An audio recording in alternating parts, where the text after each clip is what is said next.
This is Unit 1 of Pimsleur's Cantonese 1. Listen to this conversation.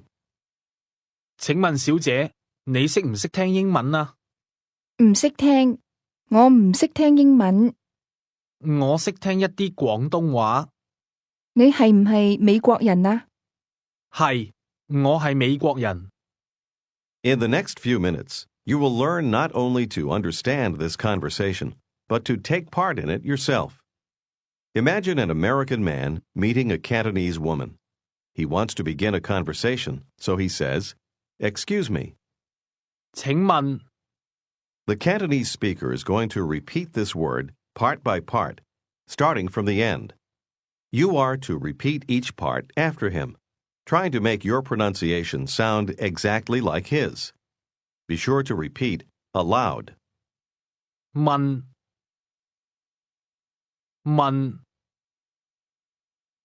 請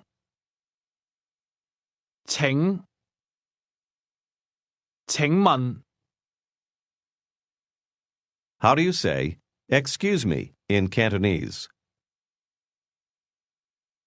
請問 Now he wants to ask her if she can understand English.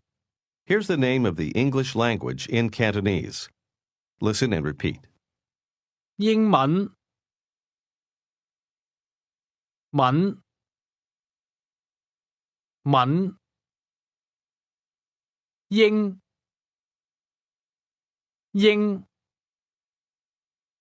英文 How do you say English? 英文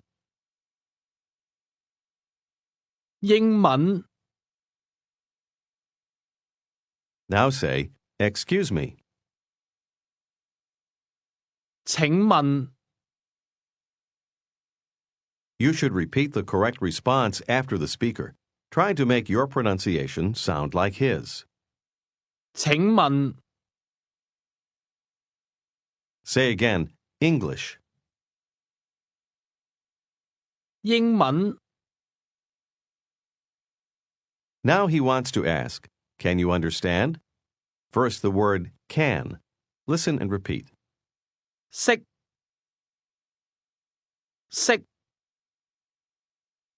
To ask someone if he can understand in Cantonese, you ask literally, "Can you hear?"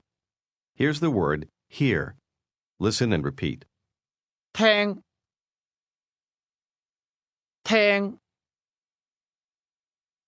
識聽 Say can hear or can understand. 識聽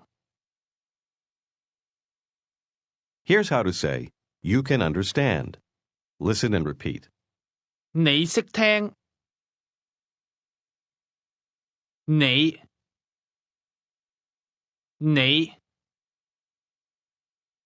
識聽 What part of that means you? 你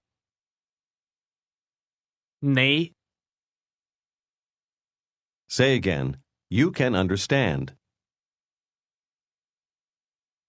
你識聽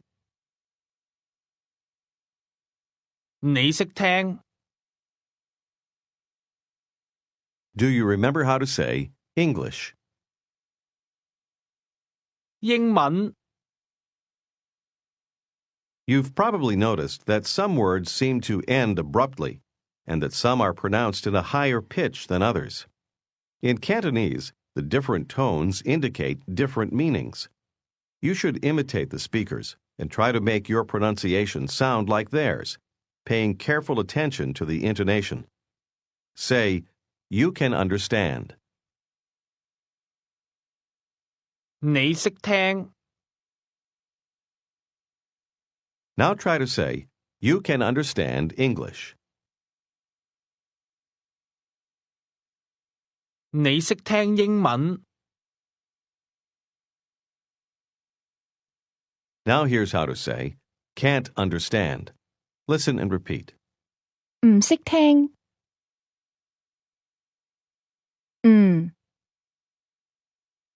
唔識，唔識聽， Did you hear how the tone fell and then rose at the beginning of that? Say again, can't understand. 唔識聽，唔識聽， With a falling tone is what makes that negative. Now say together, can understand, can't understand.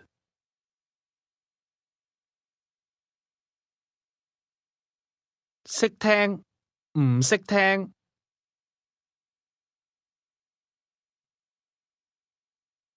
識，唔識。Many Cantonese words can be made negative by beginning them with this sound. Now try to say, you can't understand. 你唔識聽， Here's how to ask, can you understand? Just listen. 你識唔識聽啊？你識唔識聽啊？ Literally, you ask, you can't understand? Listen and repeat. Can you understand? 你識唔識聽啊？啊啊，識唔識？你識唔識聽啊？ The 啊 sound at the end is used to make the question more polite. Ask me if I can understand. 你識唔識聽啊？ What part of that means can't understand?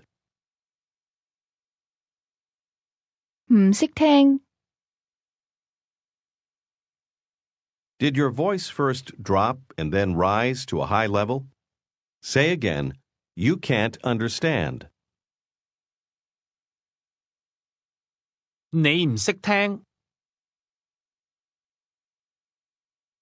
Say, excuse me. 請問 Excuse me, miss. Listen and repeat. 請問小姐，小姐，姐，小姐，小姐， Say, miss. 小姐， Say again, excuse me, miss.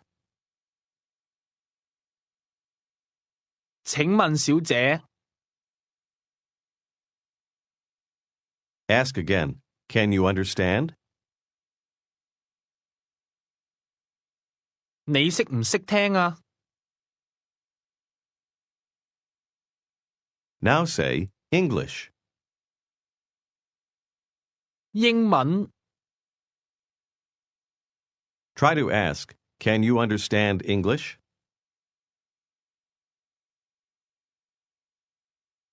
你識唔識聽英文啊？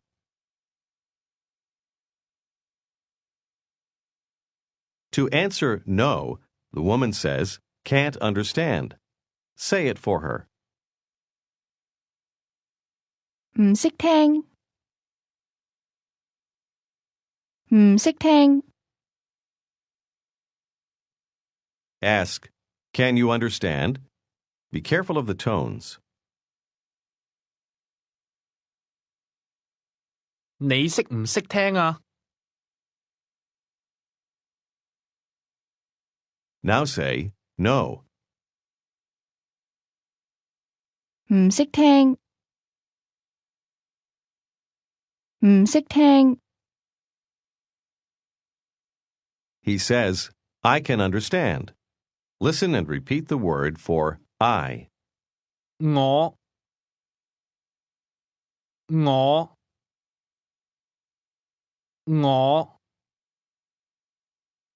This word begins with a soft NG sound, something like the end of the English word singing. Say I again.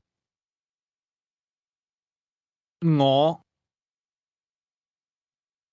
我 Now say, I can understand. 我識聽 Try to say, I can understand English. 我識聽英文 Say, you can understand. 你識聽 Say, excuse me, miss. 請問小姐 Ask, can you understand English?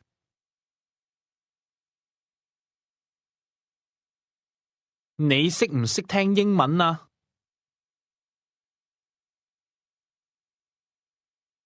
你識唔識聽英文啊？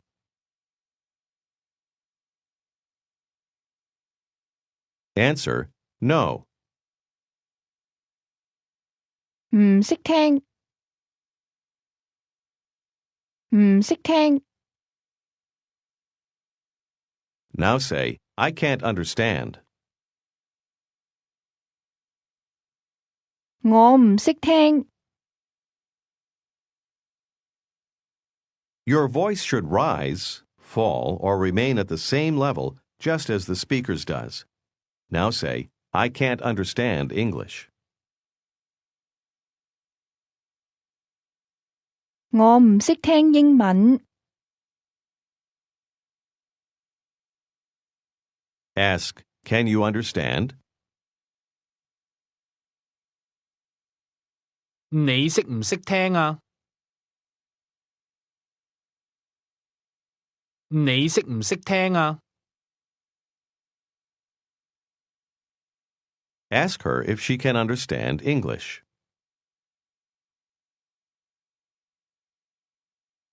你識唔識聽英文啊？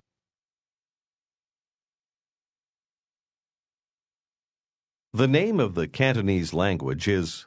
廣東話 Listen and repeat. 話話東東廣廣東廣東廣東話廣東話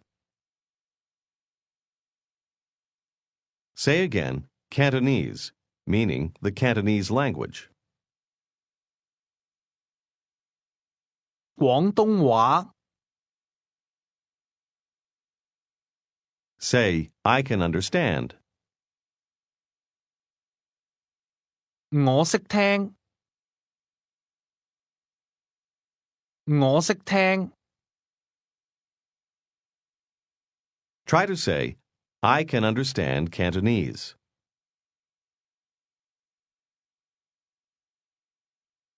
我識聽廣東話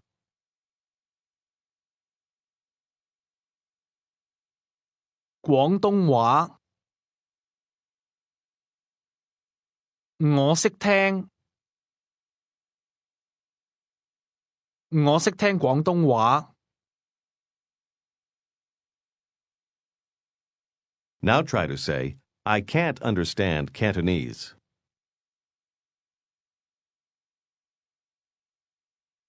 我唔識聽廣東話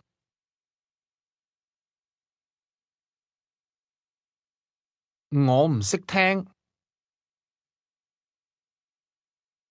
Say, you can understand Cantonese. 你識聽廣東話 Say, excuse me. 請問請問 Try to ask me if I can understand Cantonese.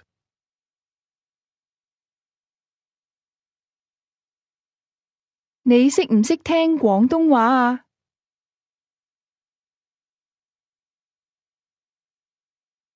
廣東話啊？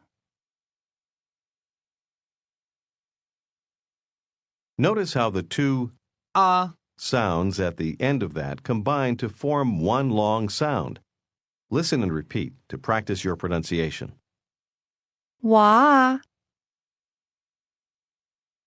話啊？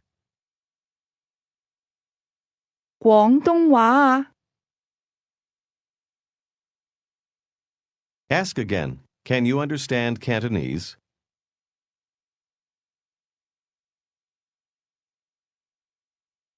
你識唔識聽廣東話啊？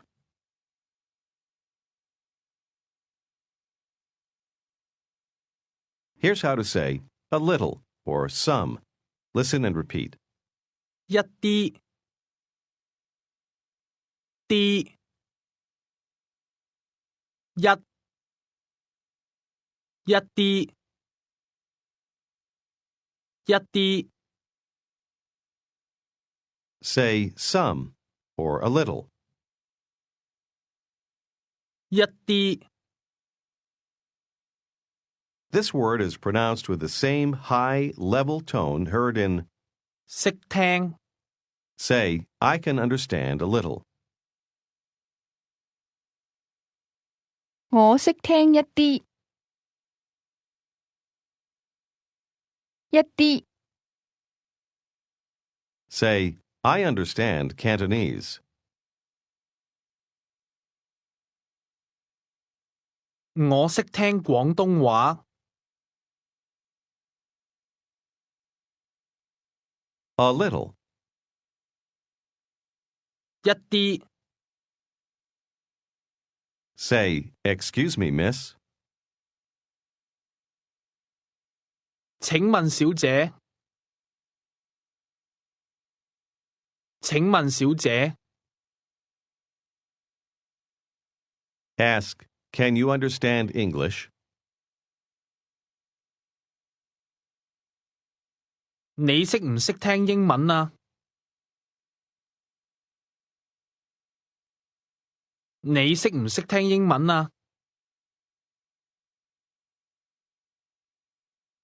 Try to say, I can understand a little English.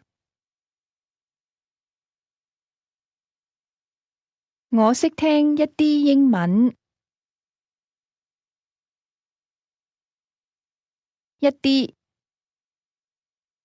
我識聽一啲英文， Say together, English language, Cantonese language.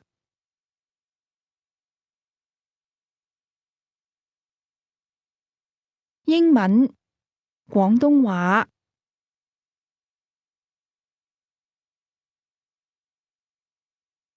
Tell me that you can understand Cantonese. 我識聽廣東話 Ask, can you understand Cantonese?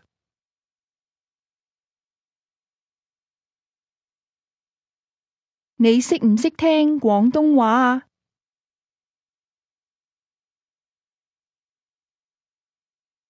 How would you answer? No. 唔識聽唔識聽唔識聽 Now say, I can understand a little Cantonese.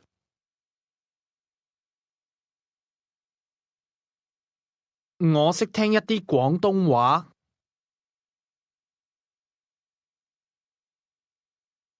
The woman wants to ask, are you American?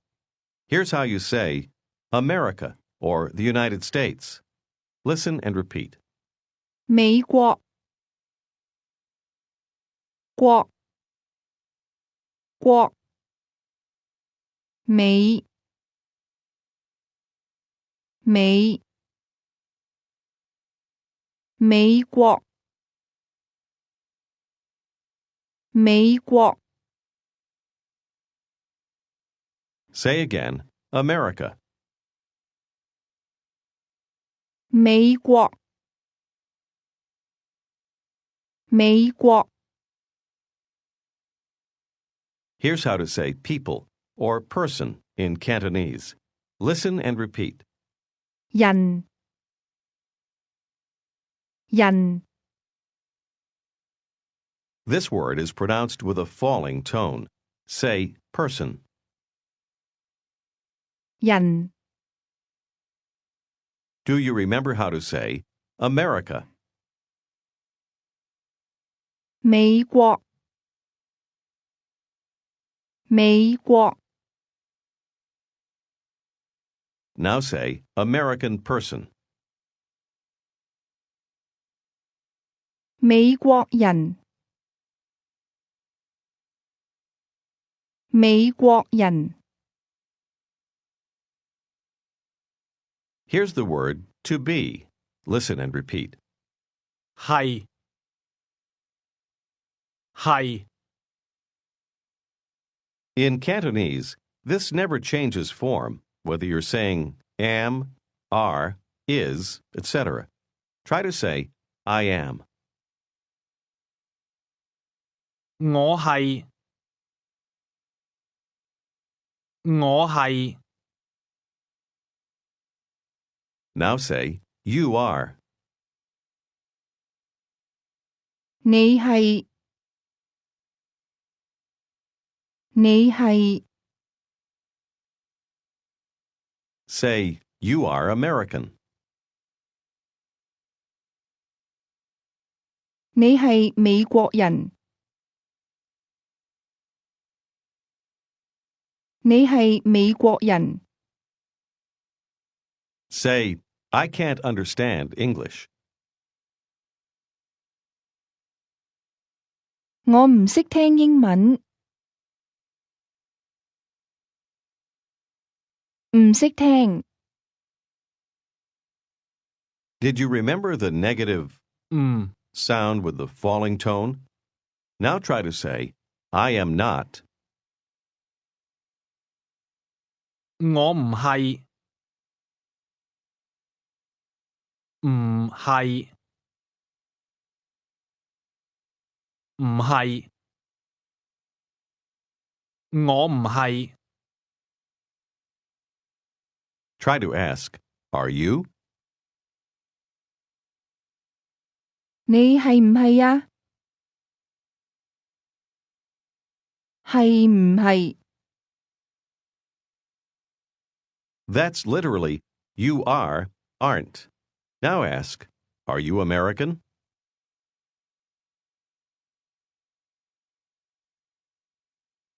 你係唔係美國人啊？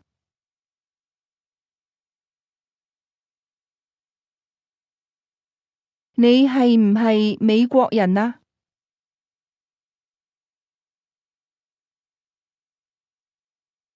Ask, can you understand Cantonese?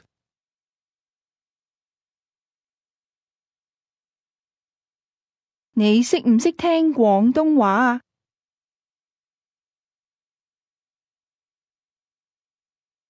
你識唔識聽廣東話啊？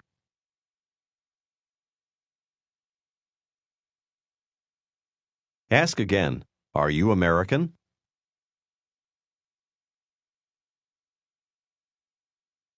你係唔係美國人啊？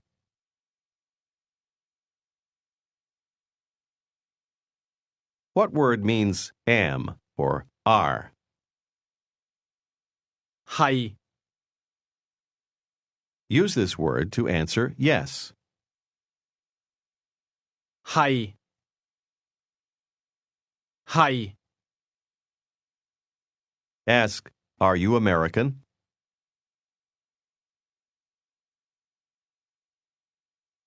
你係唔係美國人啊？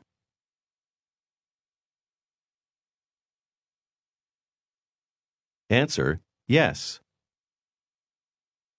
係係 Yes, I am American.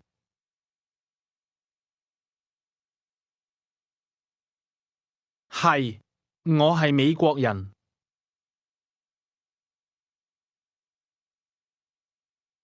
係，我係美國人。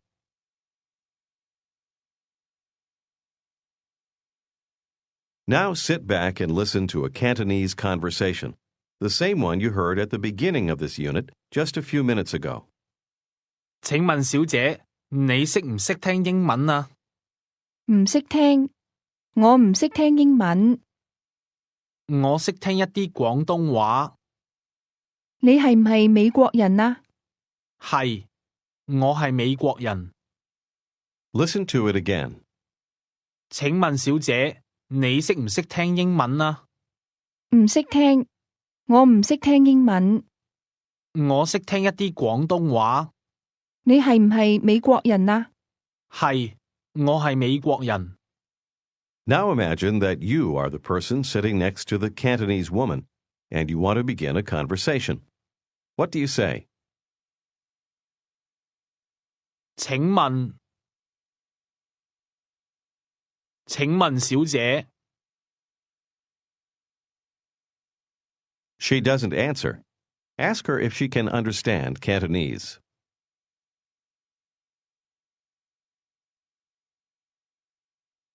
你識唔識聽廣東話啊？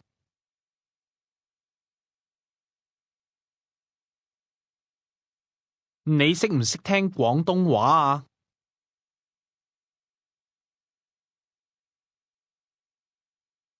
Still no answer.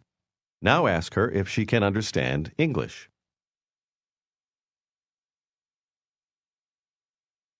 你識唔識聽英文啊？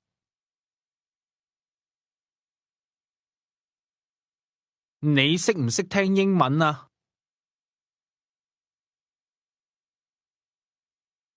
How does she tell you no?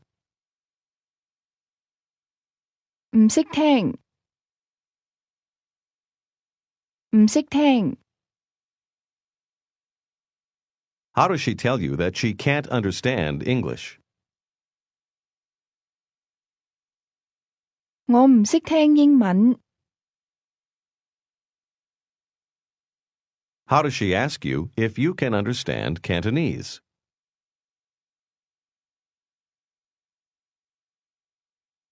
你識唔識聽廣東話啊？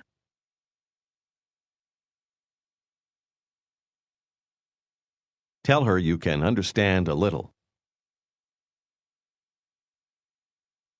我識聽一啲。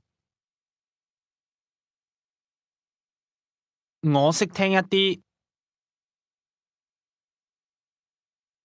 How does she ask you if you are American?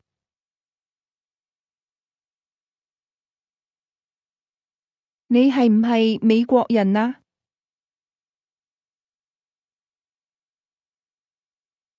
你係唔係美國人啊？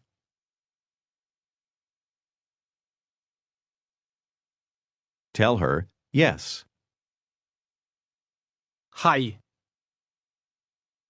係。 She'll ask you a question. Try to answer it truthfully. 你識唔識聽英文啊？你識唔識聽英文啊？識聽。我識聽。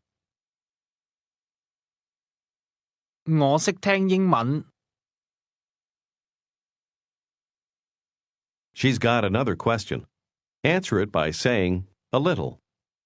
你識唔識聽廣東話啊？一啲。我識聽一啲廣東話。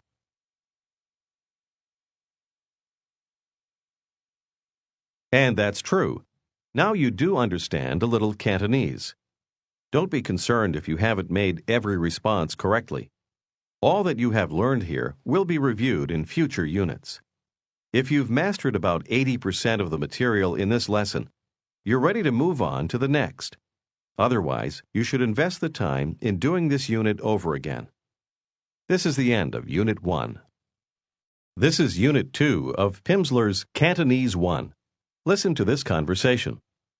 請問你識唔識聽廣東話啊？我識聽一啲，你係唔係美國人啊？係，你識唔識聽英文啊？唔識聽，我唔識聽英文。 Listen again. 請問你識唔識聽廣東話啊？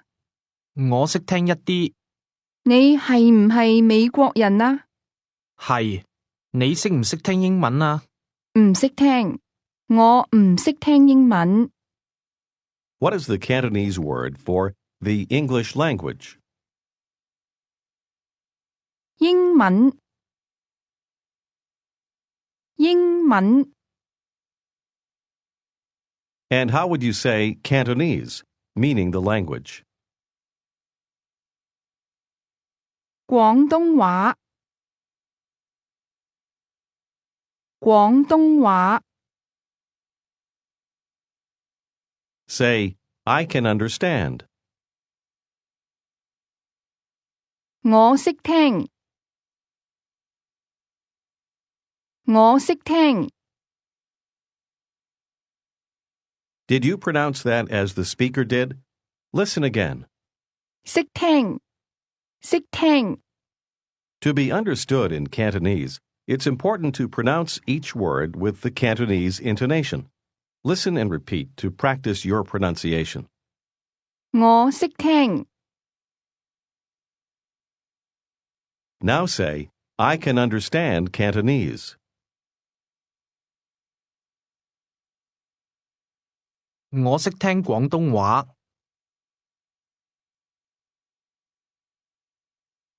我識聽廣東話。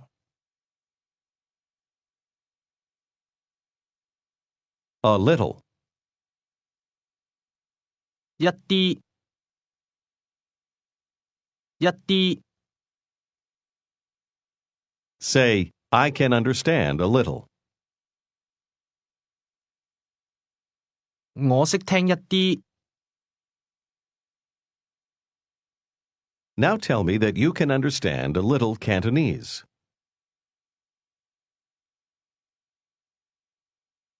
我識聽一啲廣東話。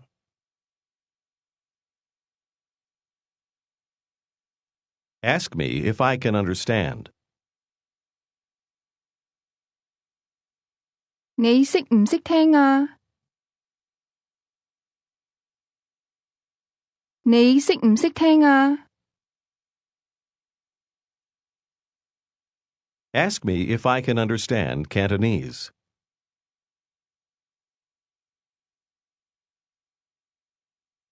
你識唔識聽廣東話啊？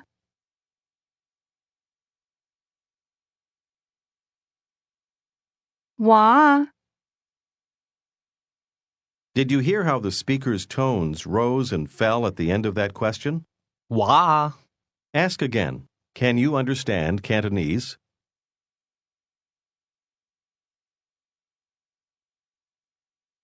你識唔識聽廣東話啊？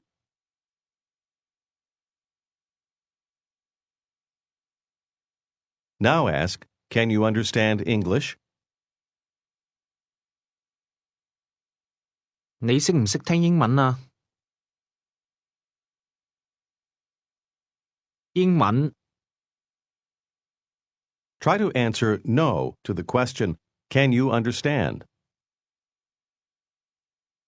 唔識聽，唔識聽。 In Cantonese, the answers yes and no will change depending on the question you're answering. In this case, no means can't understand. Ask, can you understand Cantonese?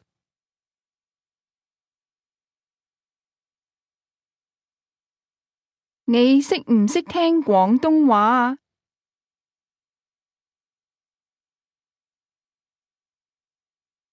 Try to answer yes. 識聽，識聽。Ask the woman if she can understand English. 你識唔識聽英文啊？你識唔識聽英文啊？ How does she answer? No. 唔識聽，唔識聽。Did your voice first drop, then rise to a high level? Try to say, No, I can't understand English.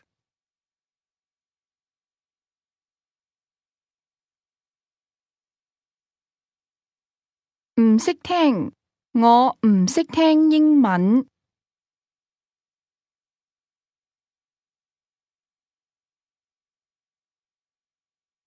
唔識聽， And now say, I can't understand Cantonese. 我唔識聽廣東話。Say, I can understand a little.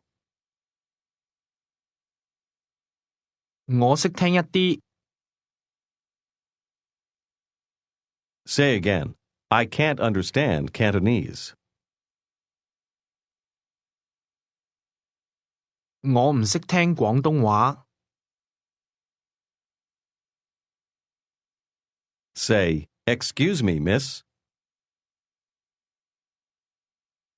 請問小姐。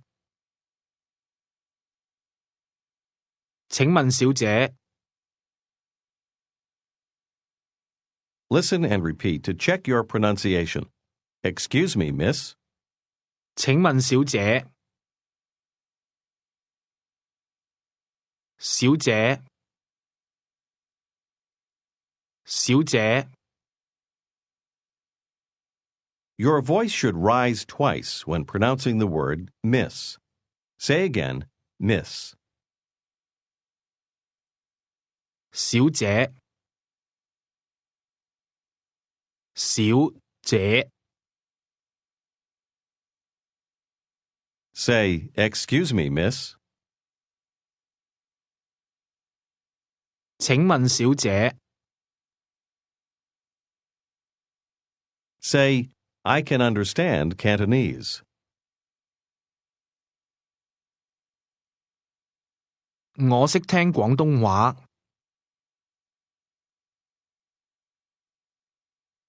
Say, I can understand a little. 我識聽一啲。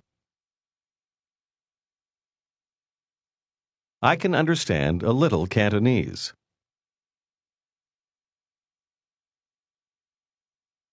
我識聽一啲廣東話。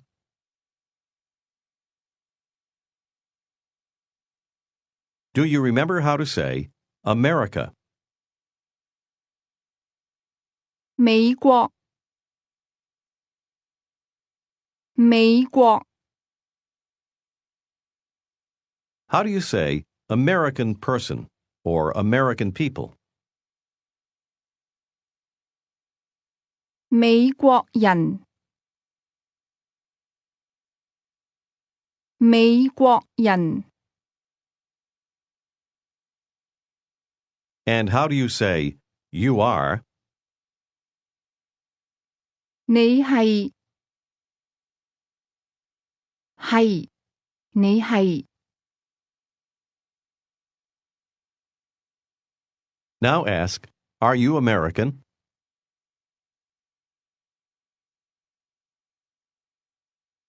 你係唔係美國人啊？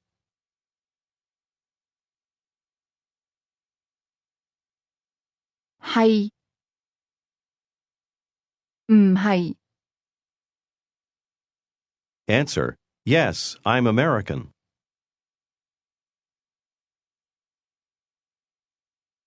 係，我係美國人。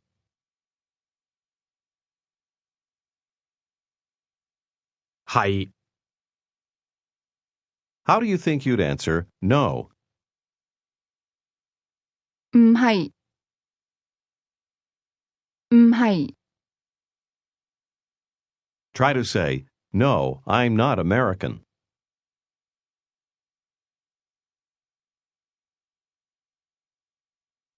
唔係，我唔係美國人。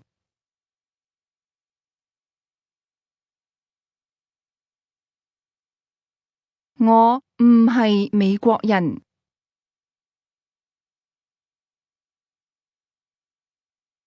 Here is how she might say, I am Chinese. Just listen. 我係中國人。我係中國人。 Now listen and repeat. China, 中國國國中中中國中國 Try to say, I am Chinese, or I am a China person. 我係中國人。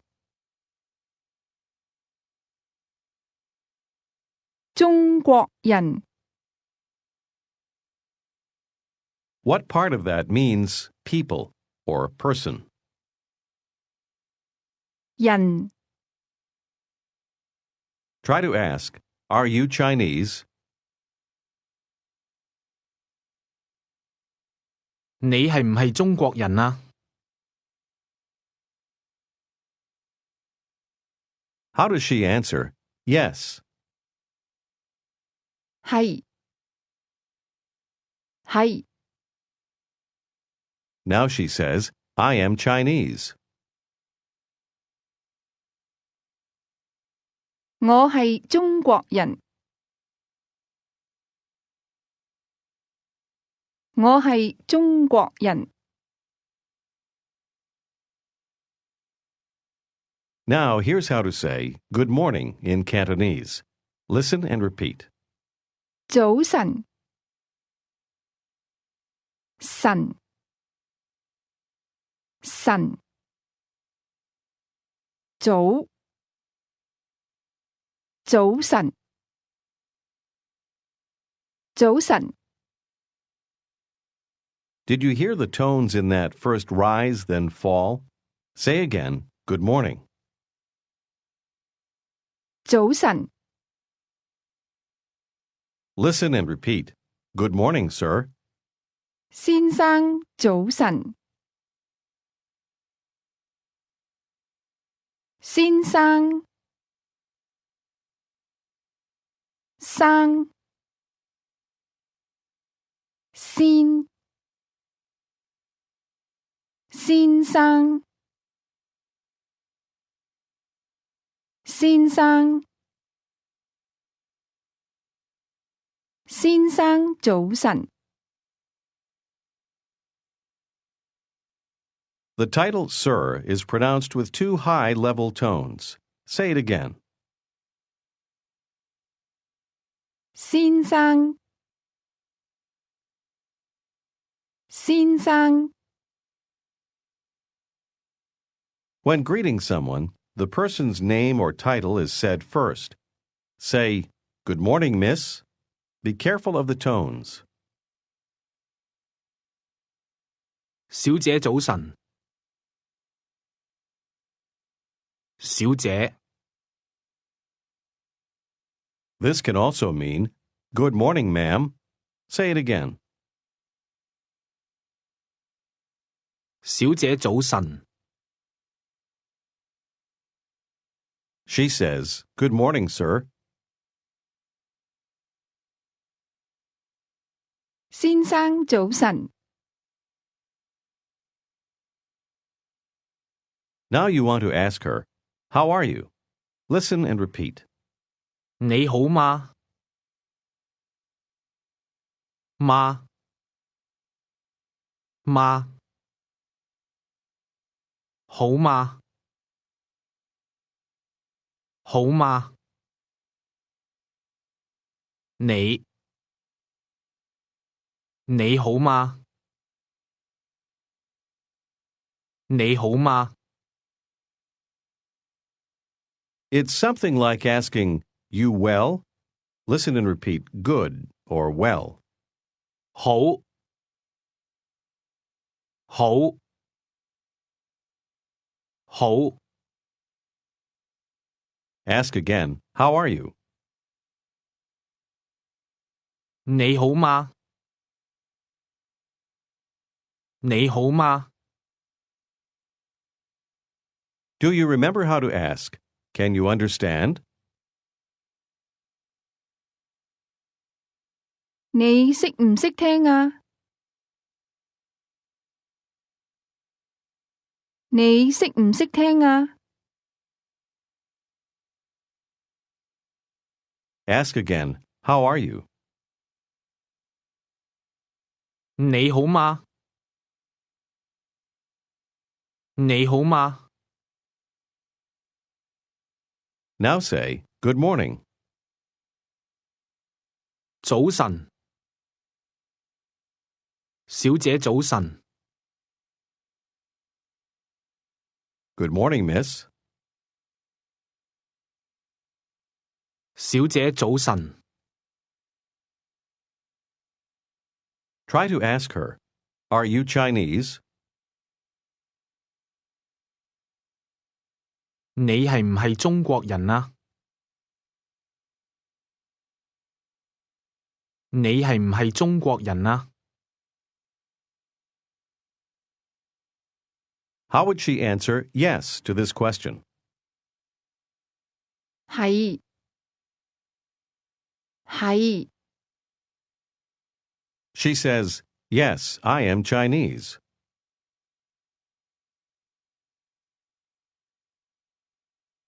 係，我係中國人。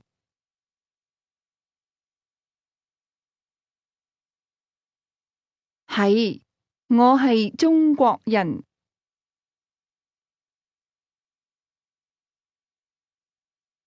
Ask her, How are you? 你好嗎？你好嗎？ Her answer is, Very well, thanks. Just listen. 好好，多謝， First, thanks. Listen and repeat. 多謝，謝，多，多謝，多謝， Say again, Thanks. 多謝， Ask, How are you? Or Are you well? 你好嗎？你好嗎？ What part of that means good or well? 好，好， This is pronounced with a rising tone. It can also mean very. Try to say very well. 好好，好好， Did you hear the two rising tones? Now say very well, thanks. 好好，多謝，多謝，好好，多謝。 Say good morning, sir. 先生早晨，先生早晨， Good morning, miss. 小姐早晨。小姐早晨。 Ask the man how he is. 你好嗎？你好嗎？ Answer, very well, thanks. 好好，多謝。好好，多謝。Here is how to say goodbye in Cantonese. Listen and repeat. 拜拜拜拜拜拜拜拜 That's pronounced with high and mid-level tones. Say goodbye. 拜拜 And how do you say good morning? 早晨早晨 Now she asks, are you Chinese?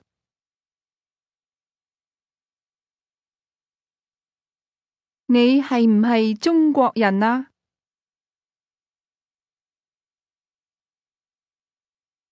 Answer this question by saying no. 唔係唔係 No, I'm American.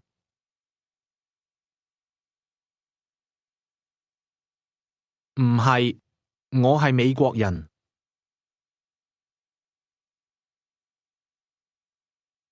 我係美國人。I am not Chinese.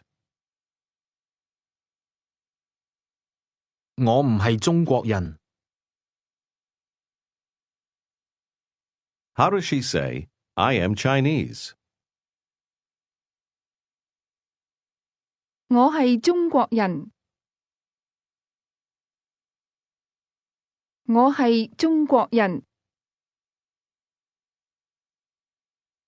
Say goodbye. 拜拜拜拜 Do you remember how to say, excuse me, sir? 請問先生？請問先生？ Ask him if he understands. 你識唔識聽啊？你識唔識聽啊？ Try to answer this question, yes. 識聽識聽 How would he say, I can understand Cantonese? 我識聽廣東話。Now she asks, are you American?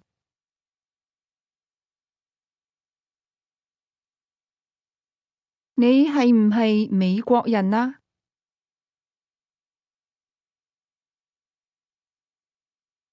你係唔係美國人啊？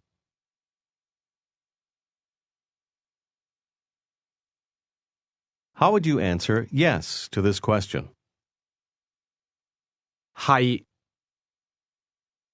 係 Now say, yes, I am American.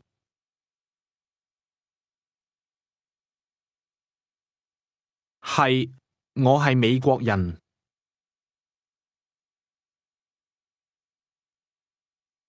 Ask her how she is. 你好嗎？你好嗎？ Say, very well. 好好，好好， Very well, thanks. 好好，多謝。好好，多謝。 How would you ask her if she can understand English? 你識唔識聽英文啊？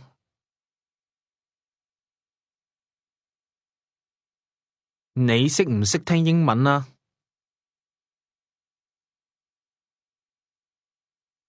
How would she answer no?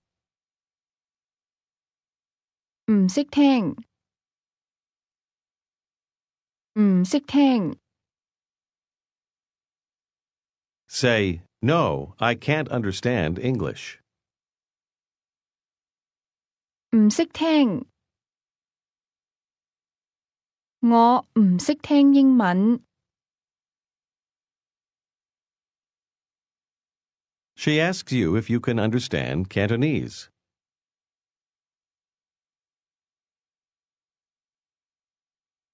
你識唔識聽廣東話啊？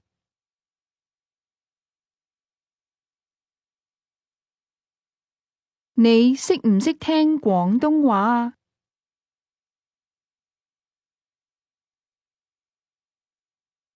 Tell her yes. 識聽， I can understand a little. 我識聽一啲，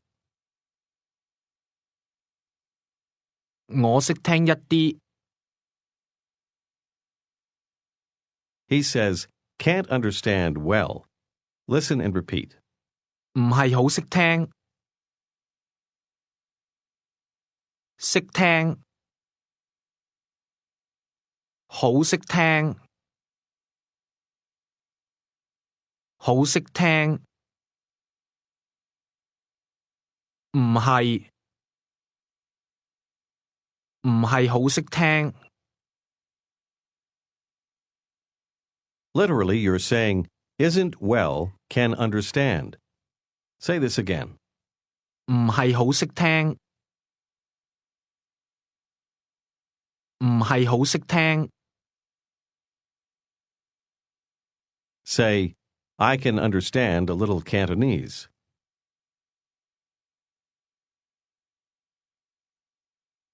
我識聽一啲廣東話。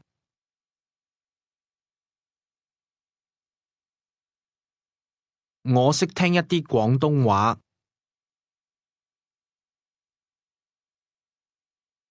Add modestly, can't understand well. 唔係好識聽，唔係好識聽。Say goodbye. 拜拜，拜拜。Imagine you've just met a Cantonese woman. You're going to have a conversation with her. Answer her when she speaks to you, paying special attention to the words for yes. 先生早晨，小姐早晨，你好嗎？好好，多謝。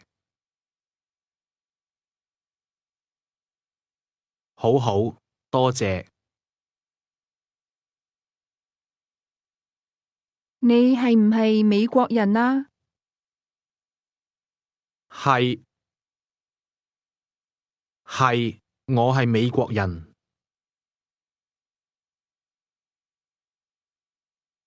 你識唔識聽廣東話啊？一啲，我識聽一啲廣東話。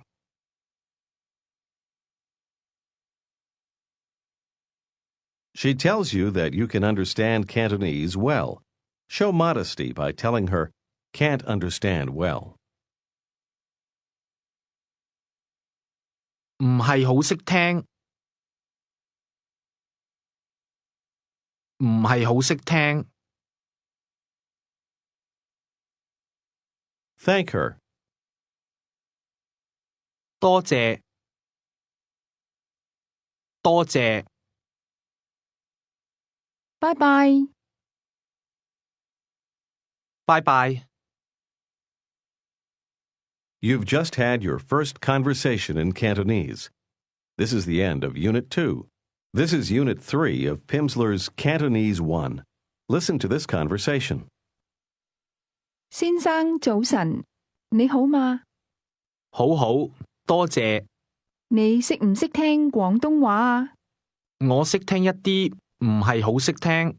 你係唔係美國人啊？係，但係你識聽好多廣東話。You just heard the woman say, "But you can understand Cantonese very well." 但係你識聽好多廣東話。Listen again. 先生早晨，你好嗎？好好，多謝。你識唔識聽廣東話啊？我識聽一啲，唔係好識聽。你係唔係美國人啊？係，但係你識聽好多廣東話。How do you say Cantonese, meaning the language? 廣東話，廣東話。Say, I can understand Cantonese.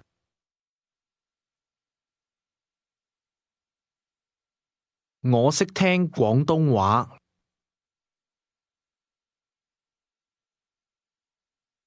我 Say some or a little. 一啲，一啲。Say, I can understand a little Cantonese.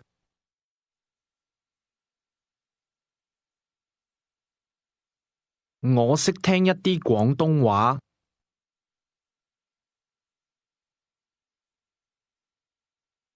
Listen and repeat, trying to match the speaker's pronunciation. 我識聽一啲廣東話。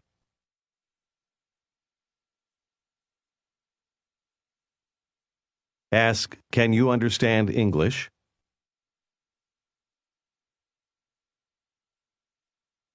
你識唔識聽英文啊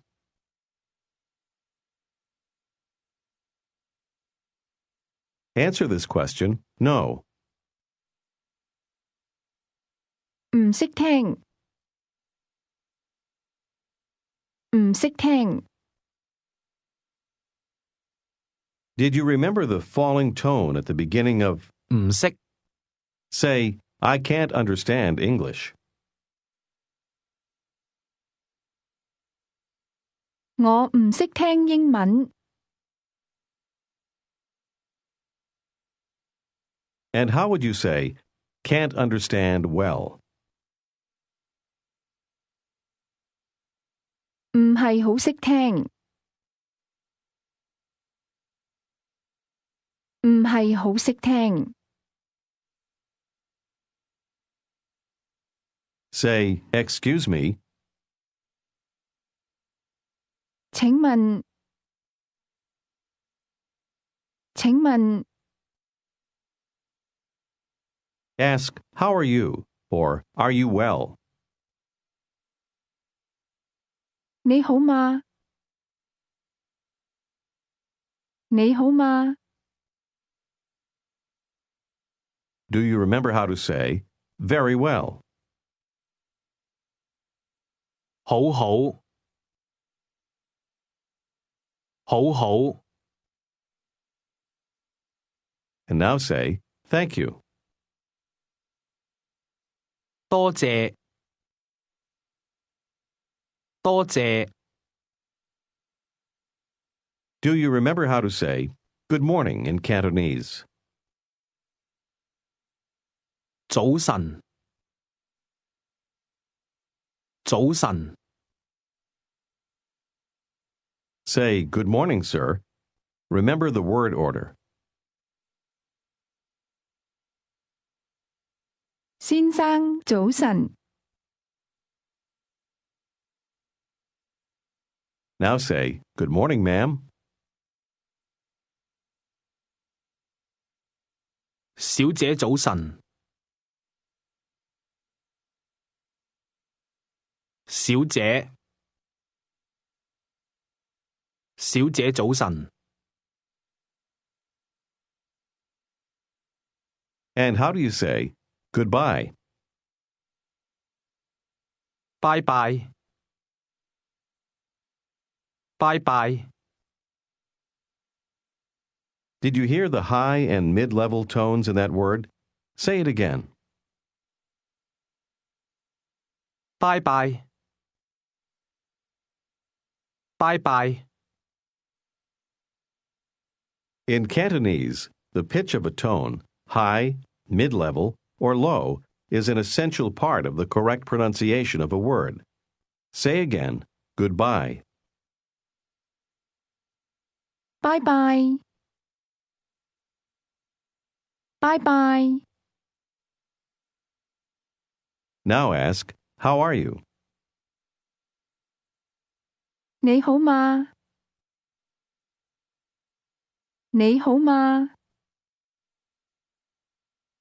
Answer, very well, thanks. 好好，多謝。好好，多謝。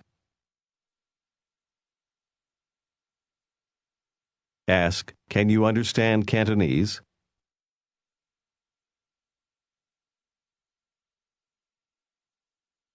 你識唔識聽廣東話啊？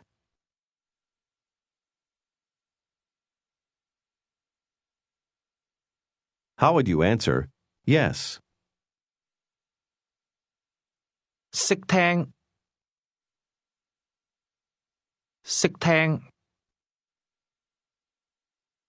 I can understand a little Cantonese.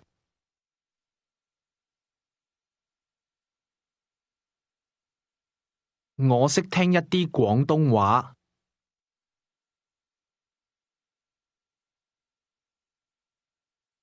How would I tell you that I can't understand well?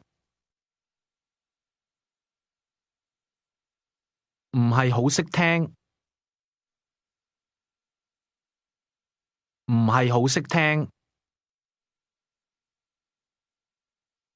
Now ask me if I'm American.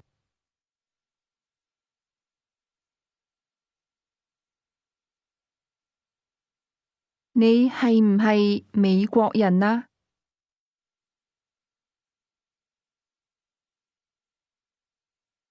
How would I answer this question? Yes.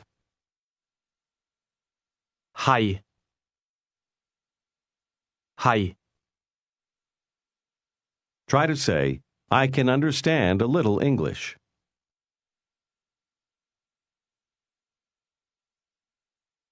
我識聽一啲英文。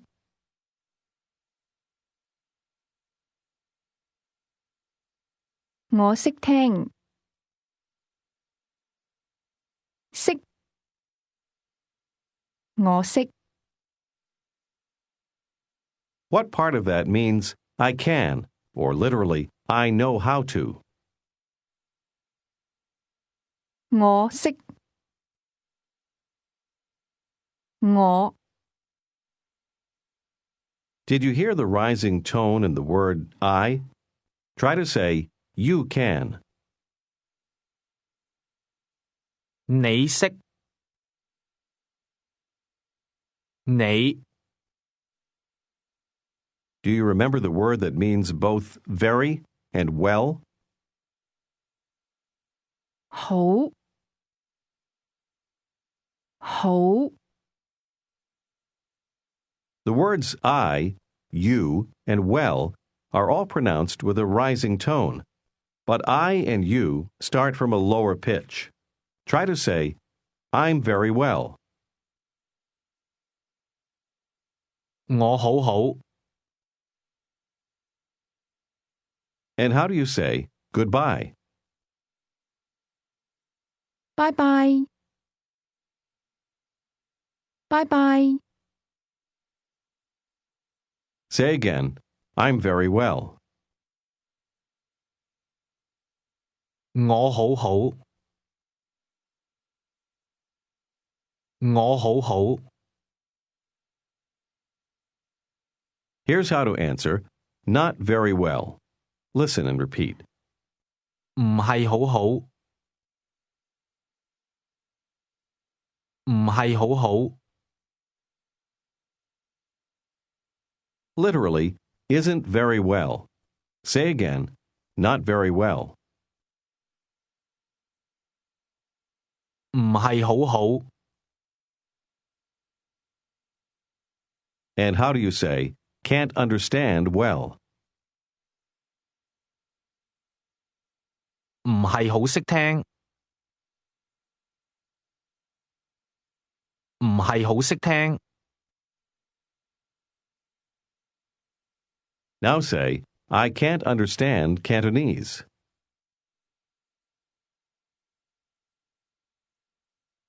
我唔識聽廣東話。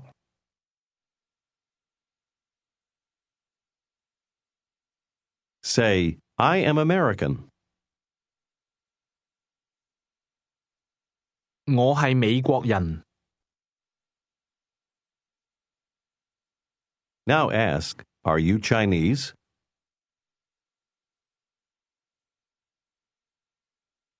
你係唔係中國人啊？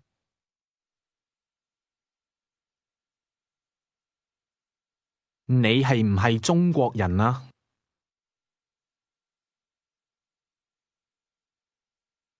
How does she answer? Yes.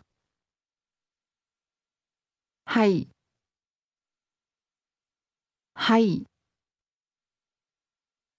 Ask the man if he is Chinese.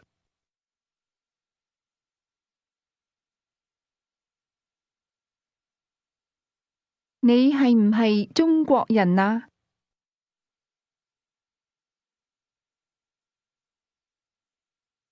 How would he answer this question? No. 唔係，唔係。Say, I am not Chinese. 我唔係中國人。我 Did you pronounce the word I with a low, rising tone? Now say, you are not Chinese.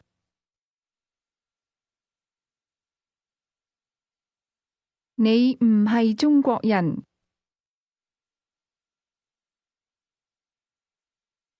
你 Suppose you wanted to ask, how about you? Listen and repeat. 你呢？呢？呢？你呢？你呢？ The word that means how about is pronounced with a high level tone. Ask again, how about you? Literally, you, how about? 你呢？你呢？ Ask him, are you American?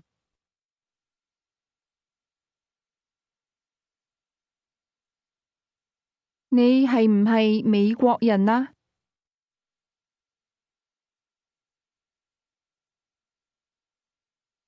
Try to answer, yes. 係， I am American. How about you?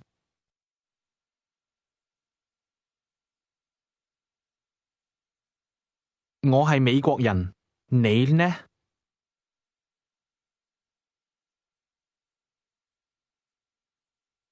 你呢？ And now say, you're not American.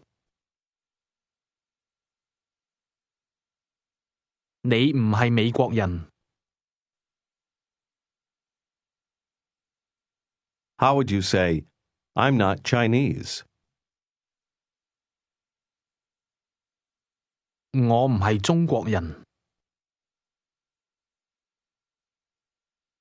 Now you want to say, but I can understand Cantonese. Listen and repeat the word for but. 但係，係，係，但係，但係。 Now you say, but. 但係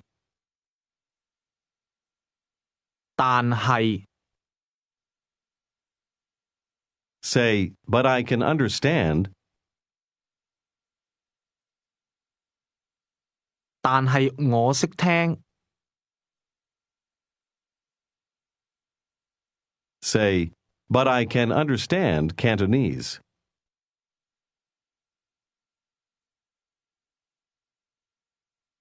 但係我識聽廣東話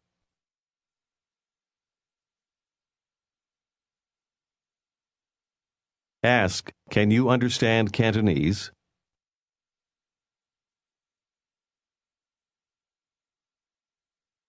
你識唔識聽廣東話啊？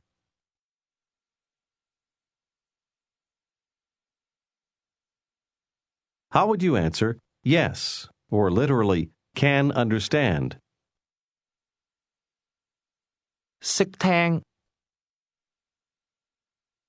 識聽 I can understand a little Cantonese.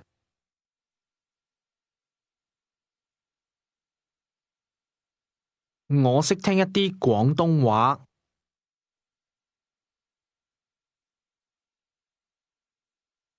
我識聽一啲廣東話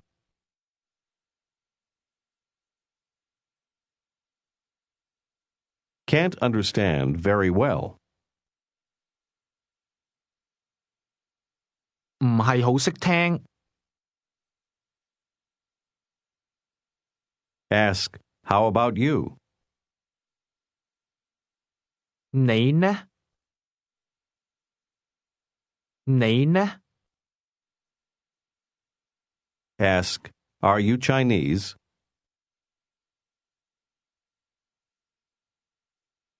你係唔係中國人啊？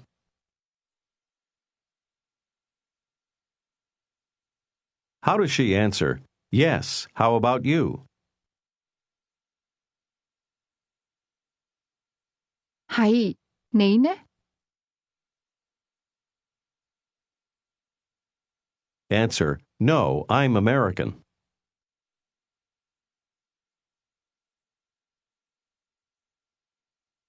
唔係，我係美國人。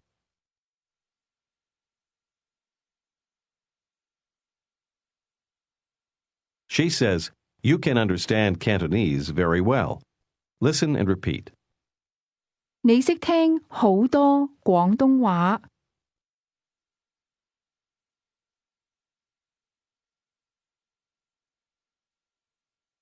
好多好多，你識聽好多，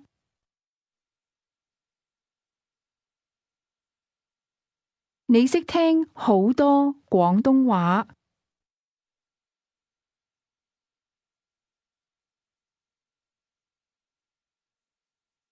In this case, instead of saying very well, you say literally, you can understand very much Cantonese. Say this again.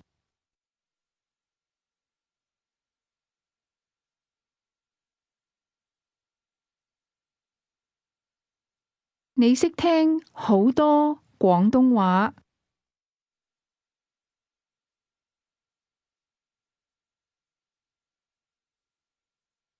Say, I am American. 我係美國人。Say, I am not Chinese. 我唔係中國人。Say, but I can understand. 但係我識聽。但係我識聽。But I can understand a little Cantonese.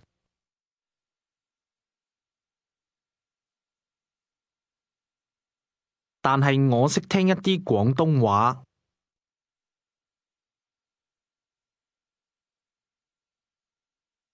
Say, you are American. 你係美國人。Now say, but you can understand Cantonese very well.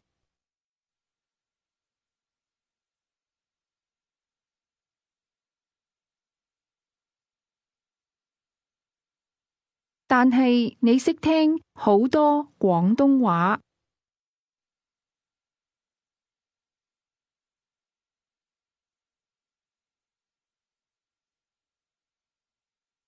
好多。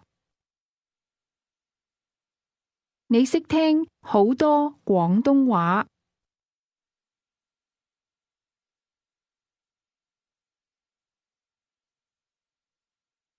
Ask, how about you?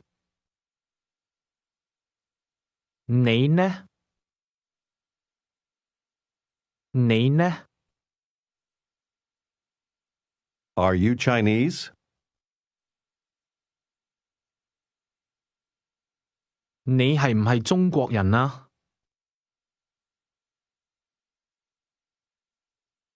Answer, yes, I am Chinese.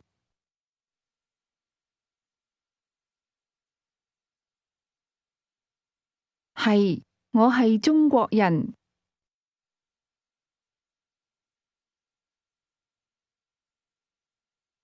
Can you understand Cantonese?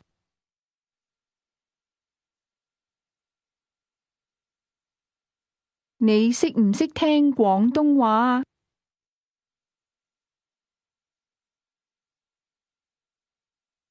？Say, can't understand well. 唔係好識聽。唔係好識聽。Now ask, excuse me, can you understand?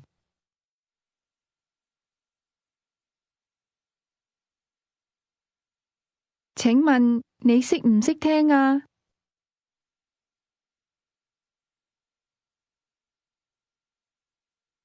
請問 Answer, no. 唔識聽。唔識聽。The woman says, you are not Chinese.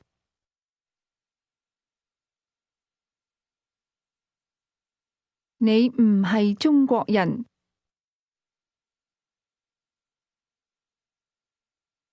Say, but you can understand Cantonese very well.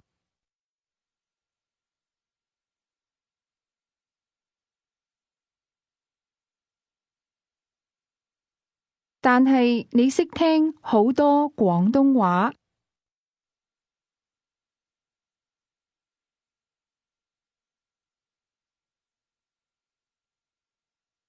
但係你識聽好多廣東話。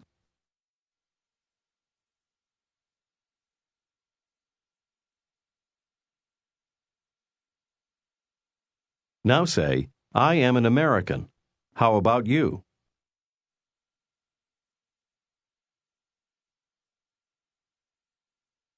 我係美國人。你呢？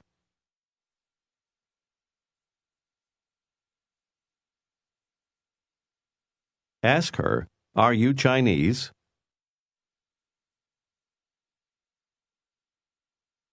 你係唔係中國人啊？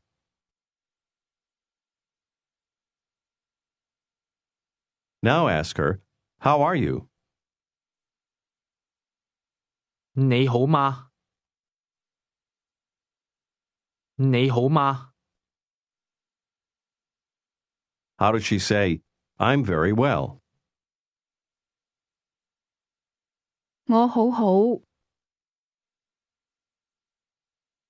我好好，多謝。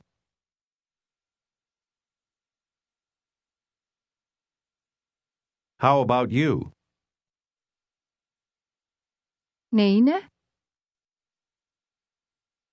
Say, not very well. 唔係好好。唔係好好。Now say, excuse me. 請問，請問， Thank you. 多謝，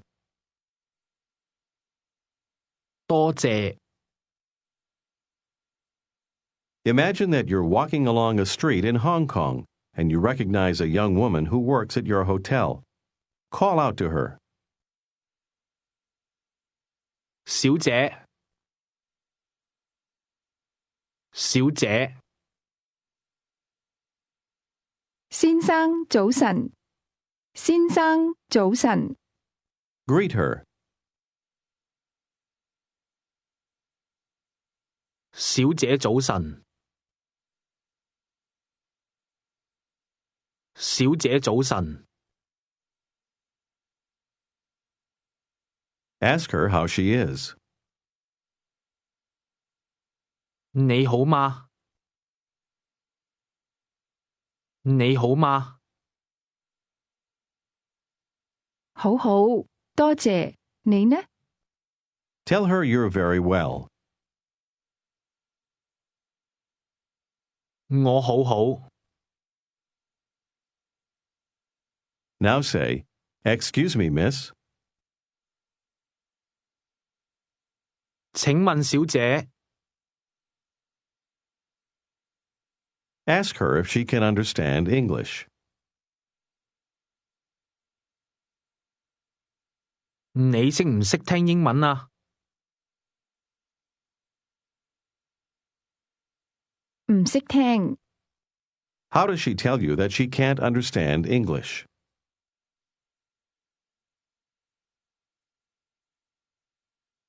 我唔識聽英文。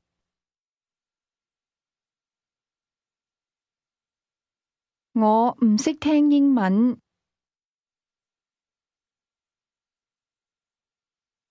Ask her, are you Chinese?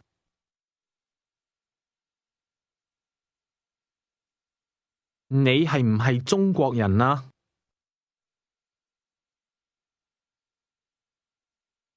係。 How does she answer, yes, I am Chinese?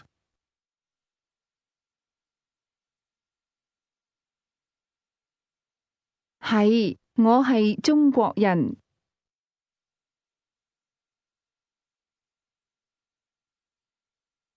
Now she's going to ask you a question, which you are to answer. 你係唔係美國人啊？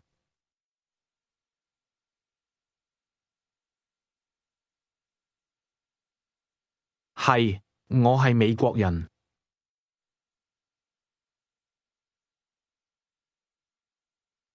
Tell her, I can understand Cantonese a little.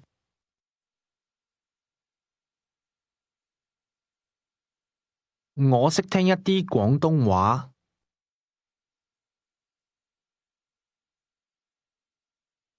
How does she say, you can understand Cantonese very well?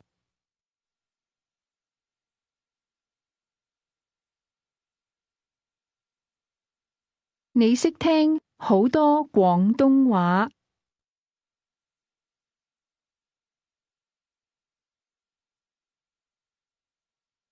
你識聽好多廣東話。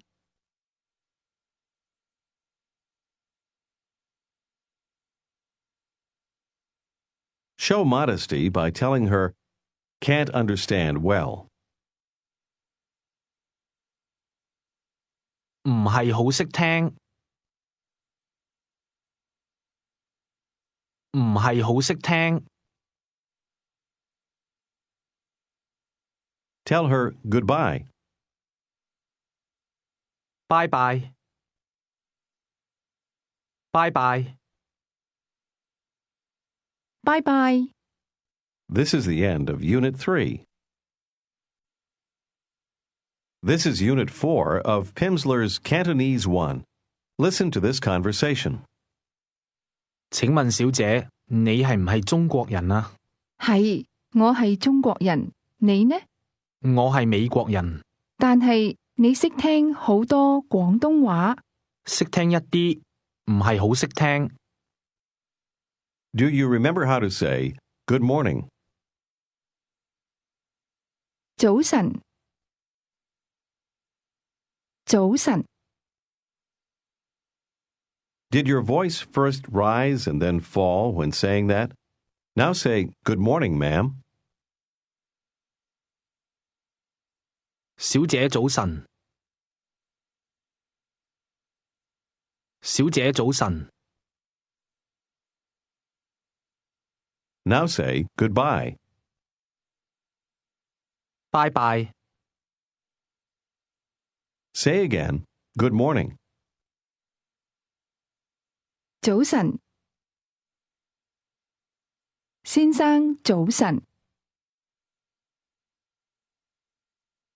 Ask the man how he is.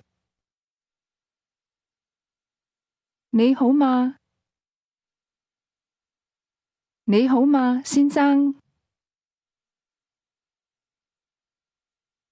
Very well, thanks. 好好，多謝。 How would you say, I'm very well?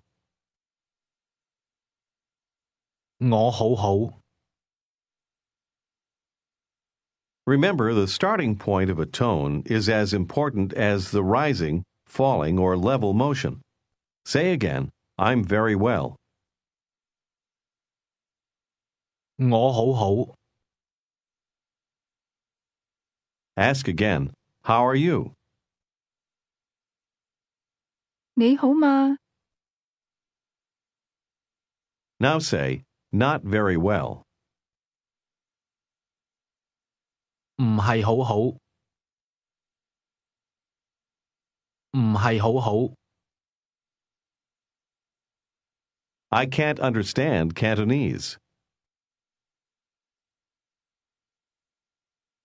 我唔識聽廣東話。 How would she say, you can understand Cantonese very well?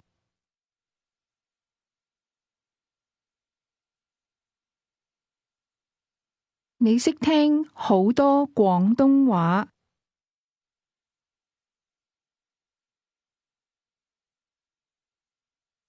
你識聽好多廣東話。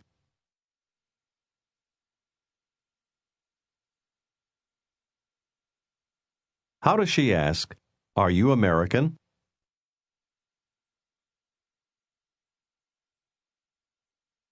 你係唔係美國人啊？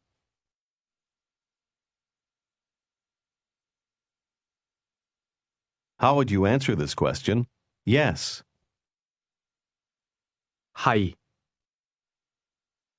Notice the low, level tone in the word am or to be. Listen and repeat to practice your pronunciation. 係。係。 Ask the young woman if she is American.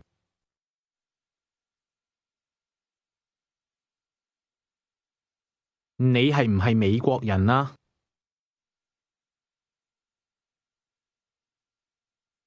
Do you remember how to ask, how about you? 你呢？ Say, I'm American. How about you?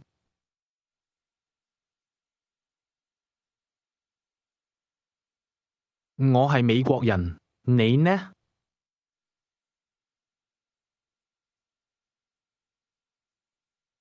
Now say, you are not American.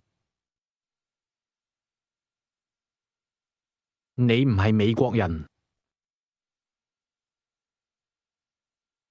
How does she say, you are not Chinese? 你唔係中國人。 Ask her if she is Chinese.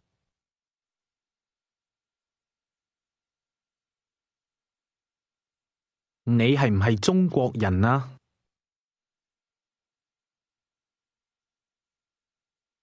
How would she answer this question? Yes. 係。Did you pronounce that with a low, level tone? Now say, Yes, I am Chinese.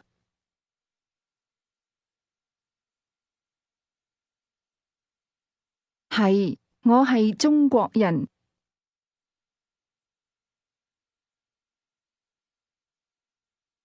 係，我係中國人。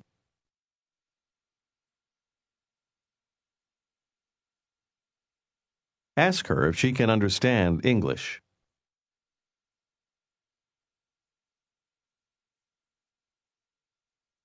你識唔識聽英文啊？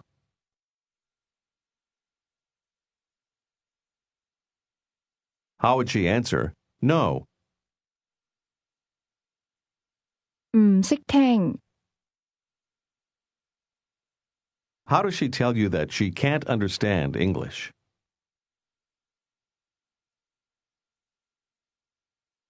我唔識聽英文。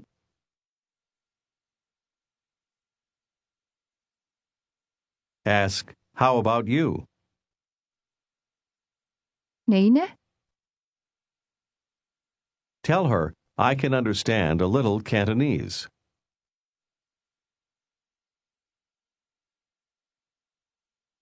我識聽一啲廣東話。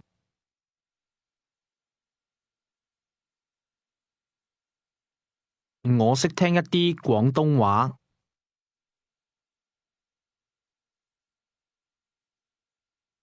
Here's how to say, You speak. Listen and repeat. 你講。講。你講。Those words are both pronounced with a rising tone, but you begins at a low level and speak at a higher level. Say again, you speak. 你講。 Try to say, I speak. 我講。 Do you remember how to say, I can understand? 我識聽。 Now try to say, I can speak, or literally, I know how to speak. 我識講。 Say, I can speak a little. 我識講一啲。 But, 但係 I can't understand. 我唔識聽。 And how would you say, can't understand well? 唔係好識聽。唔係好識聽。 Say, you can understand Cantonese very well.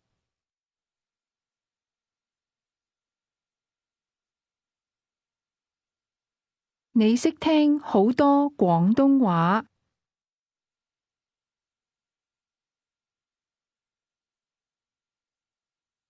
你識聽好多廣東話。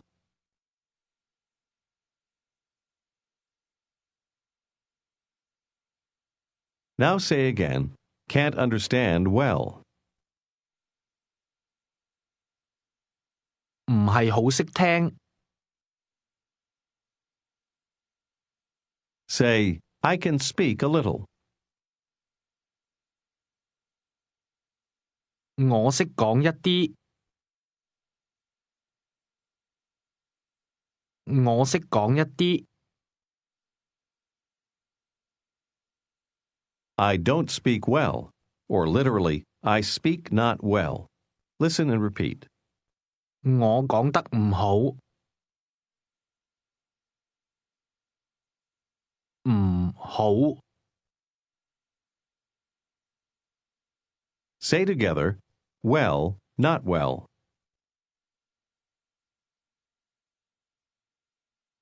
好唔好？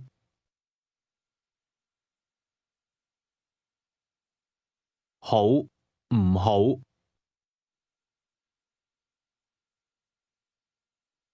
？Now listen and repeat. I don't speak well. 我講得唔好。得，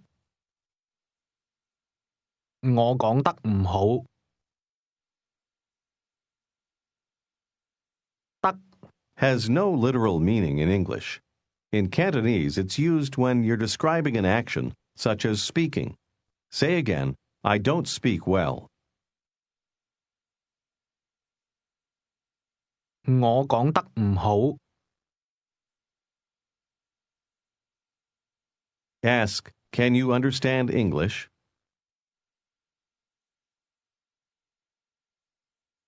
你識唔識聽英文啊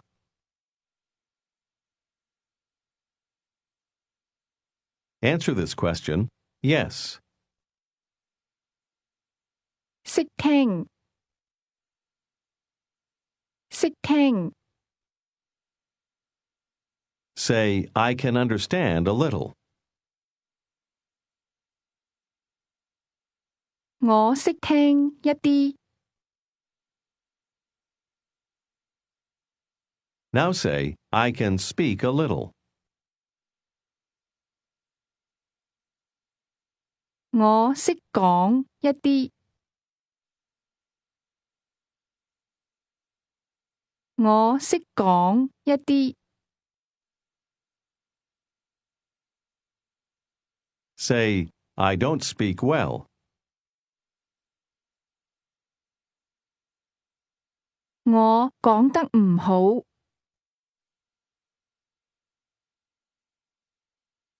我講得唔好。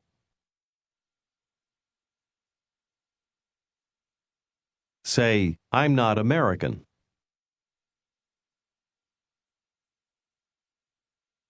我唔係美國人。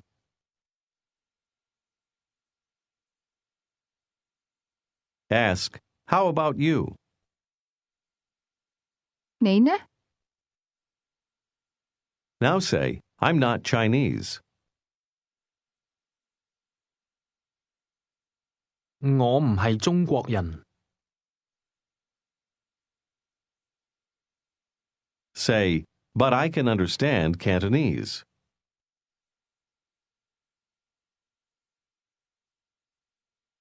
但係我識聽廣東話。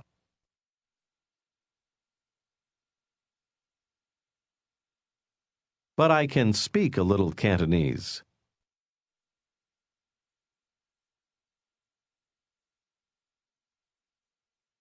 但係我識講一啲廣東話。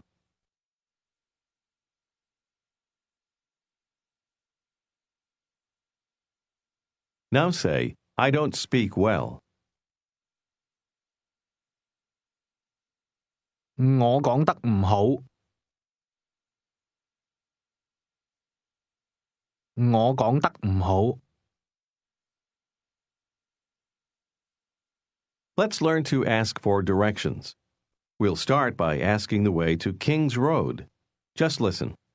請問英皇道喺邊度啊？ Listen and repeat. King's. 英皇皇皇英英皇 Did you hear the high and low level tones in that name? Say it again. 英皇 Here's the Cantonese word for road, which is pronounced with a low level tone. Listen and repeat. 道道道 Say again, road. 道 Now try to say King's Road. 英皇道英皇道 Here's how to ask where this road is. First, the word for where. Listen and repeat. 邊度道道邊邊度 Say again, where. 邊度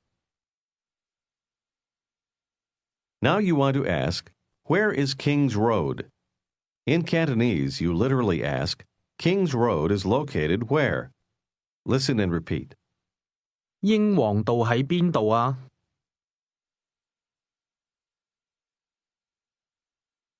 喺邊度？英皇道喺邊度啊？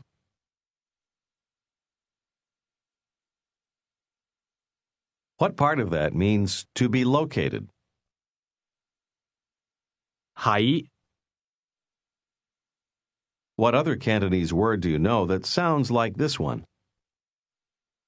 The word that means to be. 係 The difference is that to be is pronounced with a low, level tone, and to be located is pronounced with a mid-rising tone. With practice, you'll learn to distinguish between these two. Ask me where King's Road is located.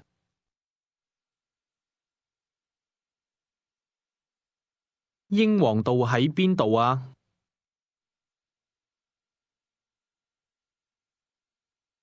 Here is the Cantonese word for street. Listen and repeat. 街街 Say street. 街 Here's the name Boundary Street. It's pronounced with a mid-level, low, high sequence. Listen and repeat. 界限街街限街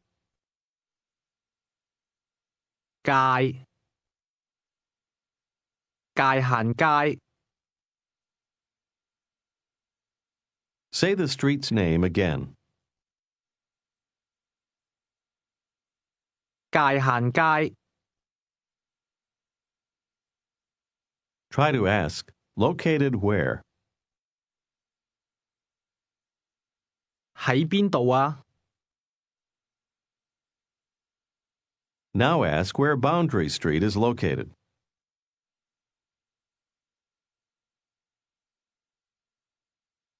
界限街喺邊度啊？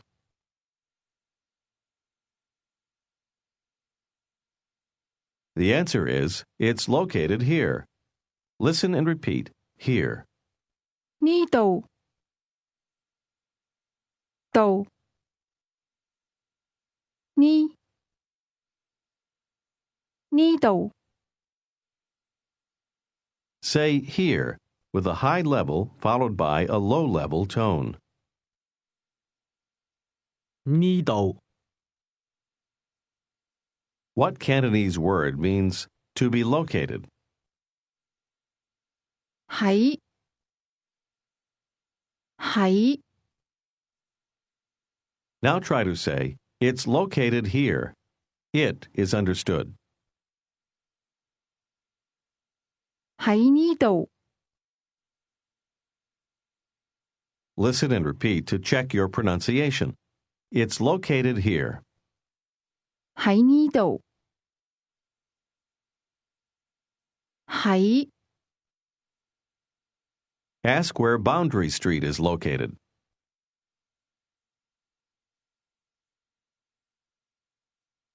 界限街喺邊度啊？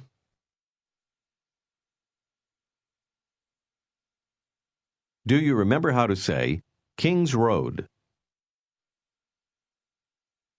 英皇道 Ask, where is King's Road located?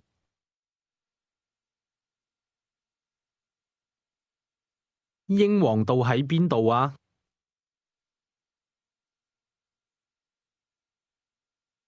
請問英皇道喺邊度啊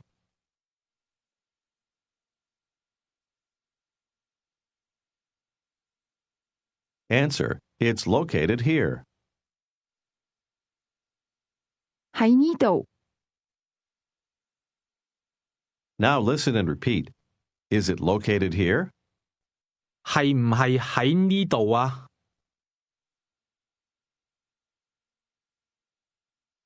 係唔係喺？係唔係喺呢度啊？ That question contained both the words to be, pronounced with a low-level tone, and to be located, pronounced with a mid-rising tone. Ask again, is it located here? 係唔係喺呢度啊？ How would she answer? Yes, it's located here. 係喺呢度。Do you remember how to say, I don't speak well? 我講得唔好。我講得唔好。Ask again, excuse me, is it located here?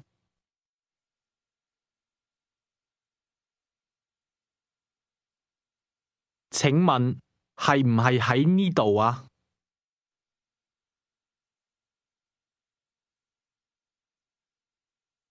Answer, it's not located here. 唔喺呢度。It's located over there. Listen and repeat. 喺嗰度。嗰度。喺嗰度。 Which part of that means over there? 嗰度。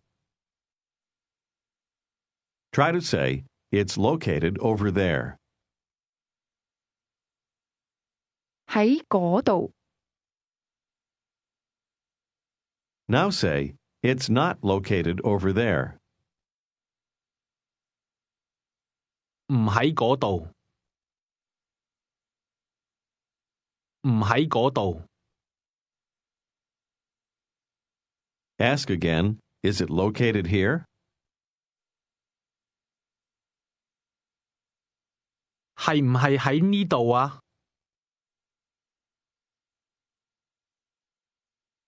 Say, Boundary Street is located here.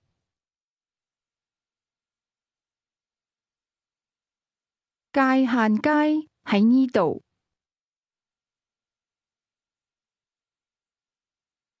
界限街喺呢度。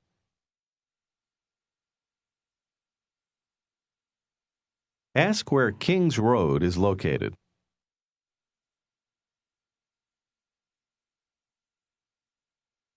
英皇道喺邊度啊？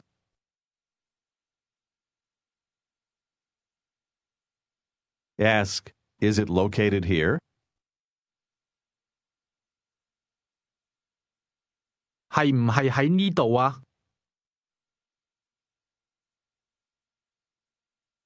Try to answer, it's not located here. It's located over there.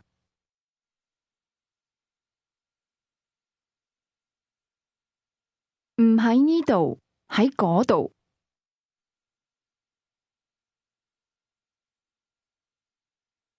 Let's try a Cantonese conversation.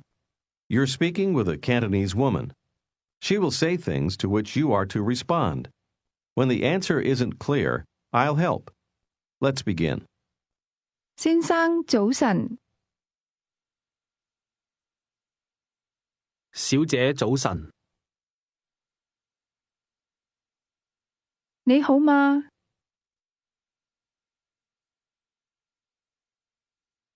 好好，多謝。Now say, I'm very well. How about you?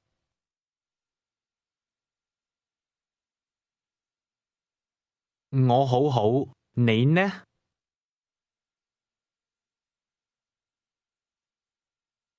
？Ask her, how are you? 你好嗎？我好好，你係唔係美國人啊？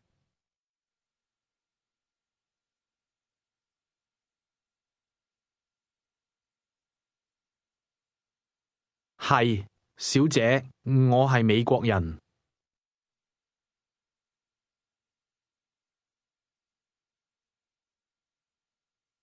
我係中國人，你識唔識聽廣東話啊？一啲，我識聽一啲廣東話。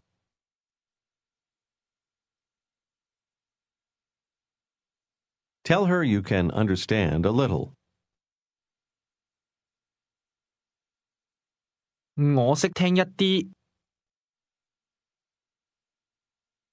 How does she tell you that you can understand Cantonese very well?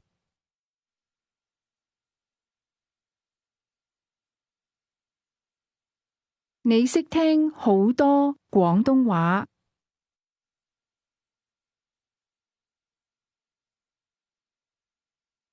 你識聽好多廣東話。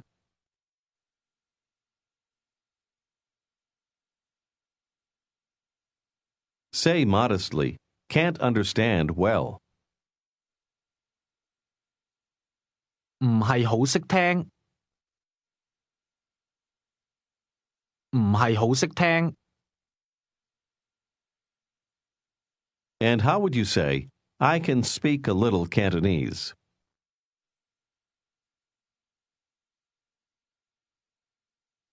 我識講一啲廣東話。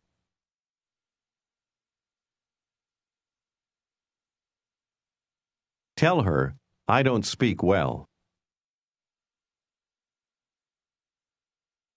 我講得唔好。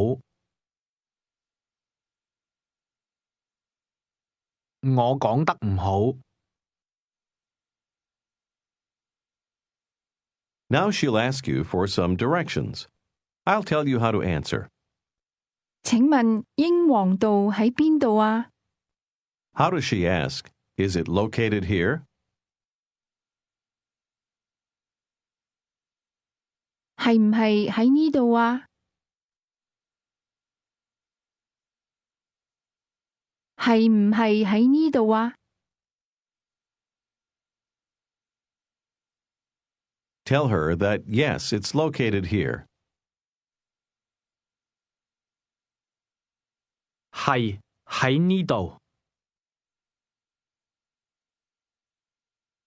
界限街喺邊度啊？ Tell her it's located over there. 喺嗰度。Tell her that King's Road is not located over there. 英皇道唔喺嗰度。Tell her that Boundary Street is located over there. 界限街喺嗰度。Say, but King's Road is located here.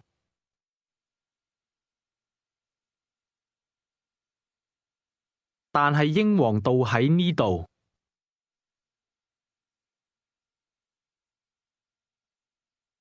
Say goodbye to her. 拜拜。拜拜。 This is the end of Unit 4.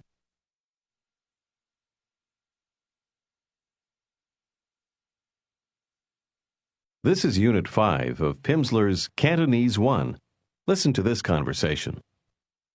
請問，小姐英皇道喺邊度啊？喺嗰度。界限街呢？喺呢度。你好嗎？我好好，多謝，拜拜。拜拜。 Do you remember how to say good morning in Cantonese? 早晨。 As in English, this greeting is only used before noon. To greet someone at any time of day, you would simply say hello. Listen and repeat. 你好，你好， Literally, it's just you're well. Say again, hello. 你好， And how do you ask, how are you? Or are you well? 你好嗎？你好嗎？ In Cantonese, you don't use these two together. The question, how are you, is understood when you say hello. Say again, hello. 你好， Ask the woman, can you understand English? 你識唔識聽英文啊？ Answer, yes, I can understand a little.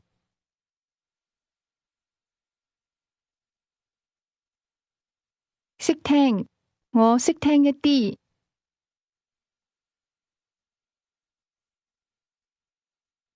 識聽，唔係好識聽。 And how would you say, I don't speak well, or I speak not well? 我講得唔好。得，講得。我講得唔好。 Now ask, how about you? 你呢？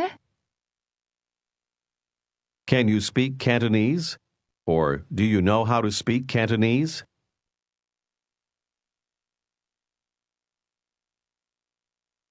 你識唔識講廣東話啊？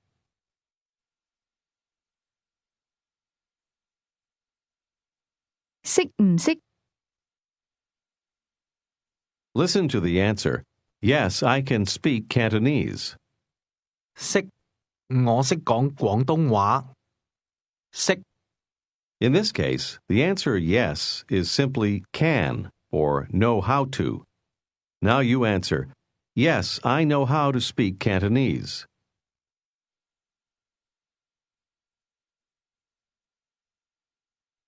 識，我識講廣東話。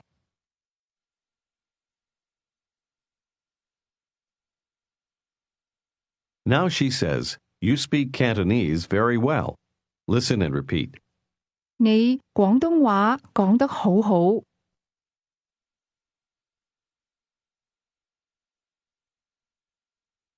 講得好好。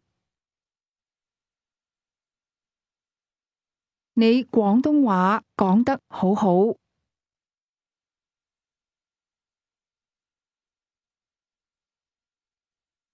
Notice the word order. Say, you speak Cantonese very well.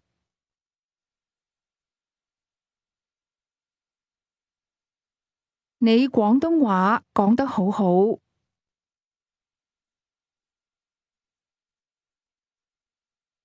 And how would you say, you can understand Cantonese well?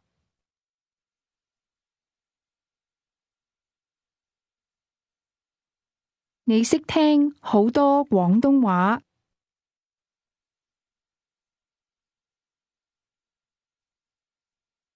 識聽好多。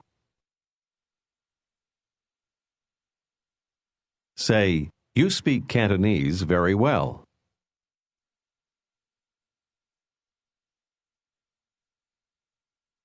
你廣東話講得好好。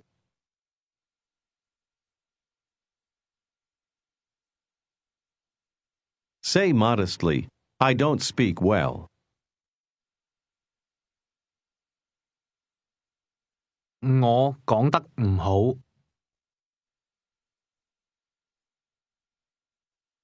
我講得唔好。Ask, how are you? 你好嗎？ Now say, I'm very well. 我好好。Did you pronounce that with two different rising tones? Now ask, how about you? 你呢？ How would you answer, not very well? 唔係好好。Do you remember how to say hello? 你好，你好。 Say King's Road. 英皇道，英皇道。 And now say Boundary Street. 界限街，界限街。 Ask where is or is located where. 喺邊度啊？ Ask where Boundary Street is located.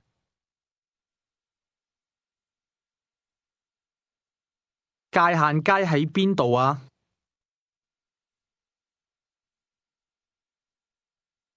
Say, excuse me, 請問， excuse me, where is King's Road located?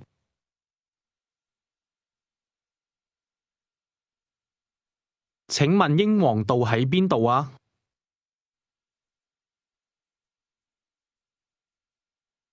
Say, it's located here.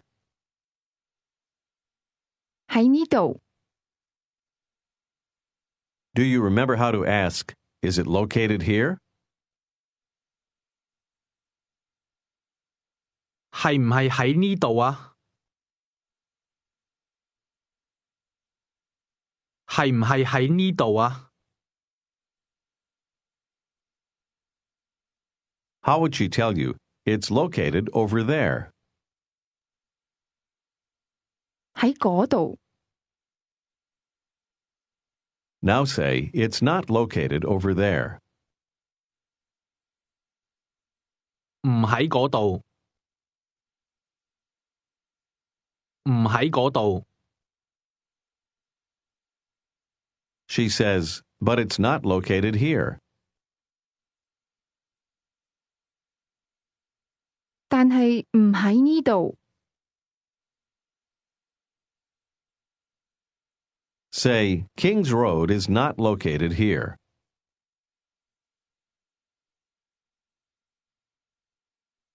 英皇道唔喺呢度。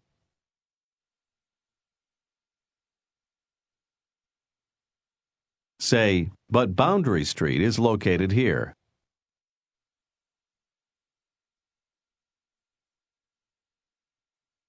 但係界限街喺呢度。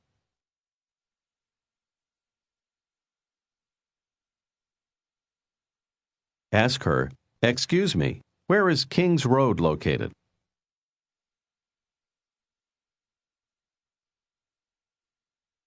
請問英皇道喺邊度啊？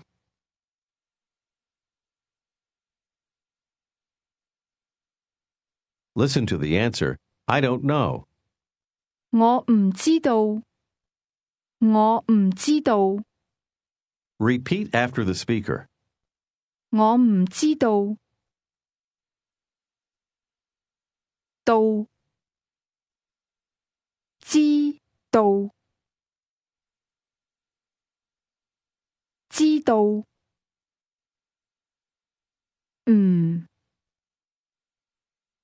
唔知道。Don't know is pronounced with a combination of falling, high, and mid-level tones. Say again, don't know. 唔知道，我唔知道。How do you think you would say, I know? 我知道，我知道。Ask me where Boundary Street is located. 界限街喺邊度啊？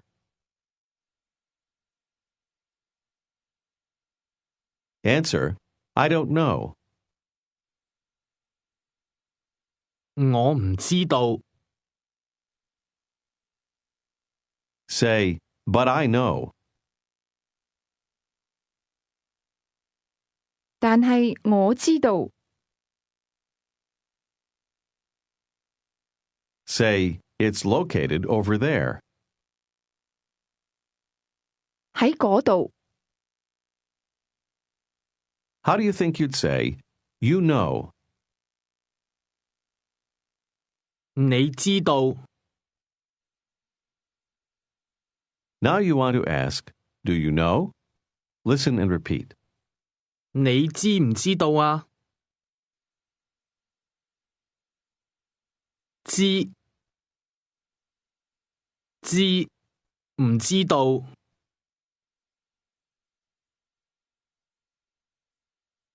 知唔知道？你知唔知道啊？ Notice the short form of 知道。 used to ask this question. Ask again, do you know? 你知唔知道啊？ Now say, you know. 你知道。 She answers, yes, I know. Listen and repeat. 知，我知道。知，我知道。 You use this short form of the word know both to ask and to answer the question, do you know? Ask this question again. 你知唔知道啊？ How does she answer? Yes, I know. 知，我知道。 It's not over there. 唔喺嗰度。 How does she say, you speak Cantonese very well? Be careful with the word order.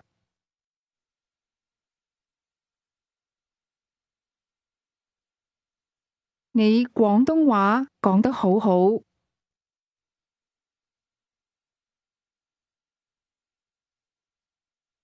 Say modestly, I don't speak well. 我講得唔好。我講得唔好。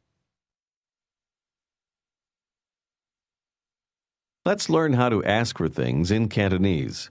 First, here's how to say, I want to. Listen and repeat. 我想，想，我想。想， Is pronounced with a mid-rising tone. Say again, I want to. 我想， Now say, you want to. 你想。 Say, I know. 我知道。Ask, do you know? 你知唔知道啊？知 How would you answer this question? Yes. Use the short form. 知 Say again, you want to. 你想 Try to ask, do you want to? 你想唔想啊？你想唔想啊？ Ask again, do you know? 你知唔知道啊？知 Try to answer, no. 唔知唔知 How do you think you'd say, I don't want to? 我唔想唔想 Ask again, do you want to? 你想唔想啊？ Here's how to say, you want to eat something. Just listen. 你想食一啲嘢， Listen and repeat the word to eat. 食食 Say again, to eat. Pay special attention to the tone. 食 How do you say can? 識 The difference between the two is that can is spoken with a high level tone, and to eat is pronounced at a low level. Try to say, I want to eat. 我想食 Listen and repeat something. 一啲嘢嘢嘢一啲嘢 You say literally, a little thing, thing. 嘢嘢 Is pronounced with a low rising tone. Say again, something. 一啲嘢 Say, you want to eat something.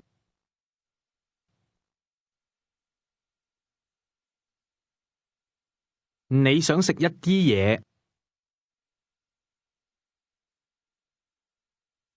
Now try to ask, do you want to eat something?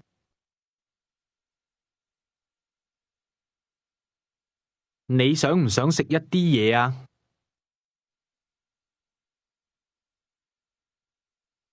你想唔想食一啲嘢啊？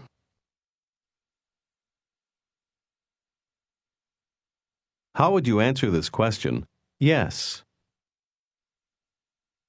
想想 Now say, I want to eat. 我想食 Did you match the low-level tone in the word to eat? Now say, yes, I want to eat something.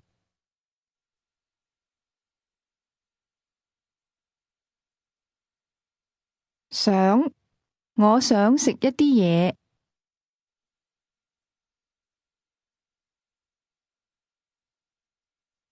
想我想食一啲嘢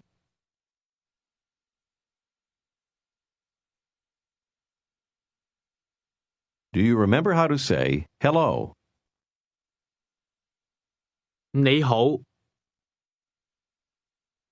你好，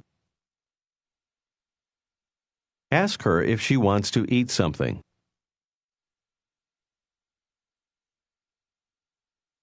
你想唔想食一啲嘢啊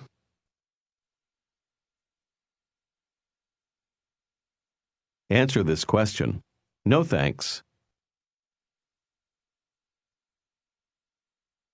唔想，多謝。唔想，多謝。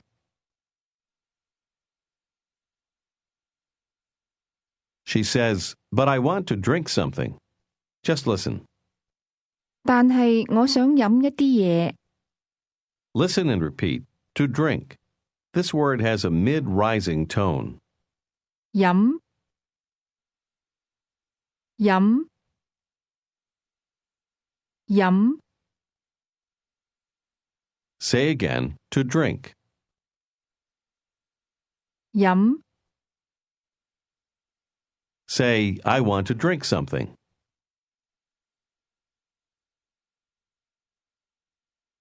我想飲一啲嘢。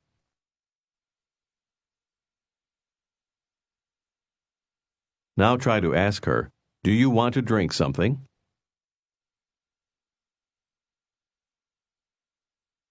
你想唔想飲一啲嘢啊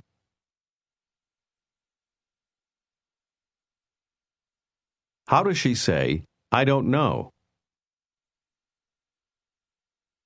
我唔知道。我唔知道。Say, I want to eat something. 我想食一啲嘢。我想食一啲嘢。Ask her again if she wants to drink something.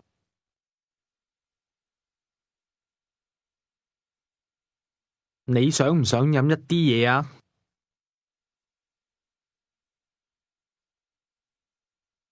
你想唔想飲一啲嘢啊？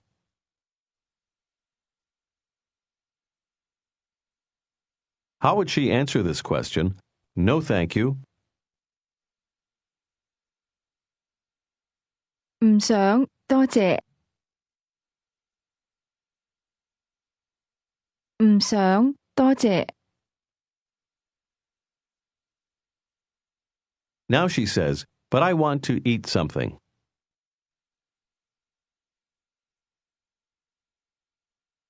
但係我想食一啲嘢。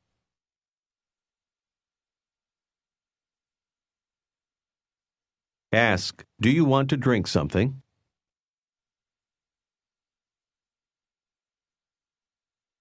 你想唔想飲一啲嘢啊？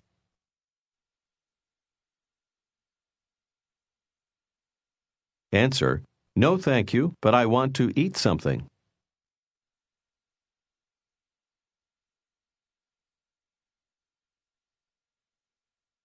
唔想，多謝。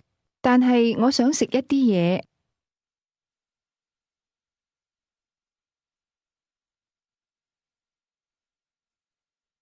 Say again, but. 但係 Now say, good morning. 早晨。早晨。And how would you say, hello? 你好。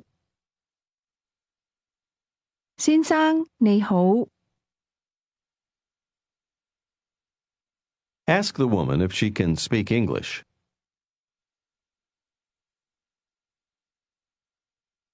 你識唔識講英文啊？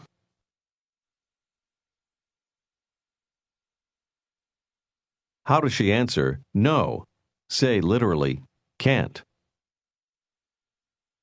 唔識。唔識。Tell her that you can speak a little Cantonese.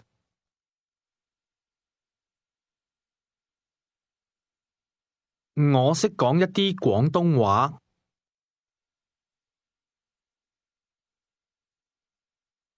Tell her, I don't speak well.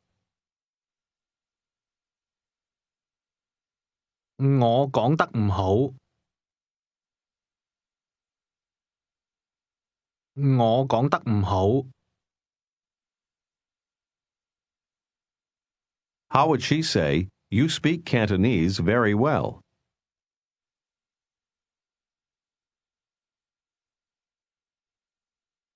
你廣東話講得好好。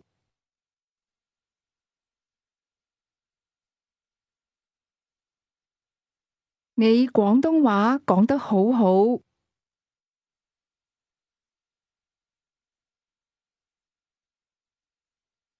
Say Boundary Street. 界限街。Ask where this street is located. 界限街喺邊度啊？界限街喺邊度啊？ Try to ask, "Is it located here?" 係唔係喺呢度啊？係唔係喺呢度啊？ How does she tell you that it's not located here? It's located over there.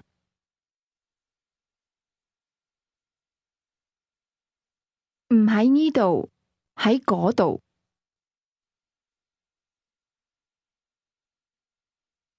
Ask her where King's Road is located. 英皇道喺邊度啊？ Do you remember how to ask, "Do you know?" 你知唔知道啊？你知唔知道啊？ How does she answer, "No, I don't know"?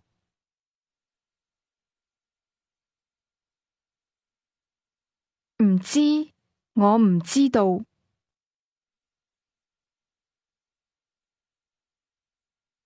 唔知。She corrects herself and says, "Yes, I know." How would she say this?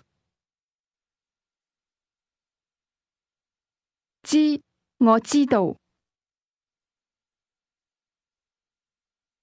知，我知道。Now she tells you that she wants to eat something. 我想食一啲嘢。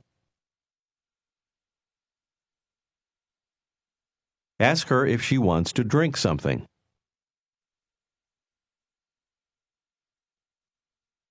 你想唔想飲一啲嘢啊？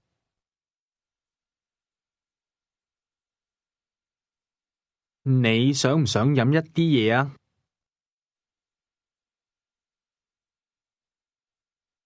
How does she answer? "No, thank you." 唔想，多謝。唔想，多謝。How does she add, "But I want to eat something"? 但係我想食一啲嘢。Now say, "But I don't want to eat." 但係我唔想食。Say goodbye to her. 拜拜。拜拜。This is the end of Unit 5. This is Unit 6 of Pimsleur's Cantonese 1. Listen to this conversation. In it, you'll hear the word 到。 This means also. Listen. 小姐早晨。先生早晨，你好嗎？好好，多謝。我想食一啲嘢。你呢？我都想。你想唔想飲一啲嘢啊？想。去邊度啊？界限街。You just heard the man ask, "Where to go?" 去邊度啊？ Do you remember the word for street in Cantonese? 街。街 Now say Boundary Street. 界限街界限街 Did you hear the mid, low, and high level tones in that? Ask where this street is located.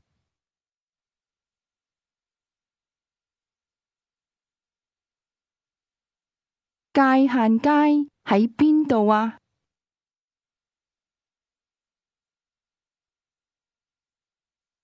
It's located here. 喺呢度 Tell her that Boundary Street is not located over there.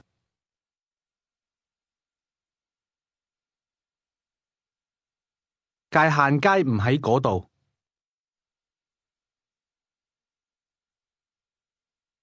Do you remember how to ask, How about you?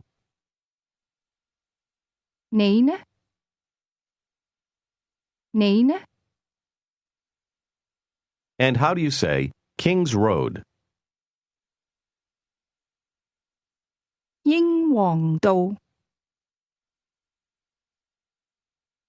Now try to ask, How about King's Road? 英皇道呢？英皇道呢？ Say, It's located over there. 喺嗰度 Ask whether it's located here.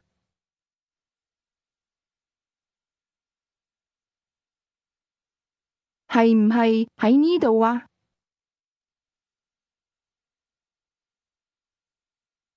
係唔係喺呢度啊？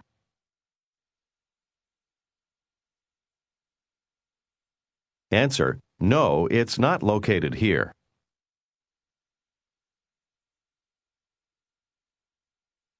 唔係，唔喺呢度。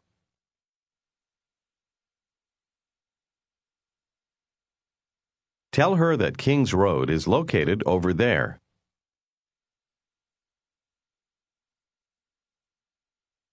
英皇道喺嗰度。Now say, You speak. 你講 You speak well. 你講得好，你講得好。 Did you remember to use 得 Now say, You speak Cantonese very well.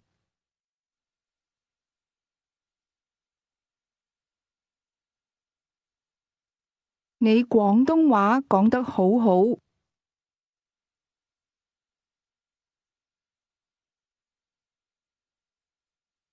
How do you say, I can understand a little? 我識聽一啲。Say, I can speak a little. 我識講一啲。Say modestly, I don't speak well. 我講得唔好。唔好。Do you remember how to say hello in Cantonese? 你好，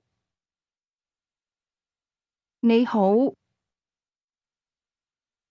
Try to say, Hello, miss. 小姐你好。小姐你好。What's the Cantonese word want to? 想。想。 Say something in Cantonese. 一啲嘢。Ask me if I want to eat something.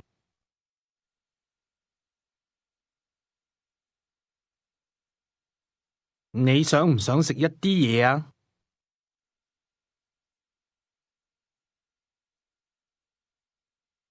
Try to answer, Yes, I want to eat something.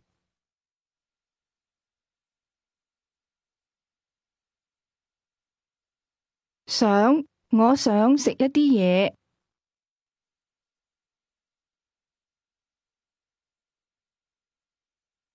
Ask me if I want to drink something.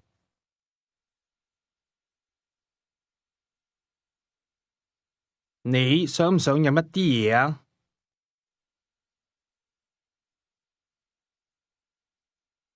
飲 Answer in the affirmative.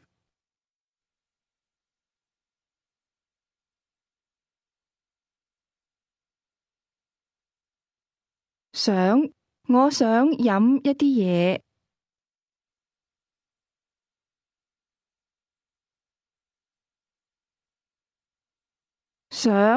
我想飲一啲嘢。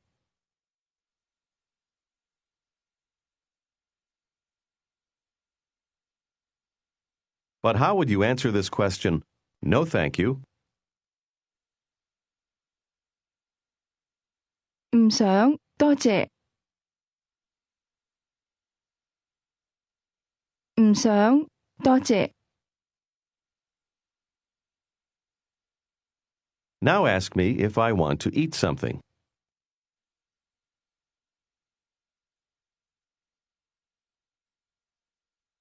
你想唔想食一啲嘢啊？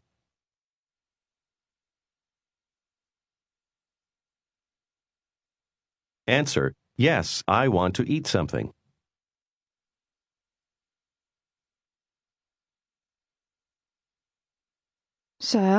我想食一啲嘢。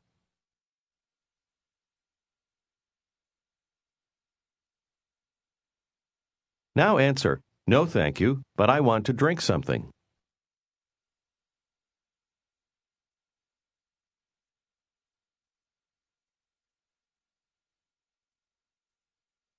唔想，多謝，但係我想飲一啲嘢。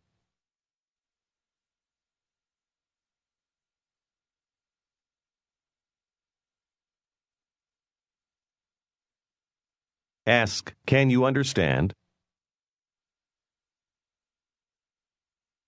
你識唔識聽啊？ How would you answer? No. 唔識 Now say, But you speak. 但係你講。你講。You speak very well. 你講得好好。你講得好好。Say, I don't speak well, or I speak not well. 我講得唔好。 Ask me where Boundary Street is located.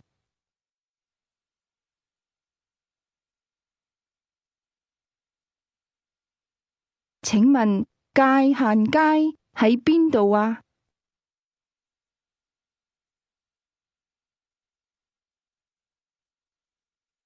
Ask, Do you know?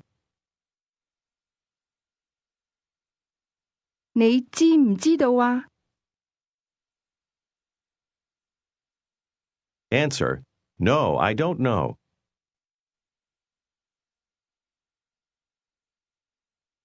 唔知，我唔知道。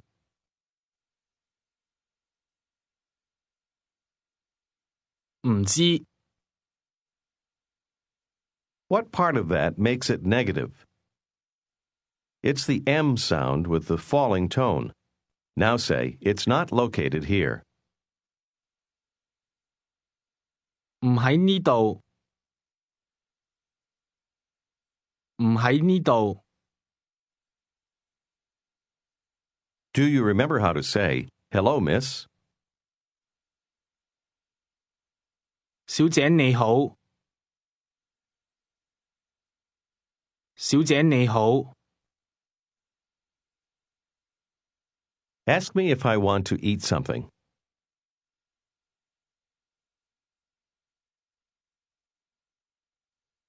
你想唔想食一啲嘢啊？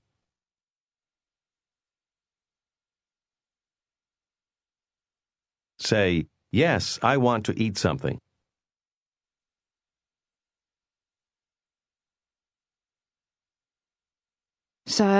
我想食一啲嘢。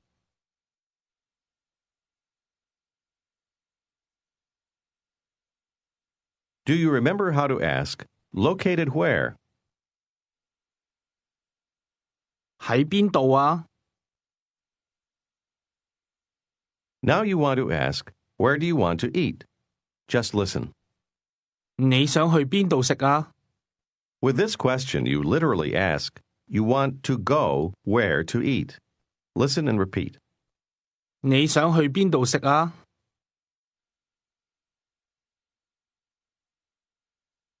去去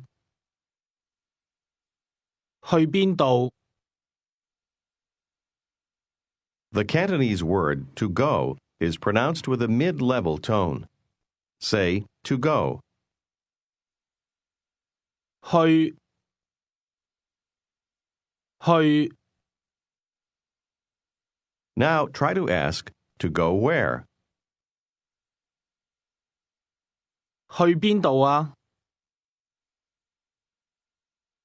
Ask me again where I want to go to eat.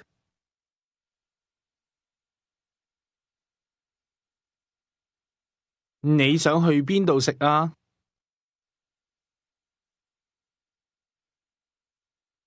Here is the answer, my place. Listen and repeat. 我度度度我度 That's a combination of low rising and low level tones. Say again, my place. 我度 Ask me where I want to go to eat.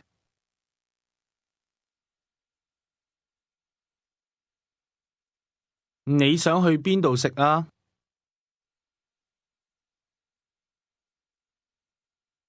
Say, my place.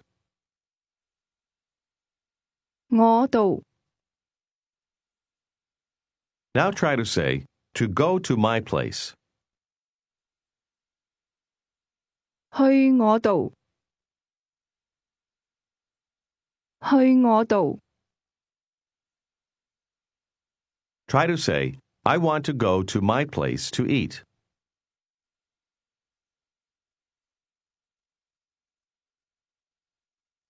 我想去我度食。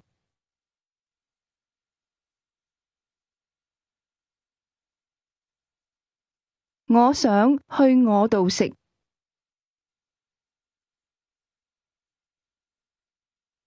Ask again, where do you want to go to eat?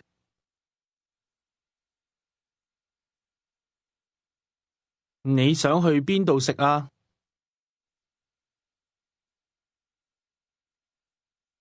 How do you think you'd say, your place? 你度你度 Try to say, I want to go to your place to eat.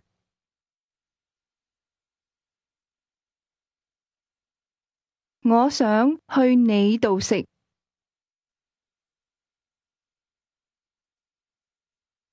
去你度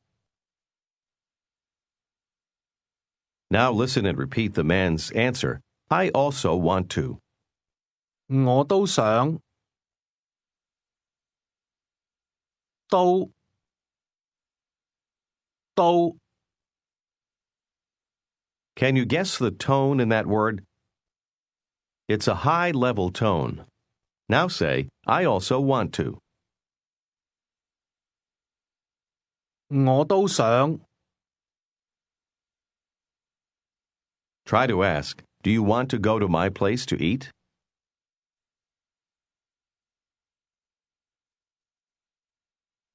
你想唔想去我度食啊？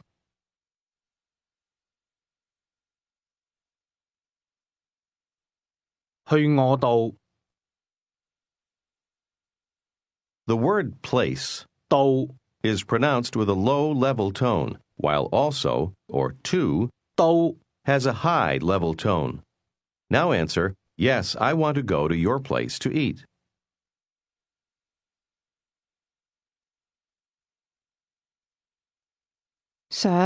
我想去你度食。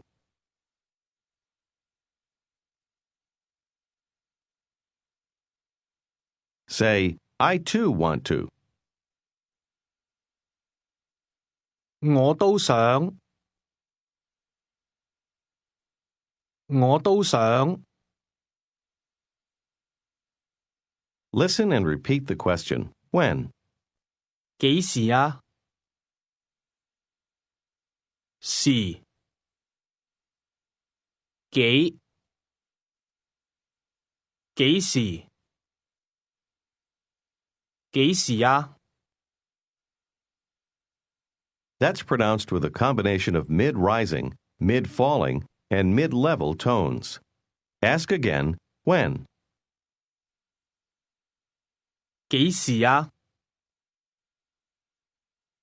Say, I don't know. 我唔知道。 Here is the answer, now. Listen and repeat. 而家加而家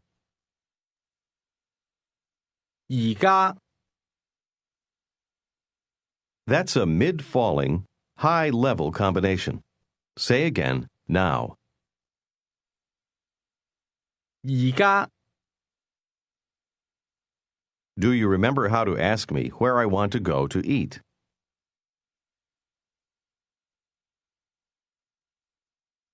你想去邊度食啊？ And now ask again, when? 幾時啊？幾時？ Try to ask me when I want to eat. Be careful of the word order. 你想幾時食啊？你想幾時食啊？ Answer, now. 而家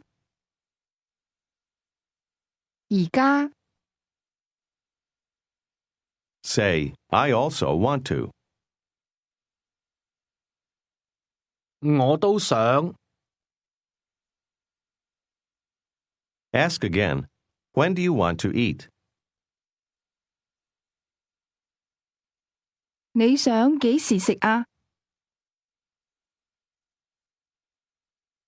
Here's how you'd answer this question, not now. Listen and repeat. 而家唔想。唔想。而家唔想。 Literally, now don't want to. Say again, not now.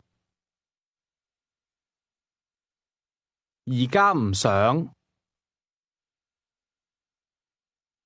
Here is the answer, later. Listen and repeat. 遲啲。啲。遲。遲啲。遲啲。 Say again, later. 遲啲。Say now. 而家，而家， Now and later are both pronounced with the same combination of mid-falling and high-level tones. Now ask, do you want to drink something?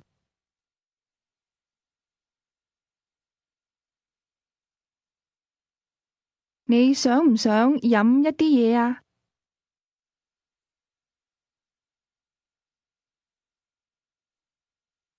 Say, I don't know.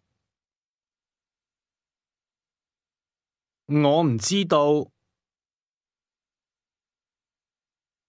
Now answer this question. No thanks.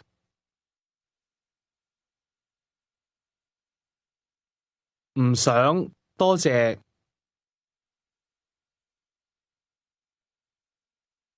唔想，多謝。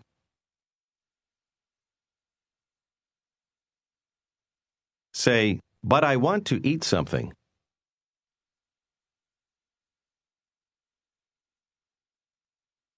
但係我想食一啲嘢。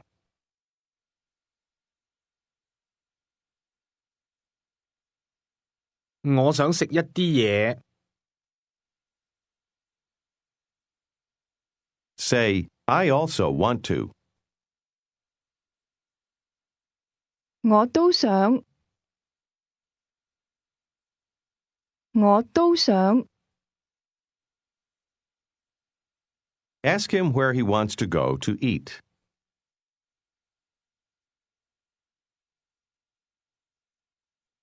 你想去邊度食啊？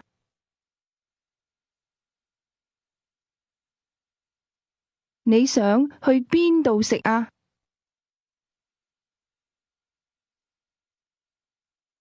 How does he say, I want to go to your place to eat?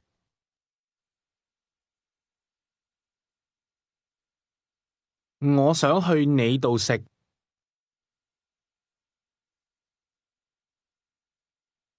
Ask, when do you want to drink something?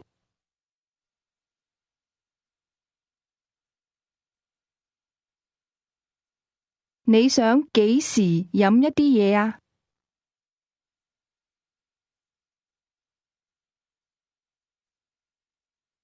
你想幾時飲一啲嘢啊？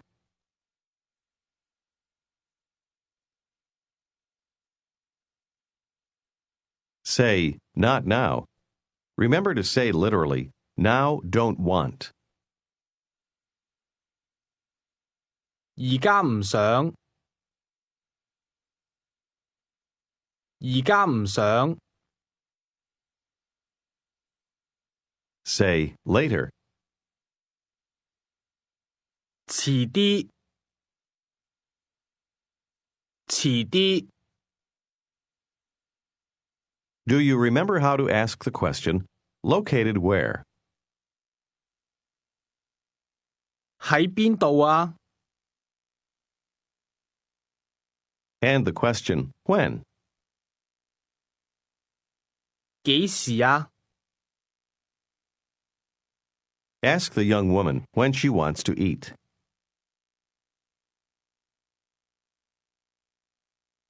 你想幾時食啊？ How would she answer this question, not now?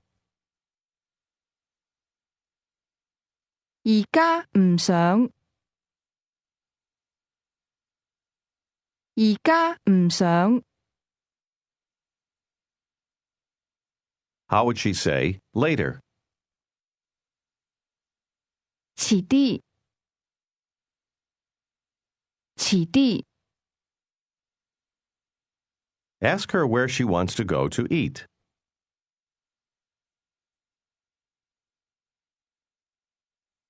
你想去邊度食啊？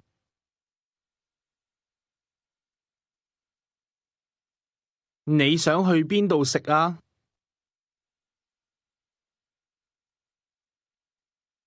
Do you remember how to say, my place? 我度，我度。Now say, I want to go to my place to eat.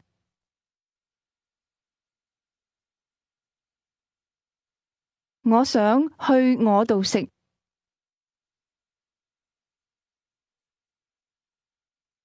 Try to say, I don't want to go to your place. 我唔想去你度。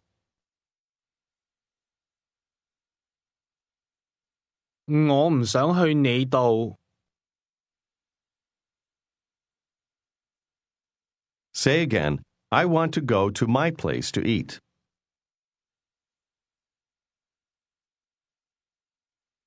我想去我度食。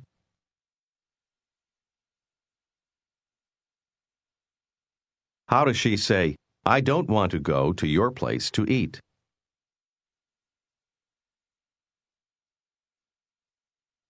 我唔想去你度食。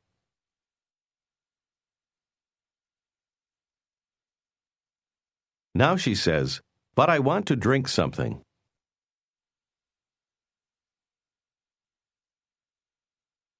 但係我想飲一啲嘢。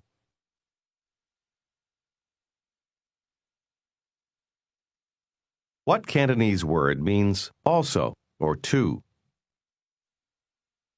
都。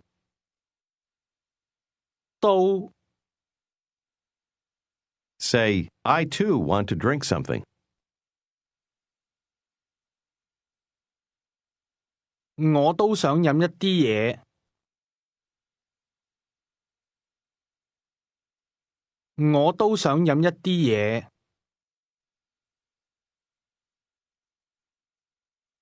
Ask him when he wants to drink something.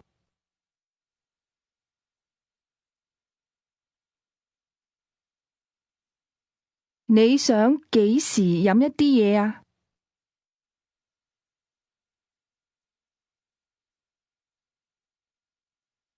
？Now ask her, do you want to drink later? You'll ask literally, you later don't want to drink? Try it.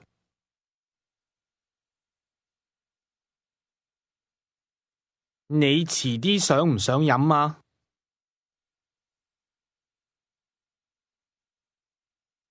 你遲啲想唔想飲啊？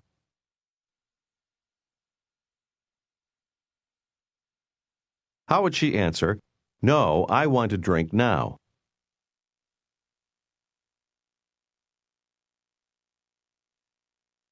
唔想，我而家想飲。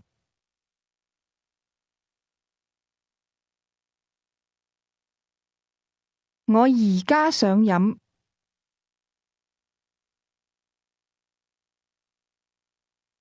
Now try to ask, Do you want to go to my place to drink something?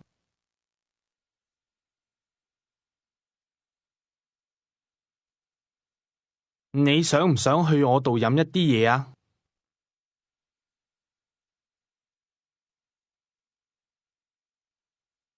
How does she answer? Yes. 想。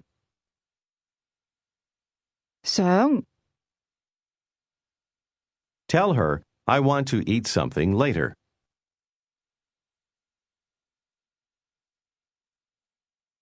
我遲啲想食一啲嘢。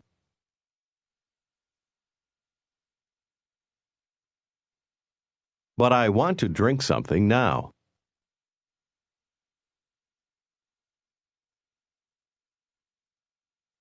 但係我想而家飲一啲嘢。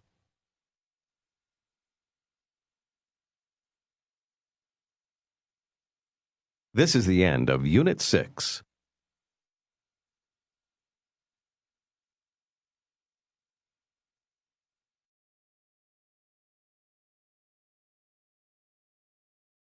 This is Unit 7 of Pimsleur's Cantonese 1. Listen to this conversation. 你想幾時食啊？係唔係而家啊？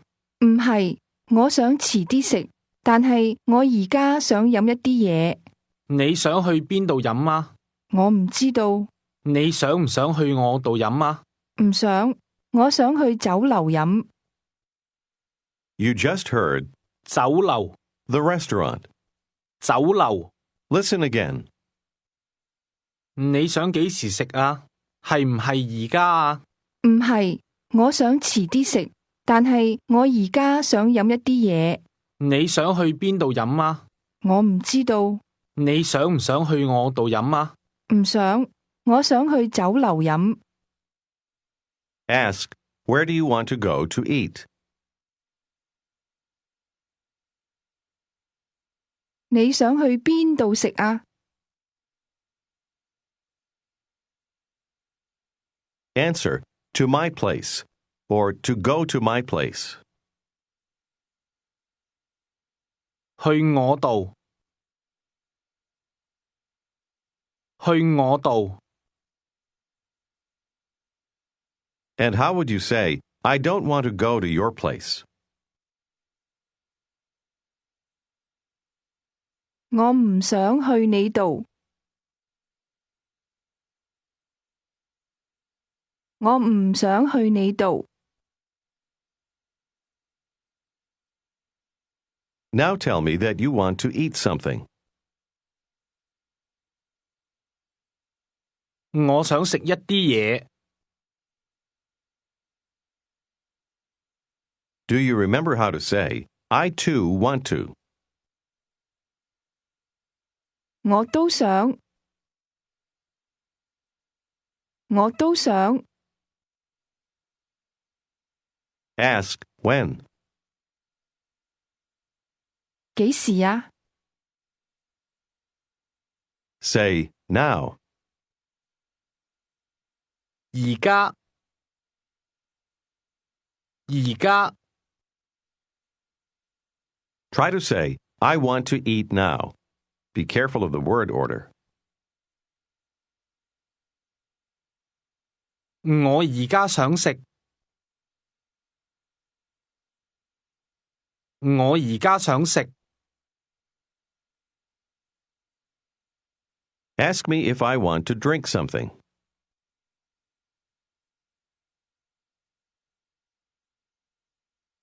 你想唔想飲一啲嘢啊？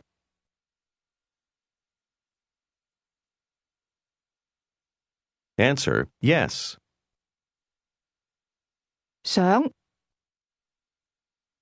想。 Do you remember how to say, hello? 你好，小姐你好。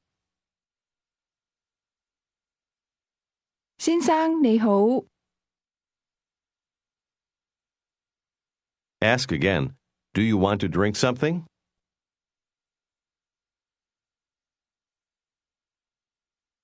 你想唔想飲一啲嘢啊？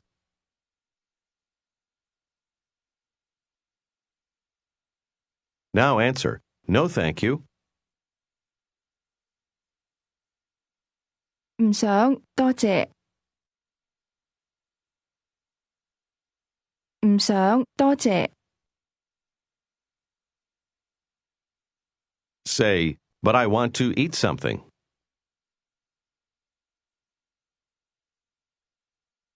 但係我想食一啲嘢。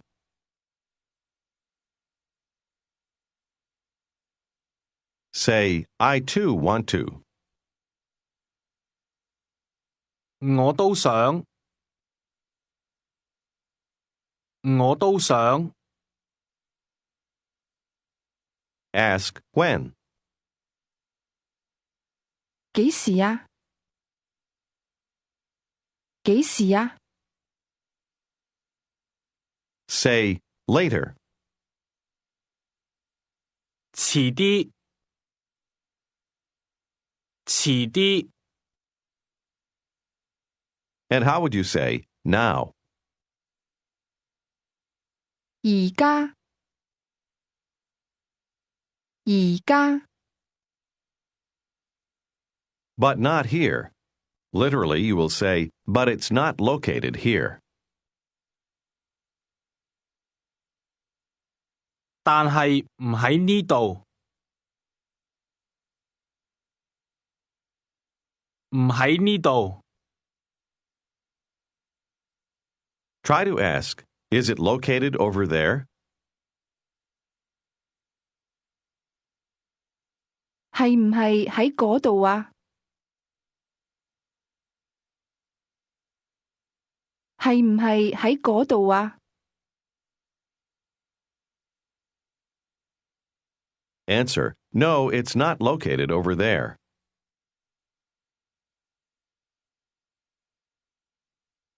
唔係，唔喺嗰度。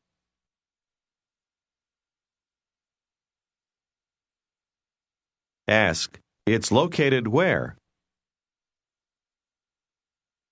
喺邊度啊？喺邊度啊？ Ask: Where do you want to go to eat?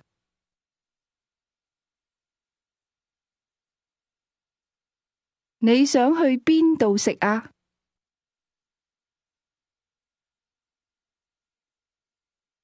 去邊度？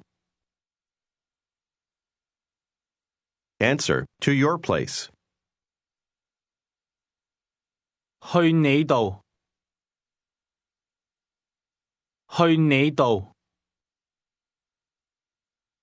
She answers, Okay. It's the same as the word for good or well. 好，好，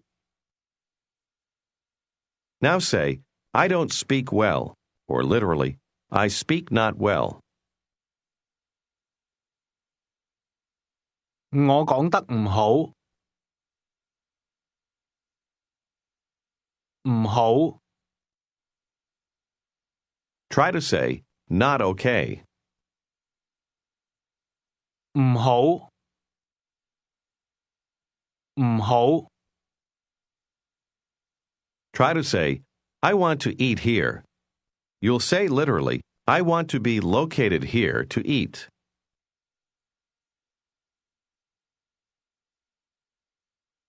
我想喺呢度食。我想喺呢度食。Ask him where he wants to go to eat.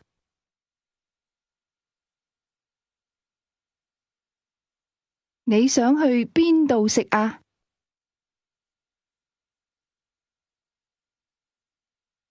His answer is, to the restaurant. Listen and repeat. 去酒樓。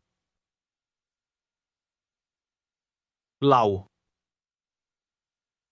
酒。酒樓。酒樓。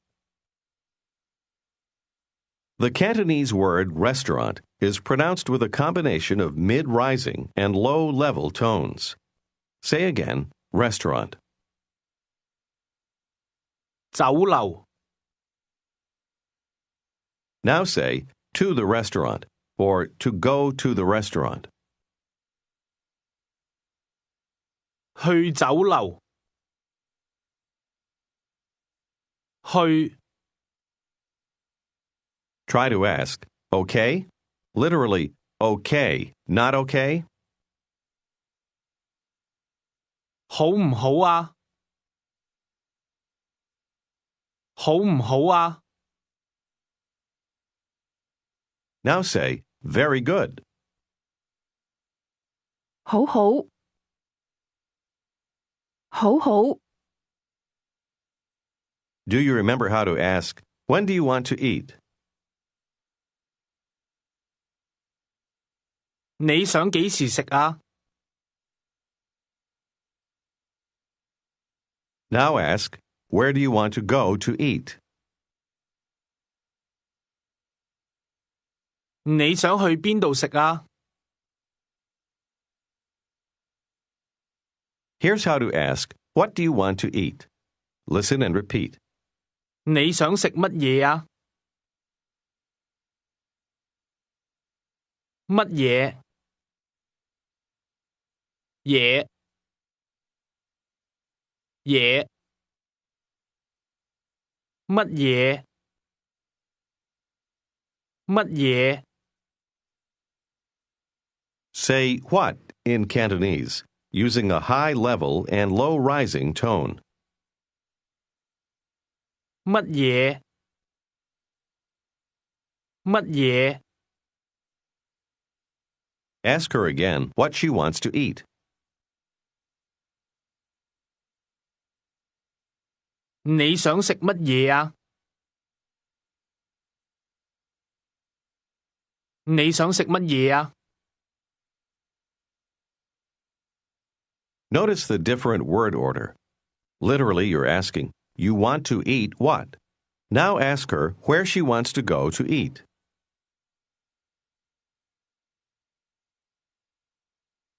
你想去邊度食啊？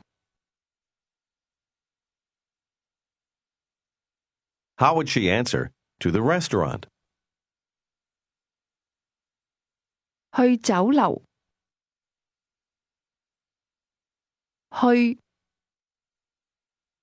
去酒樓。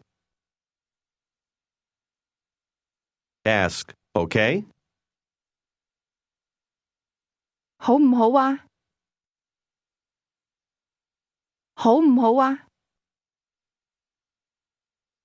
Say, okay. 好， Say, I want to drink something. 我想飲一啲嘢。 Now try to ask, what do you want to drink? 你想飲乜嘢啊？乜嘢？你想飲乜嘢啊？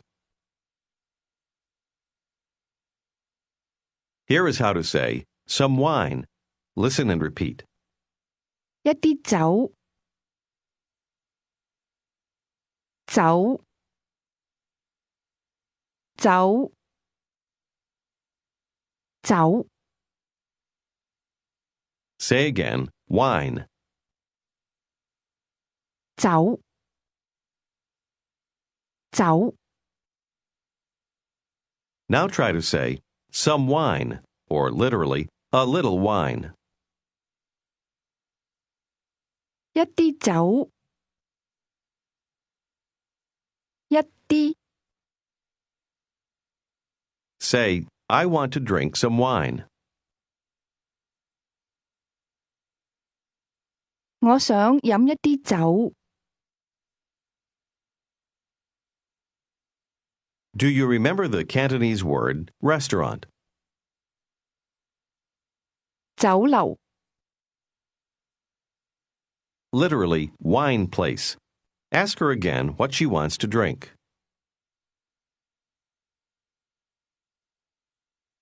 你想飲乜嘢啊？ Ask, do you know? 你知唔知道啊？你知唔知道啊？ Answer, no. 唔知。唔知。 Try to ask her if she wants to drink some wine.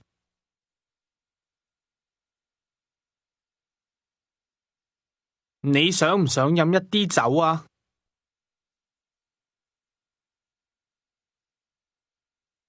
你想唔想飲一啲酒啊？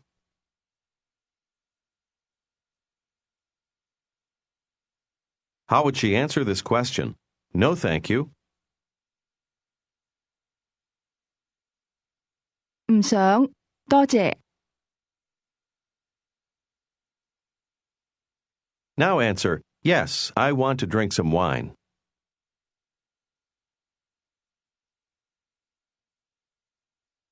想，我想飲一啲酒。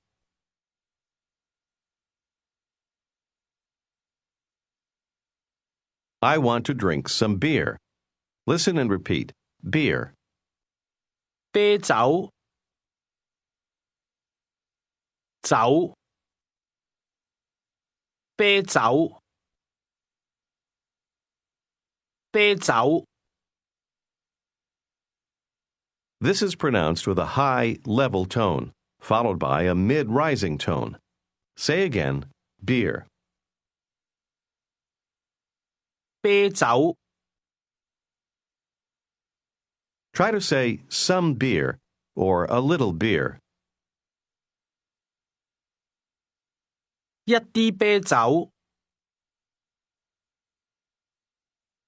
Do you remember how to ask, okay? 好唔好啊？好唔好啊？ Say, I want to drink some wine. 我想飲一啲酒。我想飲一啲酒。Say, I want to drink some beer.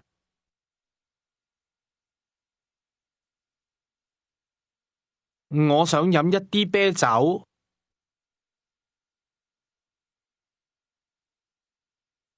啤酒。我想飲一啲啤酒。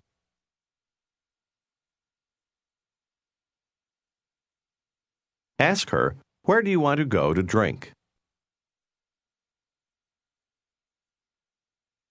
你想去邊度飲啊？你想去邊度飲啊？ Try to ask her, do you want to go to my place to drink?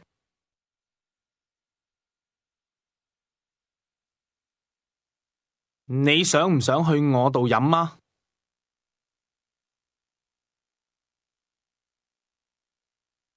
去我度。你想唔想去我度飲啊？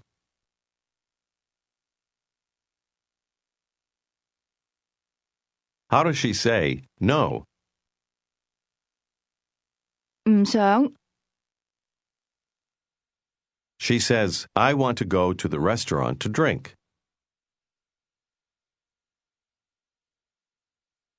我想去酒樓飲。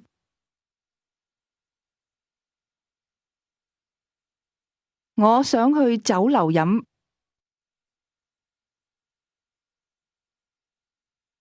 Say, but later, okay?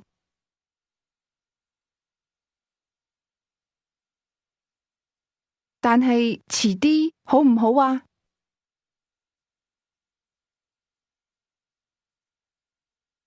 遲啲。Do you remember how to say, not now? 而家唔想。而家唔想。Say, okay. 好。好。 How do you say hello in Cantonese? 你好。你好。 Do you remember how to tell someone you want to eat something?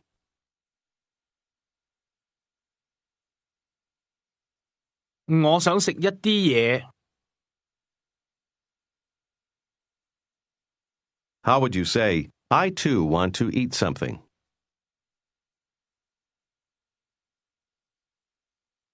我都想食一啲嘢。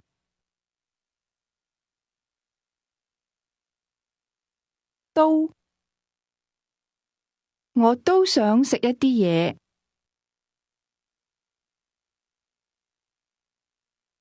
Tell her you want to drink something. 我想飲一啲嘢。我想飲一啲嘢。Ask her if she wants to drink something.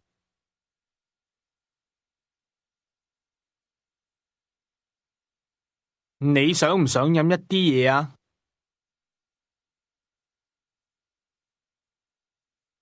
你想唔想飲一啲嘢啊？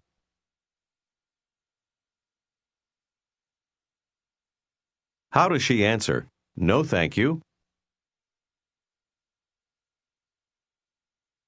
唔想，多謝。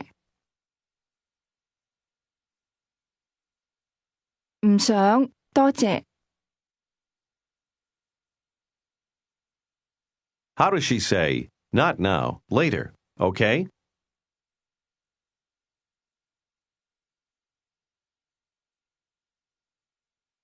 而家唔想，遲啲，好唔好啊？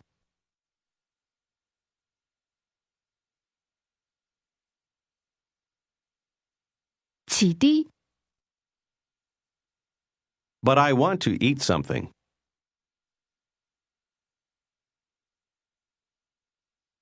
但係我想食一啲嘢。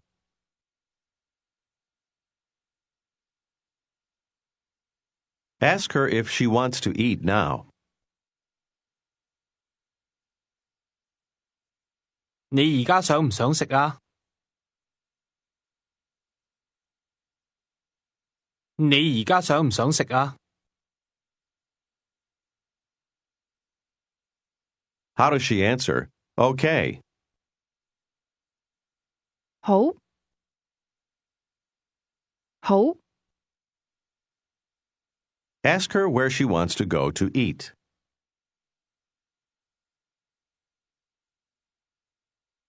你想去邊度食啊？ How does she answer? I want to go to the restaurant to eat. 我想去酒樓食。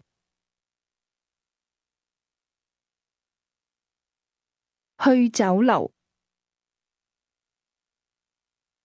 我想去酒樓食。Say, okay. 好， Ask, when. 幾時啊？幾時啊？ How does she say, I want to eat now? 我而家想食。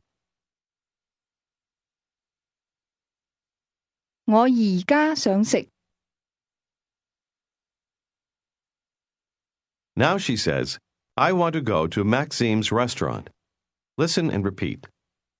我想去美心酒樓。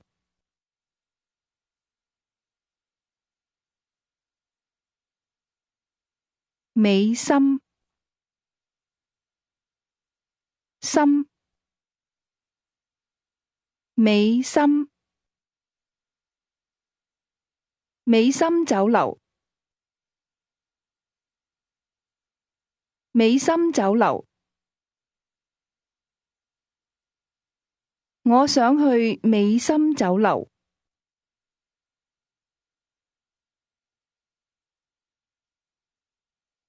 Notice the mid-level and high-level tones. Say the name Maxime's. 美心，美心。Ask her where she wants to go to eat.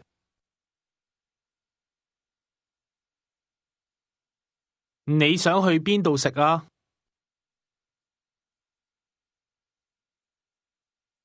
？Answer, to Maxime's restaurant. 去美心酒樓。去美心酒樓。Try to ask her where this restaurant is located.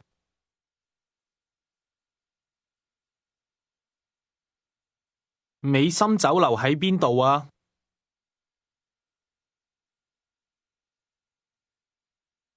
喺邊度啊？美心酒樓喺邊度啊？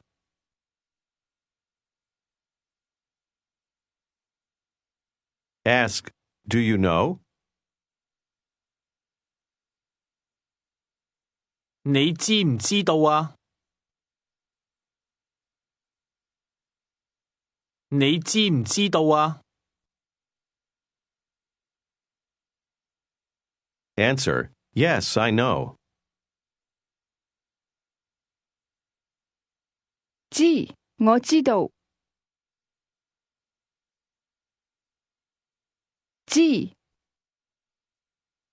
知，我知道。How does she tell you? It's located over there. 喺嗰度。When you get to the restaurant, you ask her, What do you want to eat? 你想食乜嘢啊？你想食乜嘢啊？ How does she say, I don't know? 我唔知道。我唔知道。Ask, What do you want to drink? 你想飲乜嘢啊？你想飲乜嘢啊？ Now she says, I want to drink something. 我想飲一啲嘢。我想飲一啲嘢。Ask her, Do you want to drink some wine?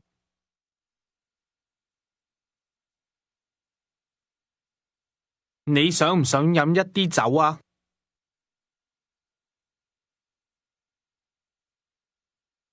你想唔想飲一啲酒啊？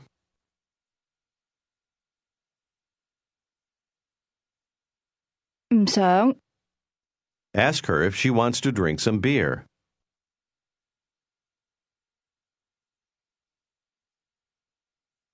你想唔想飲一啲啤酒啊？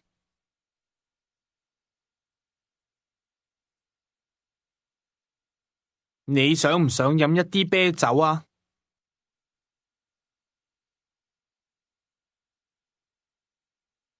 Now she answers, No thanks. 唔想，多謝。Answer, Not now, thanks.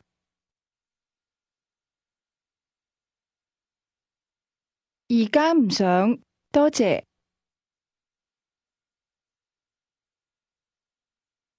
而家唔想。How does she say, I want to drink some wine? 我想飲一啲酒。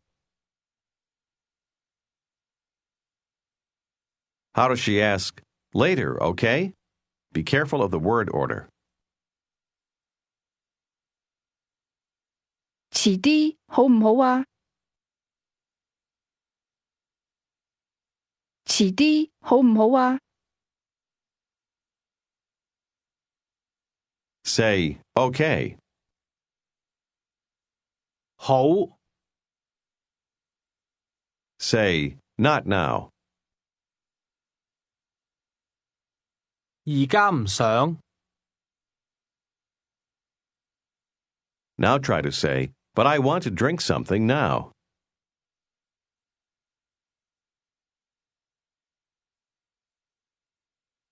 但係我而家想飲一啲嘢。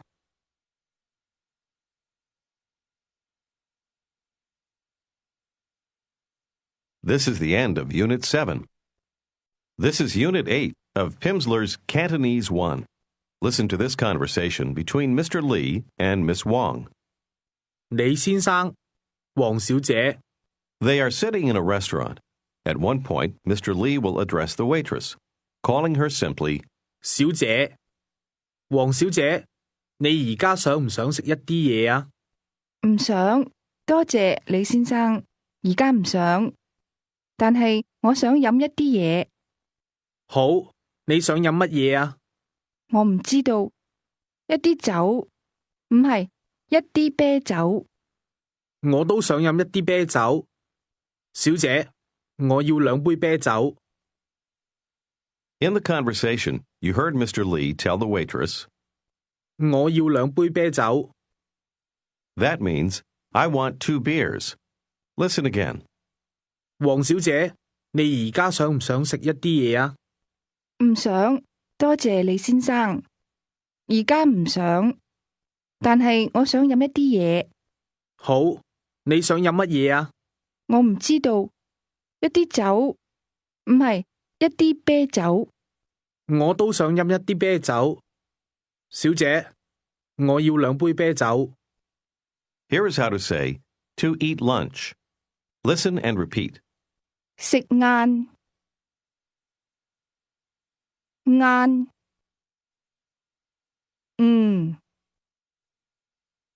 晏，晏。 The word lunch is pronounced with a mid-level tone. How do you say lunch? 晏， Say again, to eat lunch. 食晏。 Try to ask someone if she wants to eat now. 你而家想唔想食啊？ Answer, yes, I want to eat lunch.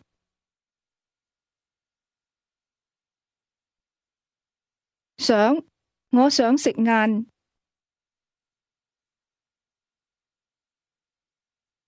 食晏。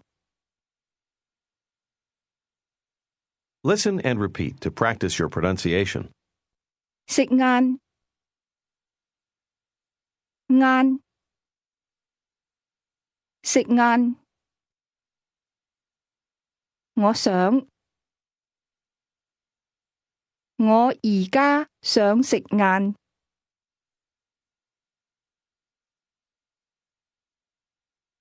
And now listen and repeat the same statement at a rapid conversational speed. 我而家想食晏。 Ask her where she wants to go to eat. 你想去邊度食啊？ Try to ask, do you want to go to the restaurant to eat? 你想唔想去酒樓食啊？ Answer, yes, I want to go to Maxime's restaurant.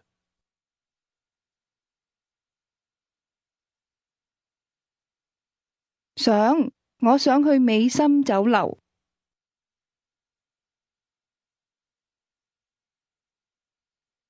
美心酒樓。 Now answer, no, I want to go to your place.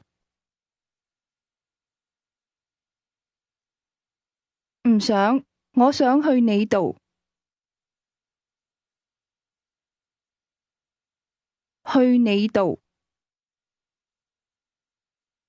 Do you remember how to say, I also want to? 我都想。我都想。 Say, but later, okay?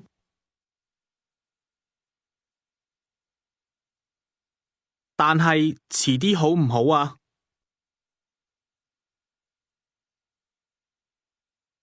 Ask her if she wants to drink something now.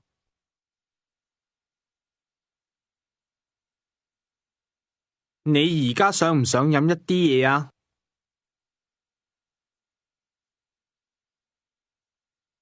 Now ask her what she wants to drink. 你想飲乜嘢啊？ Listen to these 2 questions together and think of what they mean. 你想唔想飲一啲嘢啊？你想飲乜嘢啊？ And now ask whether she wants to drink something. 你想唔想飲一啲嘢啊？ Ask her when she wants to drink something. 你想幾時飲一啲嘢啊？幾時？你想幾時飲一啲嘢啊？ Ask if she wants to drink something now.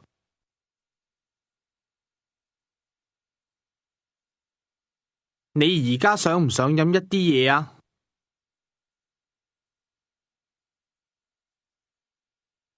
Ask again, what do you want to drink? 你想飲乜嘢啊？ Ask her if she wants to drink some beer.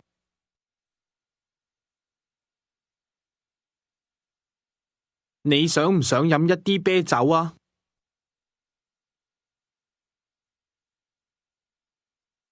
He orders 2 beers. Just listen. 我要兩杯啤酒。我要兩杯啤酒。 Literally, he's saying, I want 2 cups of beer. Listen and repeat the number 2. 兩兩兩 Can you guess the tone? It's a low rising tone. Now listen and repeat 2 cups. 兩杯杯兩杯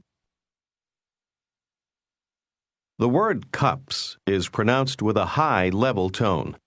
Say again, 2 cups.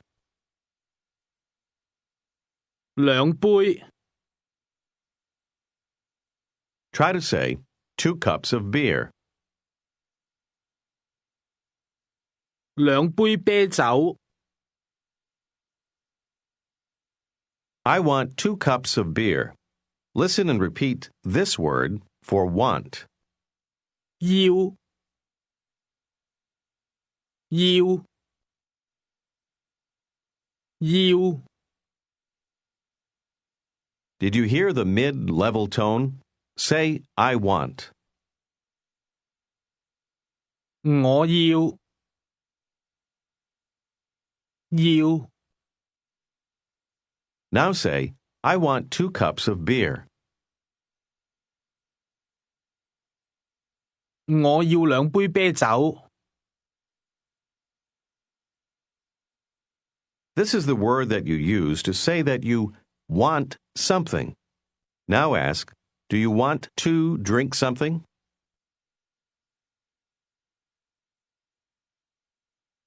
你想唔想飲一啲嘢啊？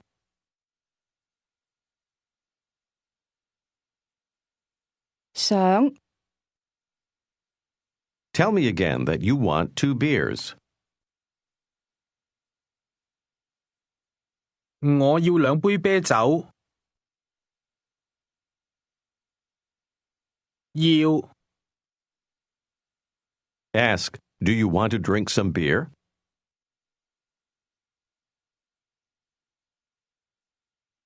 你想唔想飲一啲啤酒啊？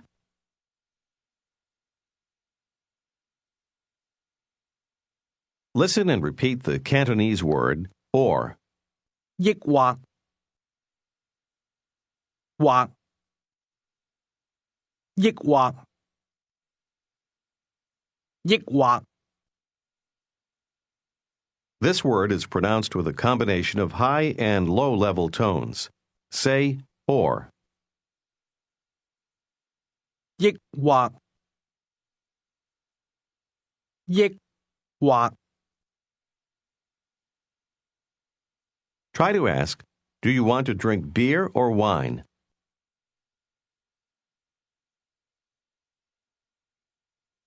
你想飲啤酒抑或酒啊？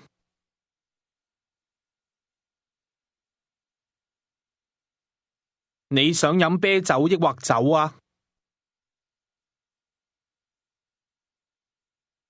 You don't need want, don't want with 抑或 because the answer won't be yes or no.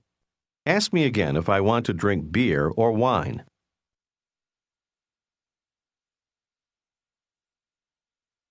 你想飲啤酒抑或酒啊？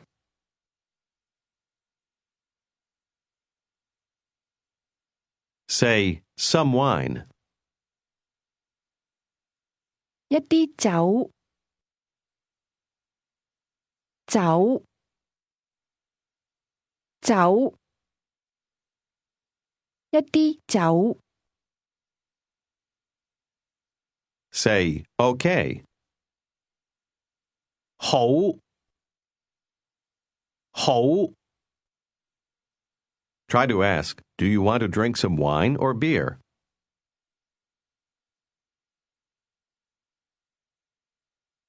你想飲一啲酒抑或啤酒啊？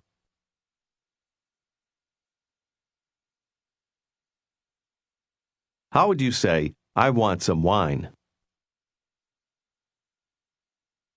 我要一啲酒。我要一啲酒。 Say again, I want to drink. 我想飲。 Now say, I don't want to. 我唔想，唔想。 Remember the falling tone with the 唔 listen and repeat to practice the pronunciation. 唔想，唔想。 Do you remember how to say, I don't want to drink wine? 我唔想飲酒。 I want to drink some beer.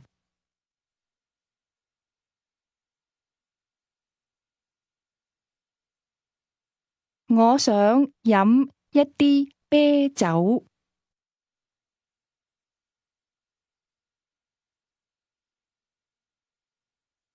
我想飲一啲啤酒。 And how would you tell the waitress, I want 2 beers? 我要兩杯啤酒。 Ask, do you want wine or beer?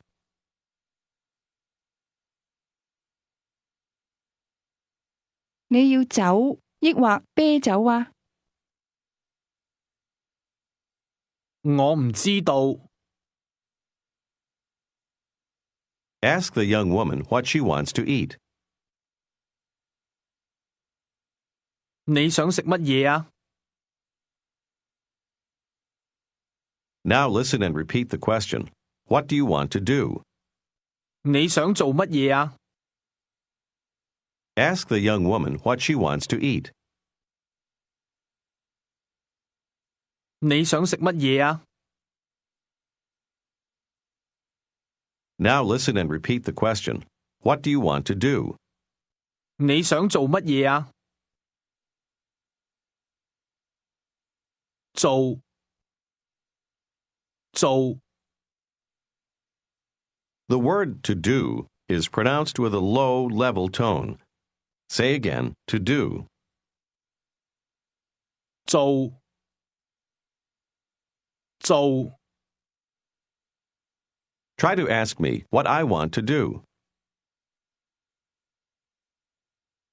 你想做乜嘢啊？ What do you want to do now? Be careful of the word order. 你而家想做乜嘢啊？你而家想做乜嘢啊？ Answer, I want to drink something now.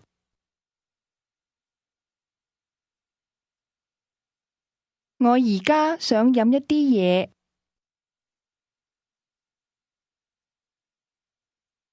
Ask her where she wants to go to drink something.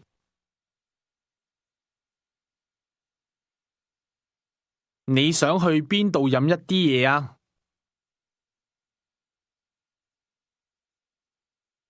Here is the answer. To the hotel. Just listen. 去酒店。去酒店。Hotel is pronounced with a combination of mid-rising and mid-level tones. Listen and repeat. 酒店。店。酒。酒店。酒店。Now try to say, I want to go to the hotel. 我想去酒店。我想去酒店。Ask to go where. 去邊度啊？ Say again, I want to go to the hotel.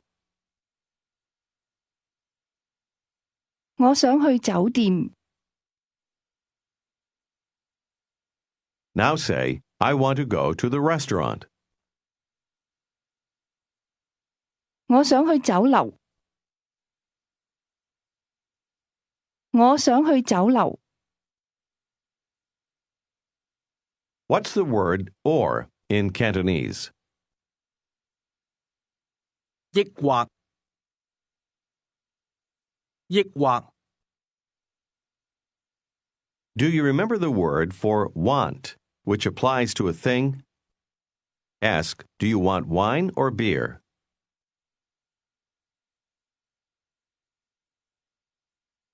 你要酒抑或啤酒啊？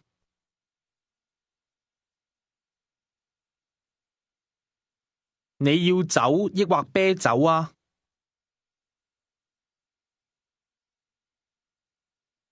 And now ask me what I want to do. 你想做乜嘢啊？做。 Listen and repeat the answer. I want to buy something. 我想買一啲嘢。買。買。買。To buy is pronounced with a low rising tone. 買。買。 Ask me what I want to buy. 你想買乜嘢啊？ Say, I want to buy something.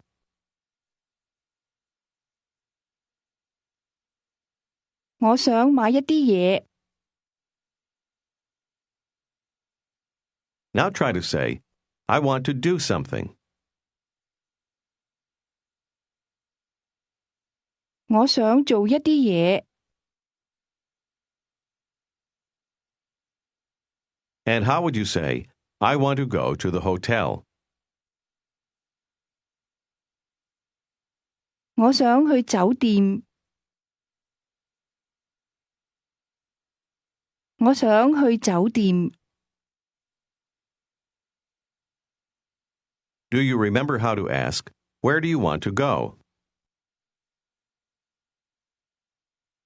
你想去邊度啊？邊度？ I want to go to the hotel to drink something.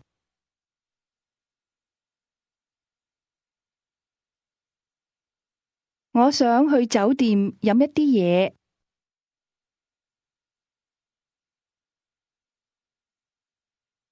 Ask her if she wants wine or beer.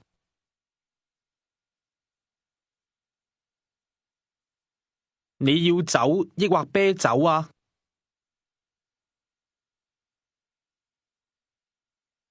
抑或。 How would you say, I want 2 beers?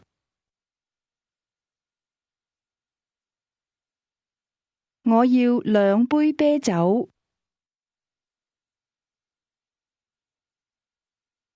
兩杯啤酒。Now listen to the question, with whom? 同邊個啊？同邊個啊？ Listen and repeat, with. 同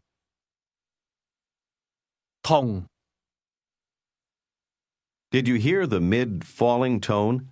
Say again, with. 同 With whom? Listen and repeat. 同邊個啊？邊個個個邊邊個邊個 The tones in who or whom go from the high level to the mid level. Say this word again. 邊個 Now ask, with whom? Pay attention to the rising and falling tones. 同邊個啊？同邊個啊？ Now try to answer, with you. 同你同你 Say, I want to do something. 我想做一啲嘢。Ask, do you want to buy something? 你想唔想買一啲嘢啊？買 Answer, no, I want to eat lunch now.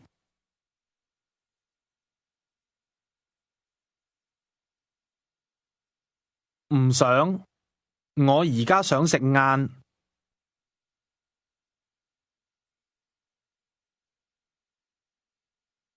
Ask, with whom? 同邊個啊？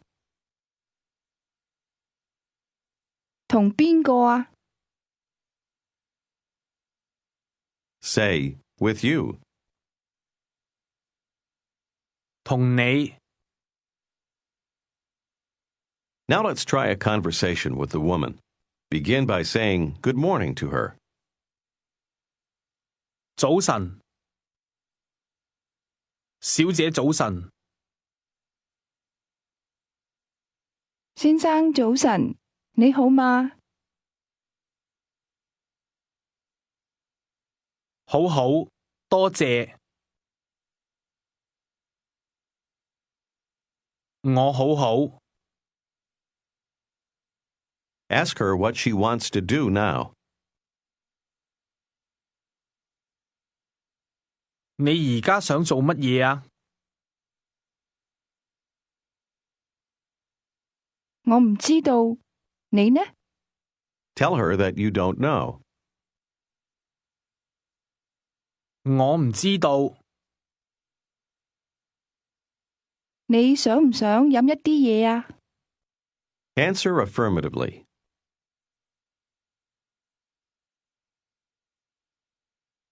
想，我想飲一啲嘢。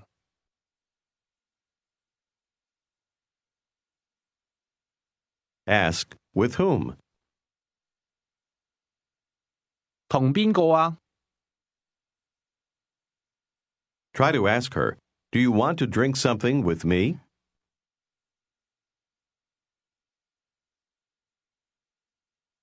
你想唔想同我飲一啲嘢啊？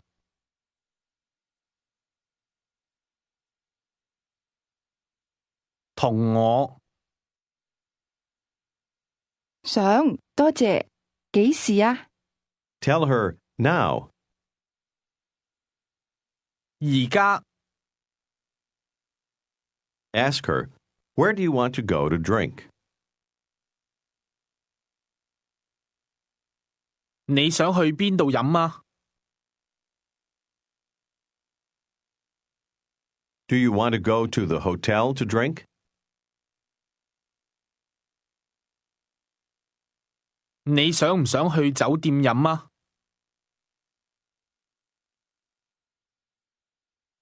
唔想，我想去美心酒樓飲。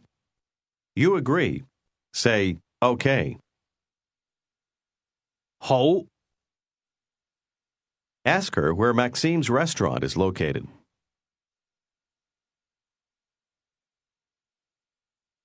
美心酒樓喺邊度啊？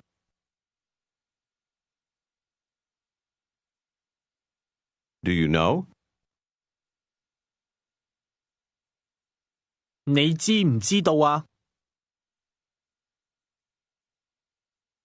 我唔知，你呢？ Tell her, 知，我知道。知，我知道。 say, it's located over there. 喺嗰度。 You've reached the restaurant. Ask her, what do you want to drink? 你想飲乜嘢啊？ And now ask, do you want wine or beer?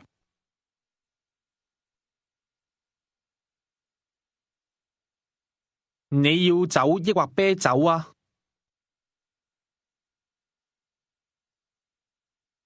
我要一啲酒。 How does she ask you if you want to eat lunch? 你想唔想食晏啊？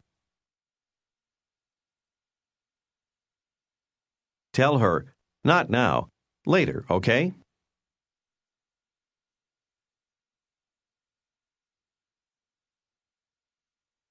而家唔想，遲啲好唔好啊？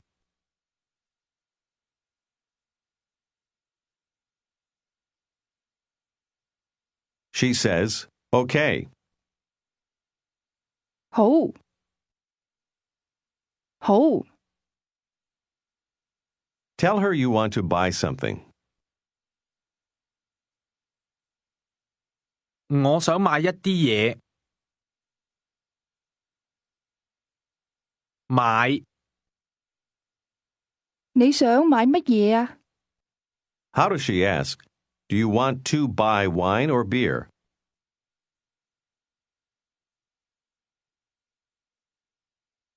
你想買酒抑或啤酒啊？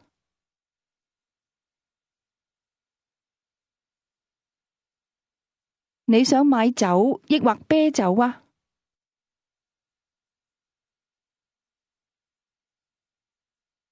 And how would you tell her that you want some wine?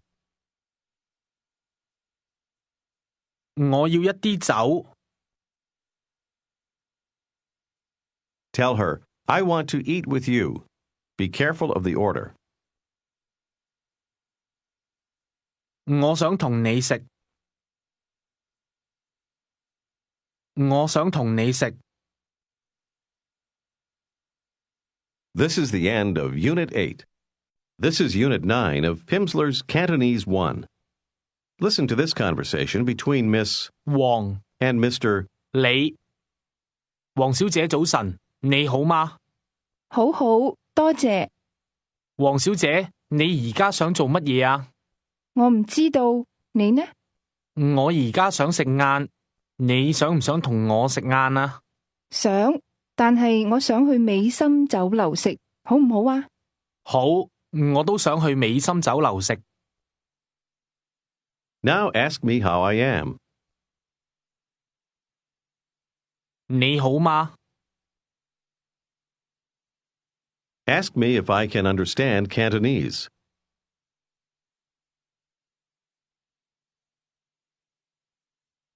你識唔識聽廣東話啊？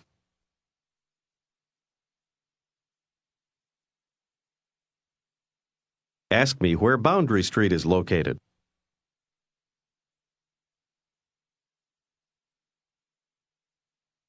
界限街喺邊度啊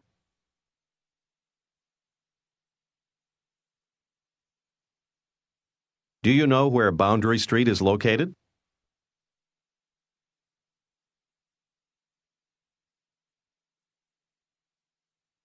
你知唔知道界限街喺邊度啊？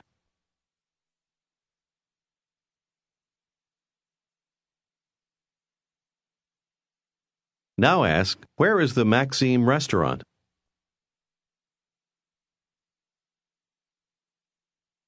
美心酒樓喺邊度啊？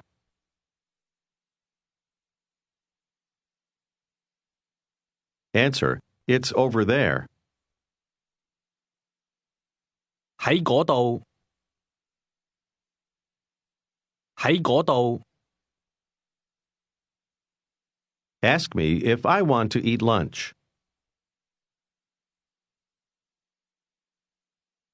你想唔想食晏啊？食晏。Try to ask, do you want to eat lunch with me?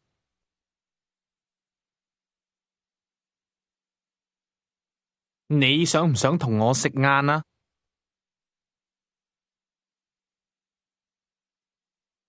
同我。Answer, I don't want to eat lunch. 我唔想食晏。Say, I want to buy something. 我想買一啲嘢。Ask, with whom? 同邊個啊？同邊個啊？ And how would you ask her what she wants to buy? 你想買乜嘢啊？ She says, I want 2 beers, or 2 cups of beer.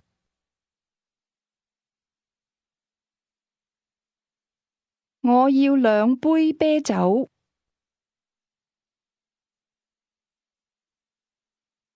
2杯啤酒。Do you remember how to ask, do you want to drink wine or beer?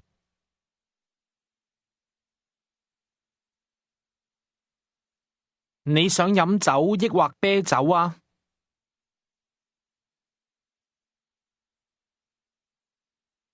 抑或。 Here's how she would say, I want to buy some wine or some beer. Listen and repeat. 我想買一啲酒，或者一啲啤酒。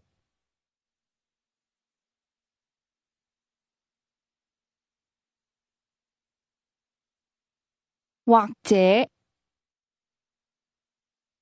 這，或者，或者。This word for or begins with a low level tone and then rises. Say again or as used in a statement. 或者。Cantonese uses a different word for or depending on whether you're making a statement or asking a question. Tell me that you want to buy some wine or some beer.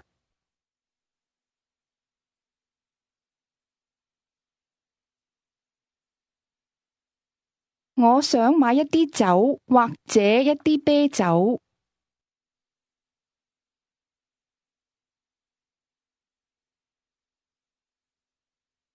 或者。Now ask me if I want to drink something or eat something.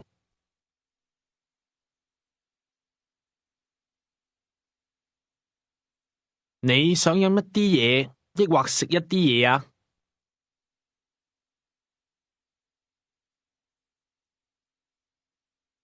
Ask with whom.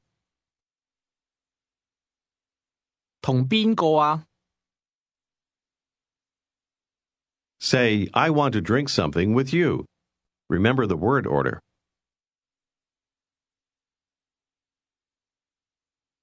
我想同你飲一啲嘢。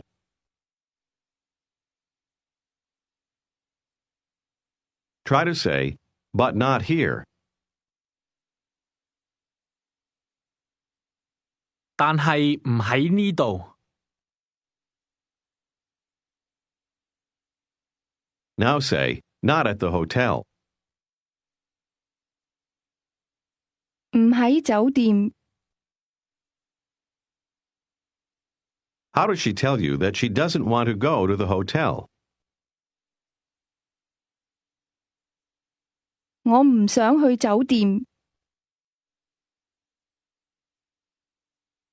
Ask her what she wants to do. 你想做乜嘢啊？ How does she say, I want to drink something or eat something?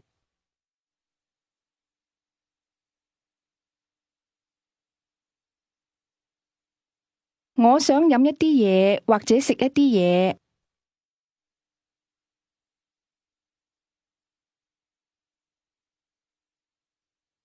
或者 Now she says, I want to go to your place to drink something.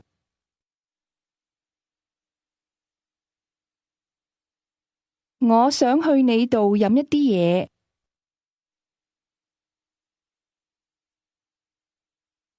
去你度 Ask, okay? 好唔好啊？ Say, okay, I too want to drink something.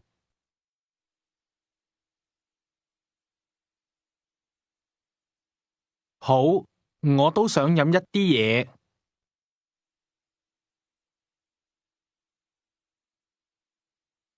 Referring to a thing, ask him what he wants. 你要乜嘢啊？ And how would you ask, what do you want to buy? 你想買乜嘢啊？想 Now ask, when? 幾時啊？幾時啊？ Here's how to ask, at what time? Listen and repeat. 幾點鐘啊？點鐘鐘鐘點點鐘幾點鐘啊？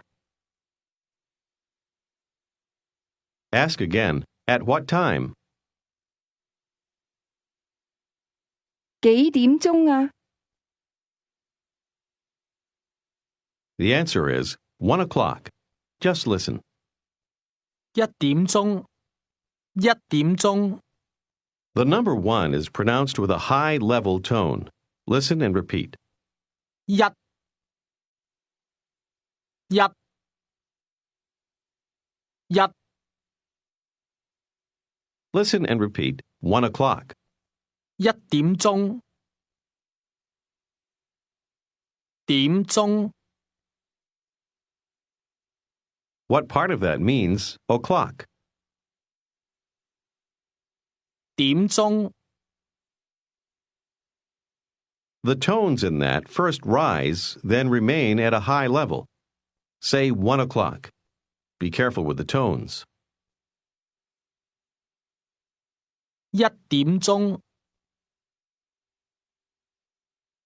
Ask again, at what time? 幾點鐘啊？ Answer 1 o'clock or at 1 o'clock. 一點鐘。Notice that at is understood. Now listen and repeat. 9 o'clock. 9點鐘，九九點鐘， The Cantonese number 9 is pronounced with a rising tone that begins at the mid-level. Say, at 9 o'clock. 9點鐘，九 Ask, at what time? 幾點鐘啊？ How would you say at 1 o'clock or 9 o'clock?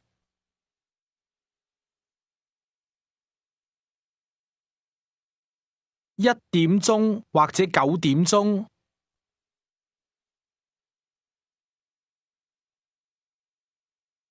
或者 Now listen and repeat the number 8. 8八八 Can you guess the tone? It was a mid-level tone. Try to say 8 o'clock. 8點鐘， Say, at 8 o'clock. 8點鐘， Try to ask, is it at 8 o'clock? 係唔係8點鐘啊？係唔係？ Say, no, it's at 9 o'clock.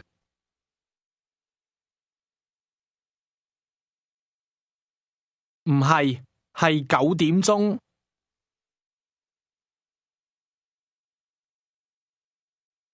Do you remember how to say, I want 2 beers?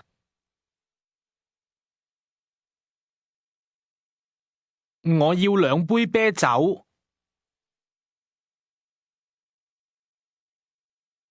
兩 Try to say 2 o'clock. 2點鐘，2點鐘， Say 8 o'clock. 8點鐘， Say 1 o'clock. 1點鐘， 1點鐘。 Try to say, it's not at 9 o'clock. 唔係9點鐘，唔係9點鐘。 Now say, it's not at 2 o'clock. 唔係2點鐘。 Ask, at what time? 幾點鐘啊？ Do you remember how to say or when you're asking a question? 抑或 Try to ask, at 1 o'clock or 2 o'clock?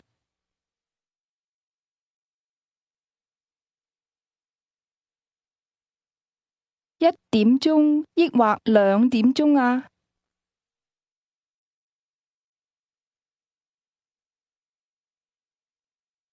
1點鐘抑或2點鐘啊？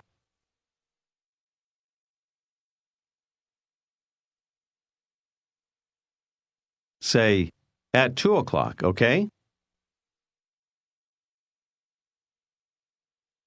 2點鐘好唔好啊？ Say, okay, but I want to go to the hotel to eat lunch.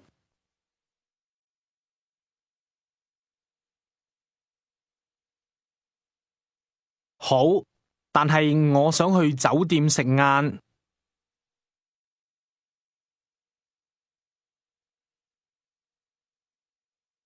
Say, at 8 o'clock.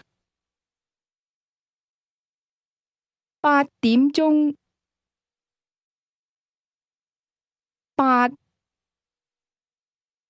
Now say, at 9 o'clock. 9點鐘。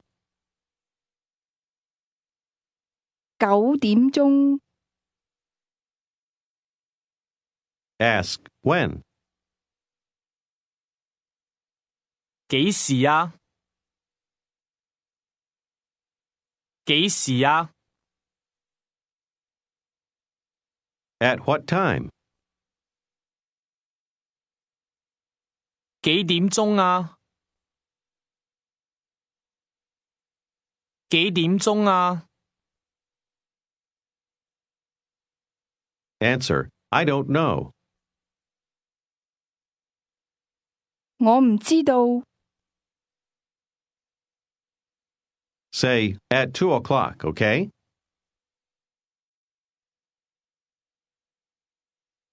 2點鐘好唔好啊？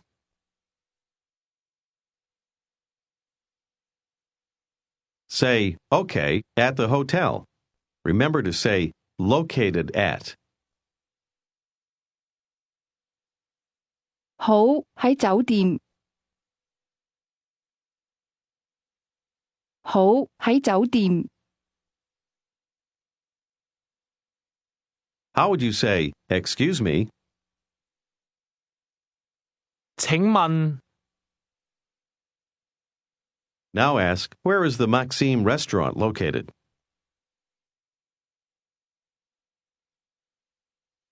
美心酒樓喺邊度啊？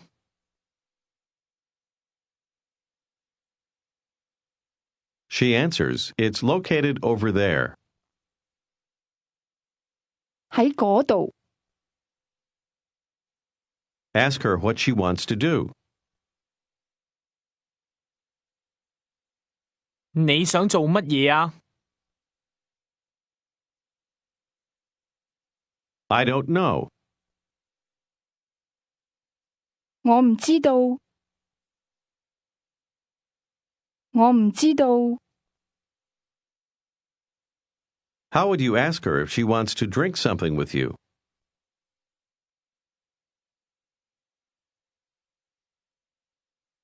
你想唔想同我飲一啲嘢啊？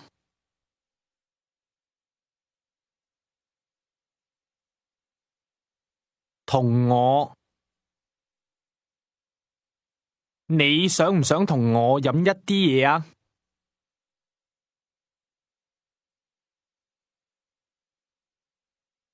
Ask, do you want to drink something now, ma'am?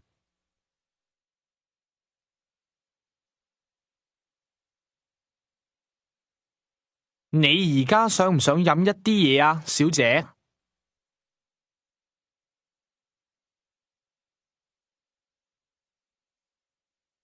How would you say, I want 2 beers? 我要2杯啤酒。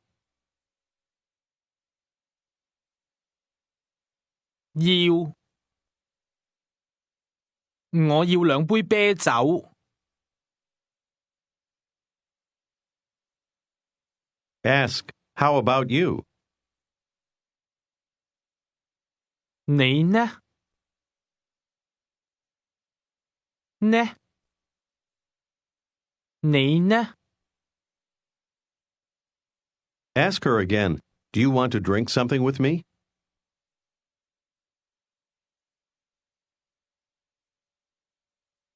你想唔想同我飲一啲嘢啊？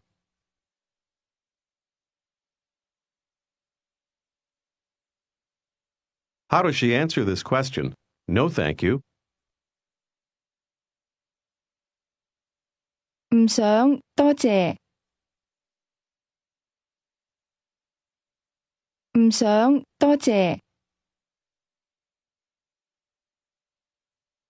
How would you answer, not now, or literally, now don't want to? 而家唔想。Now ask, how about later? 遲啲呢？遲啲呢？ Try to answer, not later. 遲啲唔想。遲啲唔想。Try to ask, at 1 o'clock, okay? 1點鐘好唔好啊？ How does she say, not okay? 唔好。唔好。Ask, at 2 o'clock, okay? 2點鐘好唔好啊？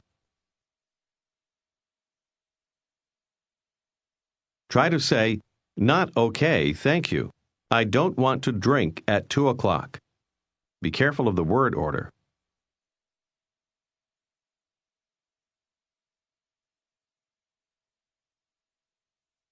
唔好，多謝。我唔想2點鐘飲。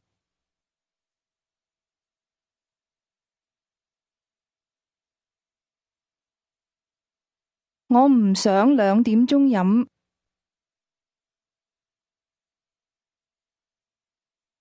Ask her if she wants to drink something at 8 o'clock.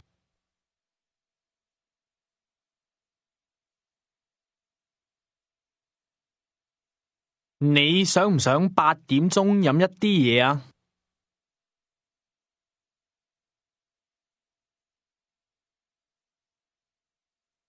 你想唔想8點鐘飲一啲嘢啊？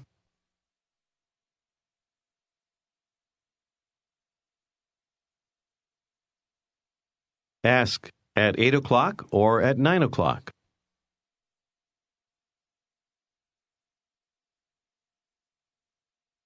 8點鐘抑或9點鐘啊？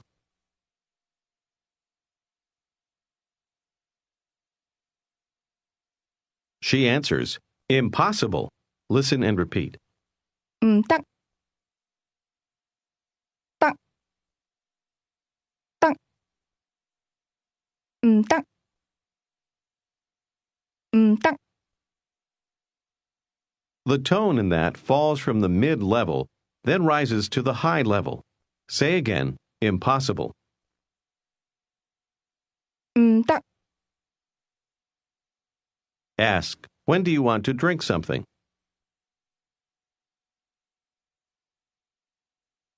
你想幾時飲一啲嘢啊？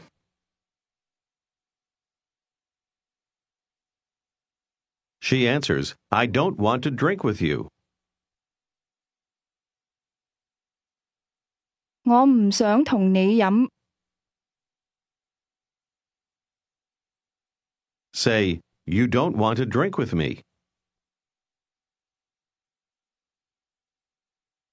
你唔想同我飲。 But you want to eat lunch with me.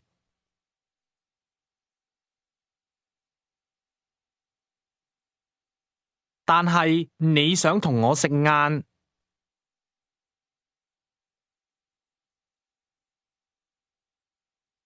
你想同我食晏。 And how do you say, at the restaurant? 喺酒樓。 Do you remember how to say, at 1 o'clock or at 2 o'clock?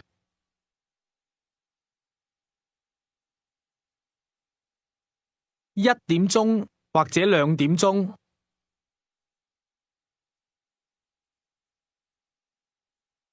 或者。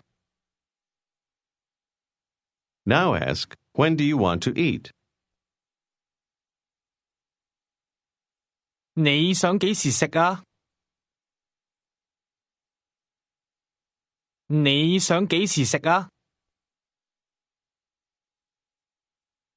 Use the same word order to say, I want to eat at 1 o'clock or 2 o'clock.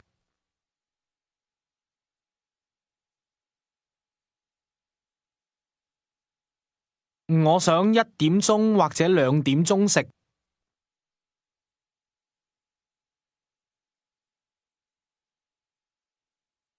我想1點鐘或者2點鐘食。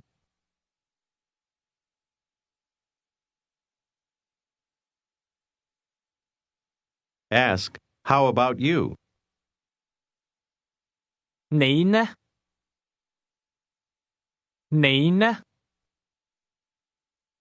唔想，先生。Try to ask 8 o'clock or 9 o'clock.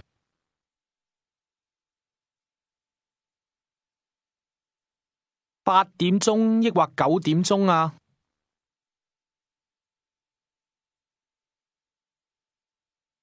？Impossible. 唔得，唔得。She says 1 o'clock impossible, 2 o'clock impossible.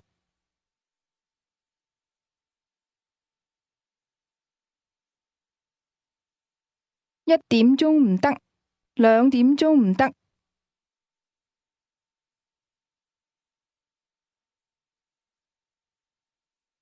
1點鐘唔得，2點鐘唔得。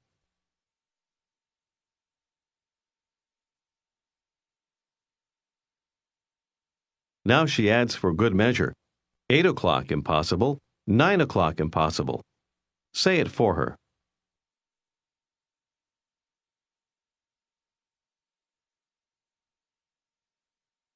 8點鐘唔得，9點鐘唔得。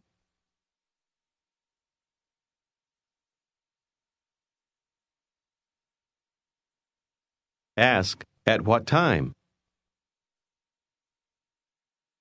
幾點鐘啊？ When do you want to eat something with me?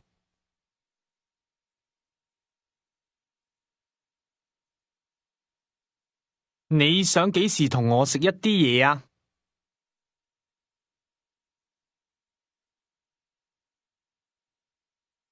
你想幾時同我食一啲嘢啊？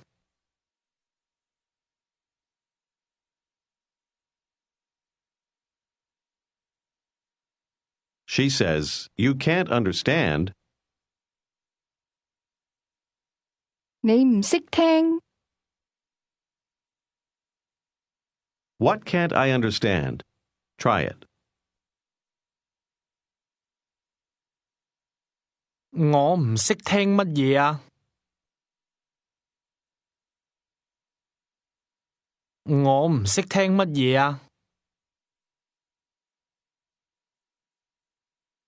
She answers, you can't understand Cantonese, sir.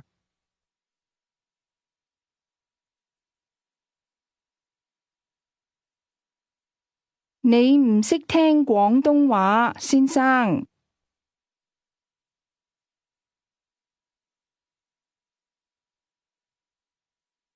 This is the end of Unit 9. This is Unit 10 of Pimsleur's Cantonese 1. Listen to this Cantonese conversation. 李先生，我想同你食一啲嘢，好唔好啊？幾點鐘啊？係唔係2點鐘啊？唔係，我想遲啲食。8點鐘抑或9點鐘啊？ 9點鐘。好， Do you remember how to say, I want to eat something? 我想食一啲嘢。Now say, I want to do something. 我想做一啲嘢。Ask, what do you want to do? 你想做乜嘢啊？ Say, I want to buy something. 我想買一啲嘢。買 Ask at what time. 幾點鐘啊？ That's spoken with mid-rising, high-level, and mid-level tones. Listen and repeat to practice the pronunciation. 幾點鐘啊？幾點鐘啊？ Now say, at 1 o'clock. 1點鐘1點鐘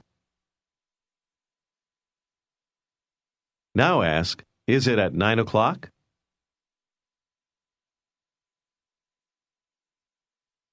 係唔係9點鐘啊？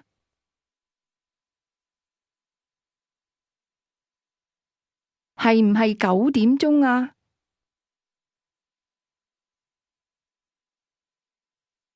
Do you remember how to say, impossible, or it's impossible? 唔得唔得 Try to say, 9 o'clock is impossible. 9點鐘唔得9點鐘唔得 Say, at 8 o'clock. 8點鐘8點鐘 Now say, at 2 o'clock. 2點鐘2 Do you remember how to say, you can't understand? 你唔識聽你唔識聽 Ask, what can't I understand?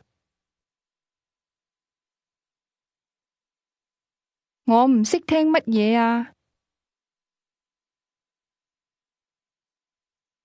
乜嘢？ Ask her what she wants to drink. 你想飲乜嘢啊？ Ask her, do you know? 你知唔知道啊？ Answer, no, I don't know.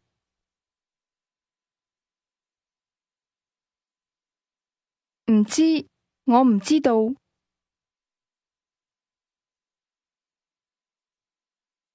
唔知。 Now she says, I don't want to drink anything. Listen and repeat. 我唔想飲嘢。嘢。我唔想飲嘢。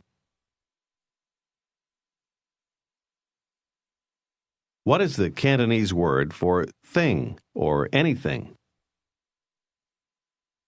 嘢。嘢。 Say again, I don't want to drink anything. 我唔想飲嘢。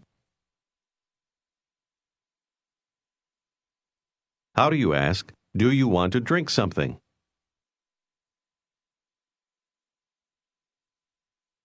你想唔想飲一啲嘢啊？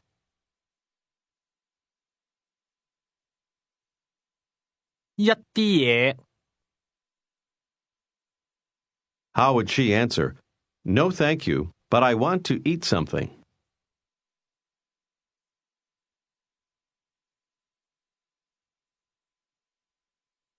唔想，多謝。但係我想食一啲嘢。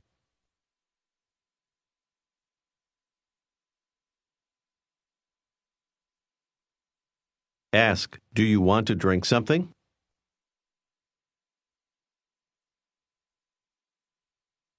你想唔想飲一啲嘢啊？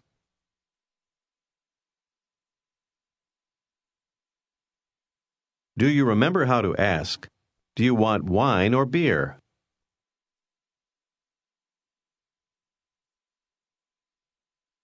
你要酒抑或啤酒啊？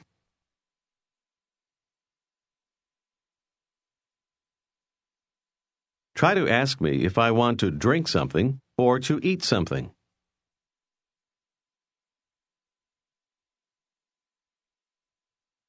你想飲一啲嘢抑或食一啲嘢啊？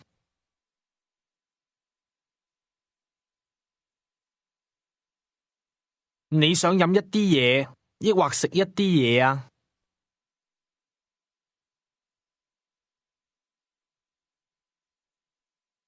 Say, I don't know. 我唔知道。 How does she say, I don't want to drink anything? 我唔想飲嘢。嘢。 Ask her, do you want to eat something with me? Be careful with the word order.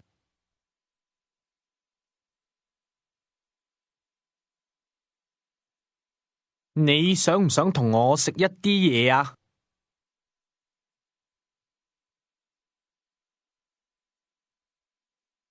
你想唔想同我食一啲嘢啊？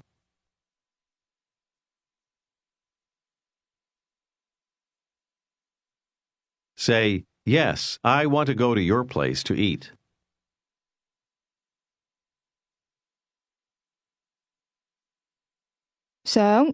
我想去你度食。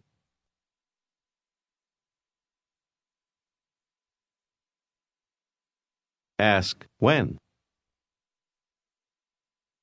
幾時啊？幾時啊？ Ask, at what time? 幾點鐘啊？幾點鐘啊？ The questions, what time is it, and at what time, are the same in Cantonese. Try to ask, what time is it? 幾點鐘啊？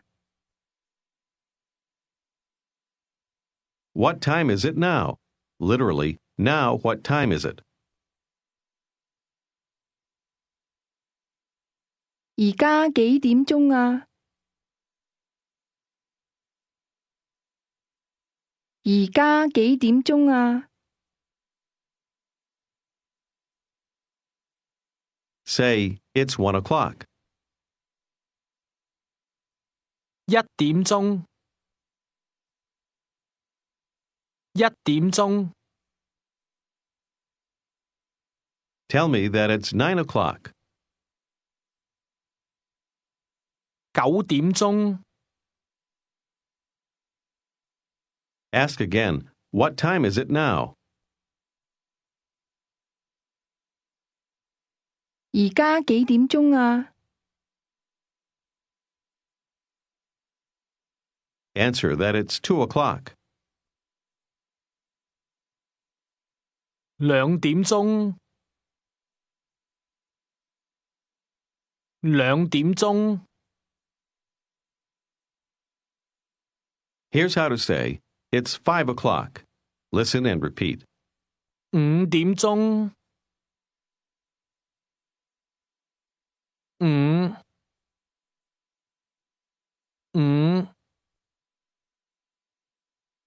點鐘。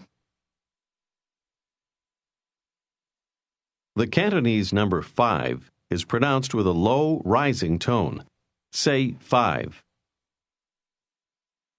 5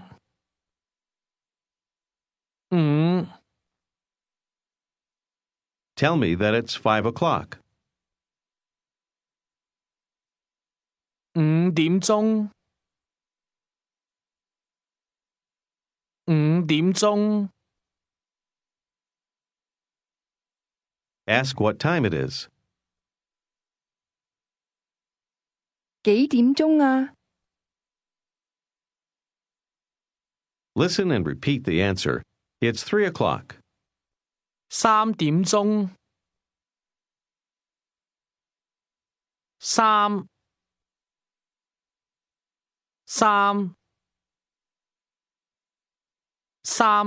Has a high level tone. Say 3 o'clock.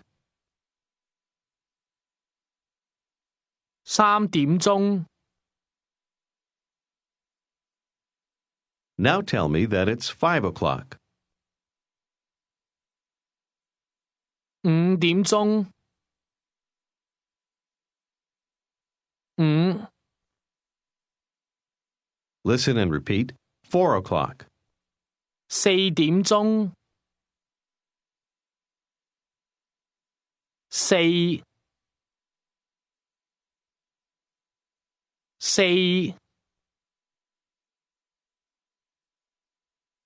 點鐘。 4 o'clock is pronounced with mid-rising and high-level tones. Tell me that it's 4 o'clock. 4點鐘。 Tell me that it's 5 o'clock. 5點鐘。 Tell me that it's 2 o'clock. 2點鐘。 Tell me that it's 4 o'clock. 4點鐘。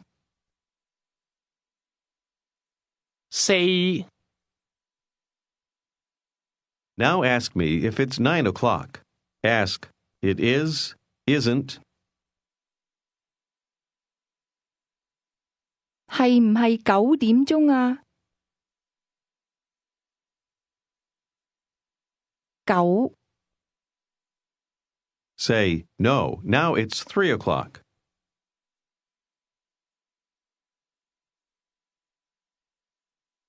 唔係，而家3點鐘。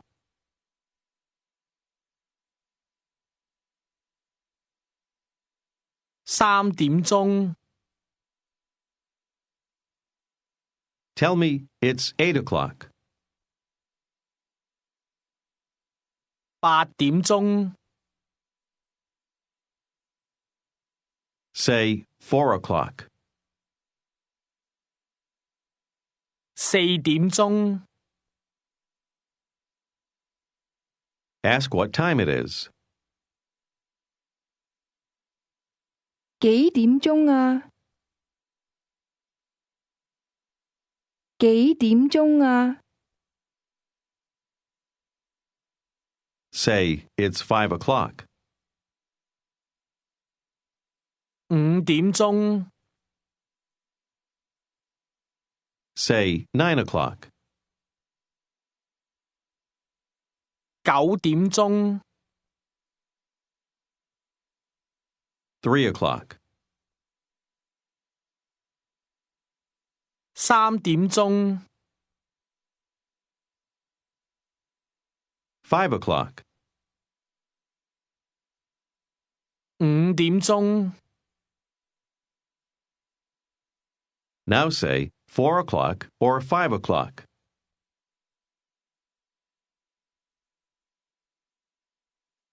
4點鐘或者5點鐘。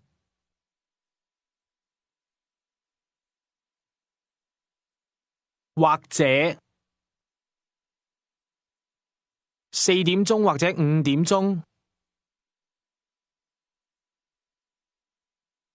Ask me what time it is now. 而家幾點鐘啊？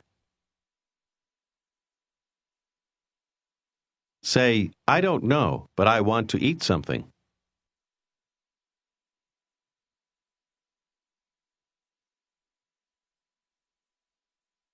我唔知道，但係我想食一啲嘢。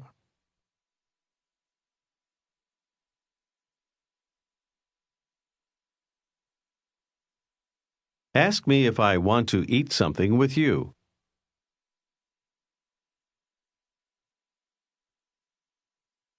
你想唔想同我食一啲嘢啊？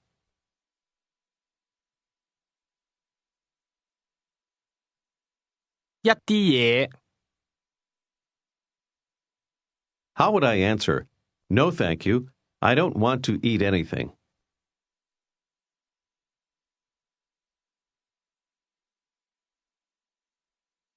唔想，多謝。我唔想食嘢。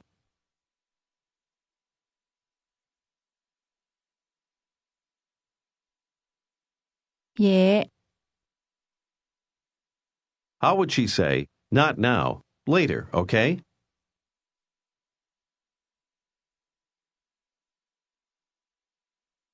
而家唔想，遲啲好唔好啊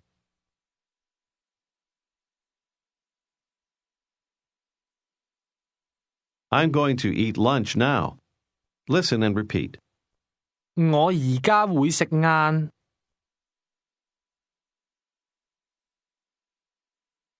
會。我而家會食晏。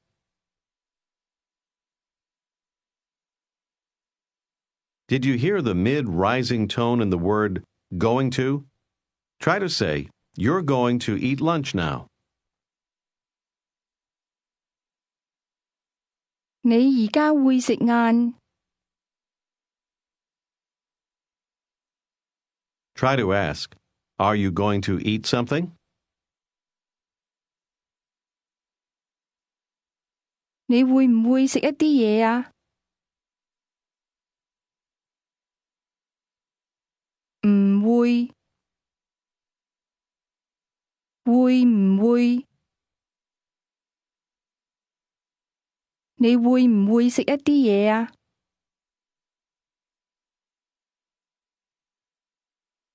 ？Ask me again if I'm going to eat something. 你會唔會食一啲嘢啊？ Answer, yes, I am going to eat lunch now.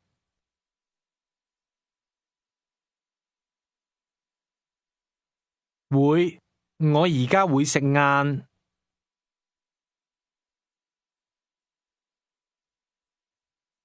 Try to say, I also am going to. 我都會。都。我都會。How would I ask if you want to eat something?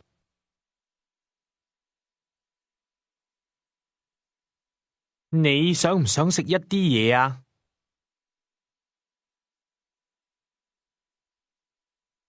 ？Tell me that you don't want to eat anything.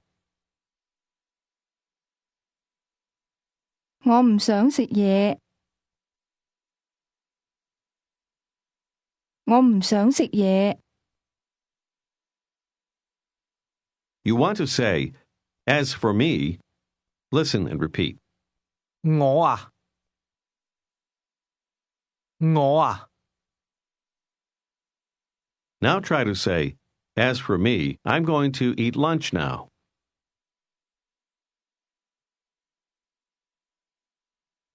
我啊，我而家會食晏。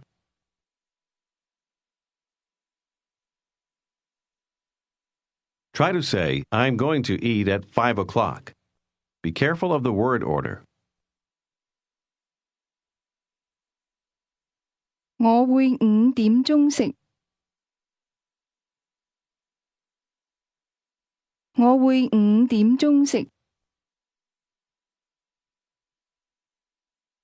Try to ask me if I'm going to eat at 5 o'clock. 你會唔會5點鐘食啊？你會唔會5點鐘食啊？ Now answer, no, I'm going to eat at 8 o'clock.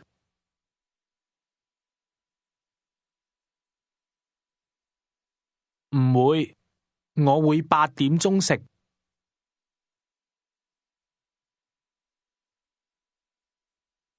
我會8點鐘食。Say, but I'm going to drink something. 但係我會飲一啲嘢。Ask when.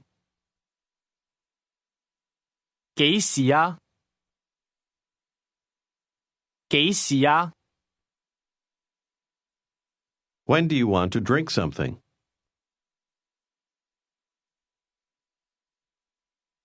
你想幾時飲一啲嘢啊？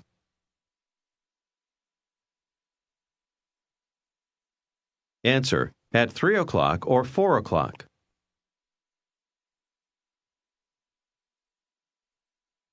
3點鐘或者4點鐘。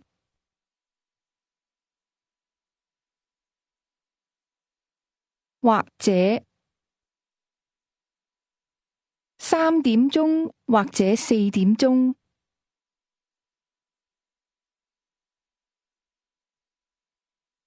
Say, as for me,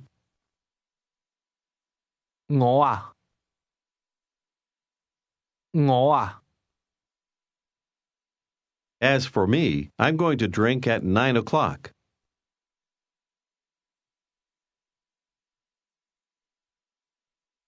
我啊，我會9點鐘飲。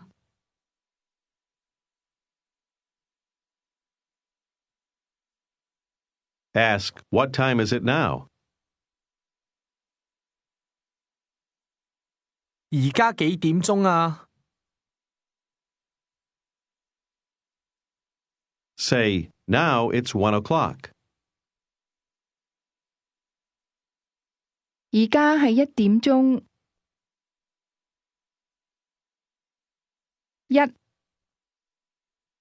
係1點鐘。Imagine that you are Mr. 你 and you're speaking with黃小姐 Miss. 黃 How would you say good morning to her? 黃小姐早晨。李先生早晨，你好嗎？好好，多謝。我好好。 Ask her if she wants to drink something.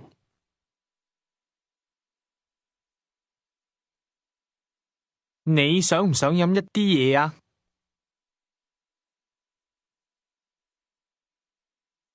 How does she answer? No, I don't want to drink anything.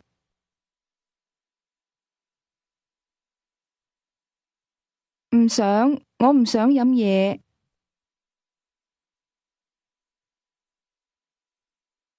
Answer her next question affirmatively. 請問你想唔想同我食一啲嘢啊？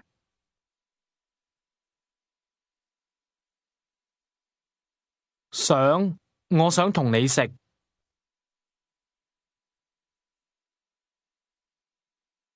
我想同你食。Ask her, when do you want to eat? 你想幾時食啊？ How does she ask, what time is it now? 而家幾點鐘啊？ Tell her it's 1 o'clock. 1點鐘。1點鐘。 She is going to suggest various times to you. After each suggestion, tell her that you want to eat an hour later than she does. 你想唔想8點鐘食啊？你想唔想8點鐘食啊？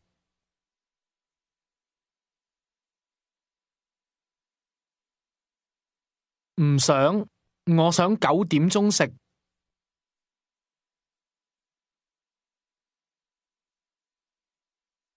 我想9點鐘食。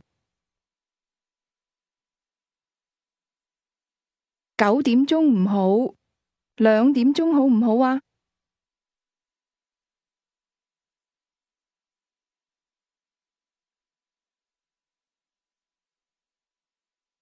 唔好，2點鐘唔好，我想3點鐘。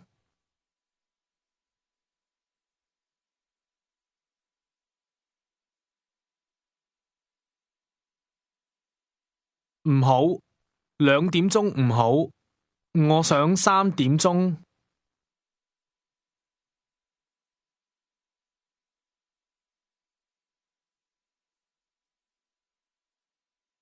3點鐘唔好，我想4點鐘食，好唔好啊？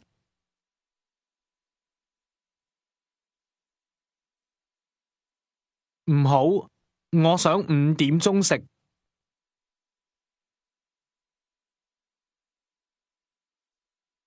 我唔想5點鐘食。Ask her when she wants to eat lunch.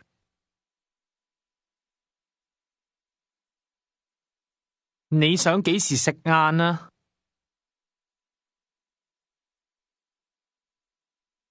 我唔知道。Ask her if she wants to eat lunch.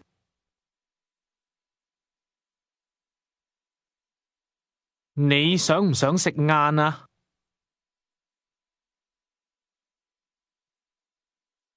想，但係幾時啊？ Tell her that you're going to eat lunch now. 我而家會食晏。Try to ask her if she's going to eat lunch with you.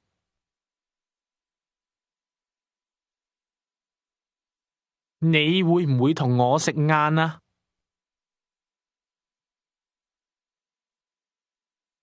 ？How does she answer? Yes, I'm going to eat lunch with you.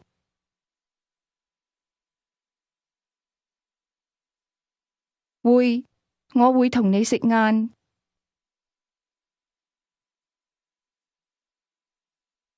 Ask, at what time?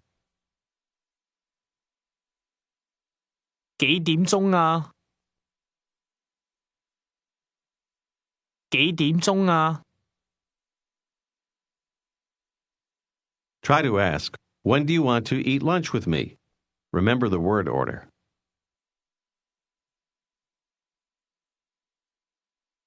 你想幾時同我食晏啊？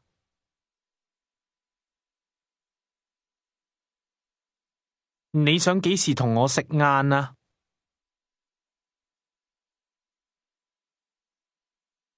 How would she say, later, okay? 遲啲好唔好啊？ This is the end of Unit 10.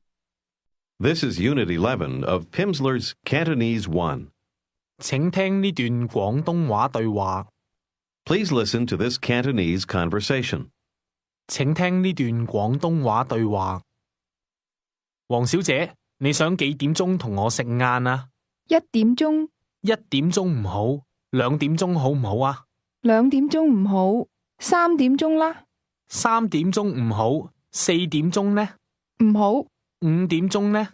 唔好，遲啲好唔好啊？咁8點鐘啦，好唔好啊？唔好，8點鐘唔好，9點鐘好唔好啊？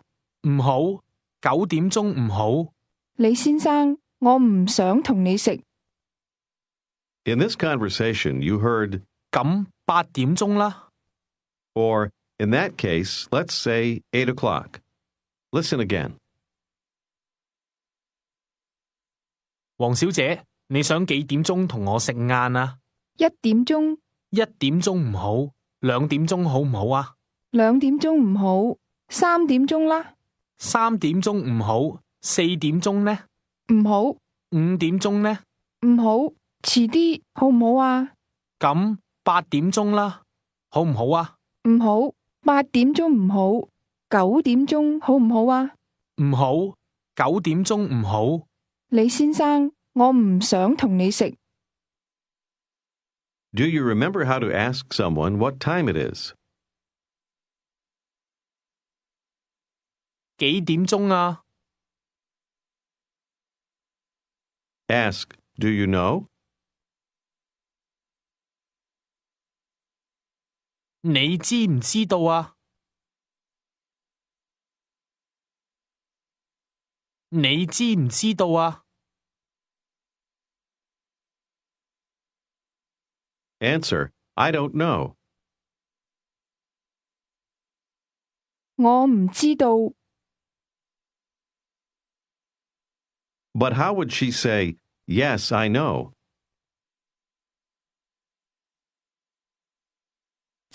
我知道。Say, 1 o'clock. 1點鐘。一點鐘。And how would you tell him that it's 3 o'clock?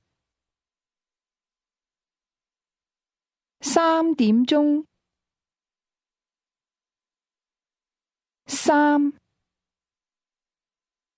Tell him it's 5 o'clock. 5點鐘。5點鐘。Do you remember how to ask, are you going to eat something?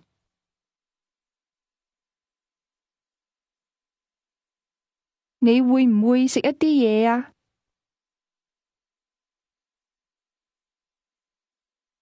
Try to ask, are you going to eat something now? Be careful of the word order.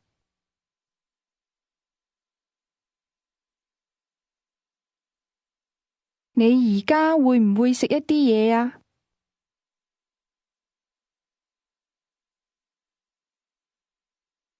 Now ask him if he wants to have lunch now.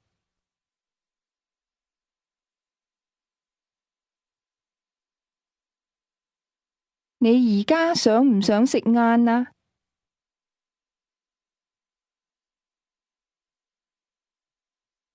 How does he reply? No, I don't want to eat anything.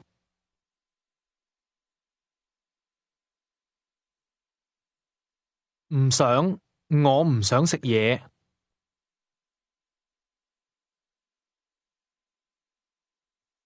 嘢 Try to say, I'm going to eat something later.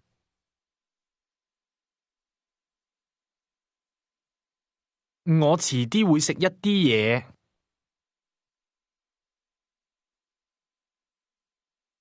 我遲啲會食一啲嘢。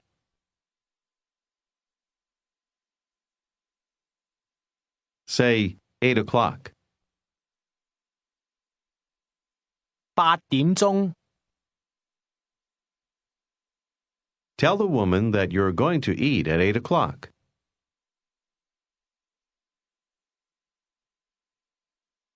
我會8點鐘食。我會8點鐘食。Now say, I'm going to drink some wine later.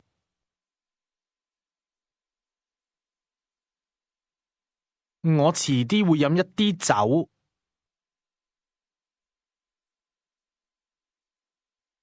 Ask, at what time? 幾點鐘啊？ Now say, at 9 o'clock. 9點鐘。9點鐘。Ask her what time it is now.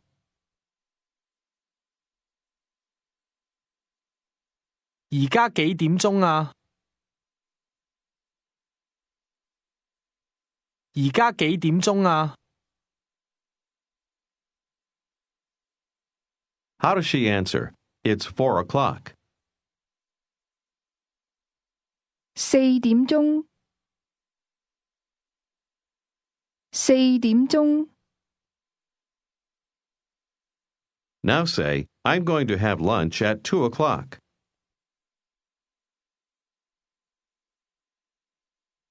我會2點鐘食晏。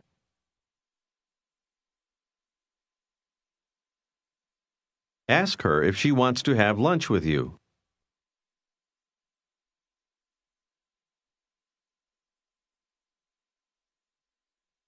你想唔想同我食晏啊？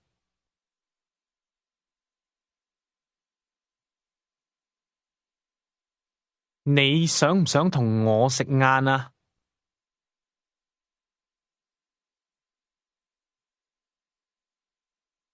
？How does she ask? When? 幾時啊？幾時啊？ How would she ask? Located where? 喺邊度啊？喺邊度啊？ Try to ask, when? Is it now?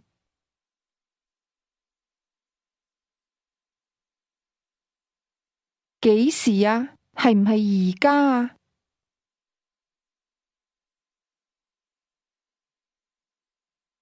Answer, no, it isn't now.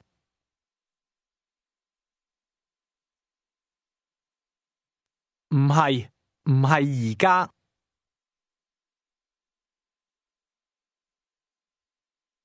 Here's how to say 6 o'clock. Please repeat. 請跟住講。Please repeat. 6點鐘。6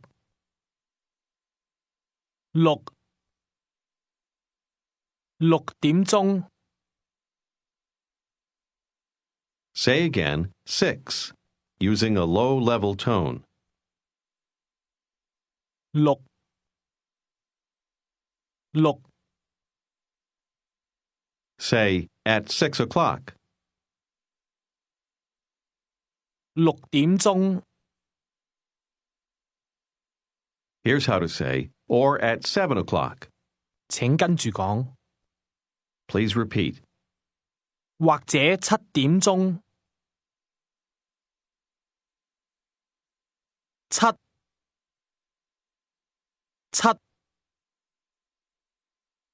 點鐘。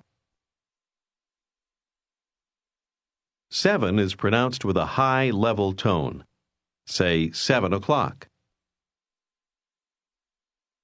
7點鐘。 Say 6 o'clock or 7 o'clock. Pay attention to the tones.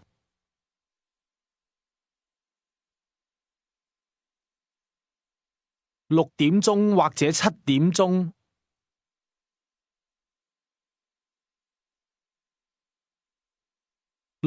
7。 Do you remember how to say impossible? 唔得，唔得。 Try to say 6 o'clock is not okay. 6點鐘唔好。6點鐘唔好。 Answer, very well. 好。 In that case, let's say 7 o'clock. Just listen. 咁7點鐘啦。 Here's how to say, in that case. 請跟住講。咁。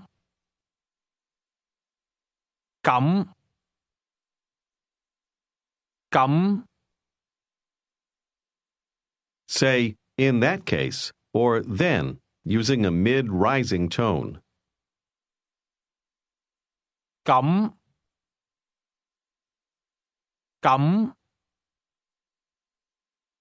In that case, let's say 7 o'clock.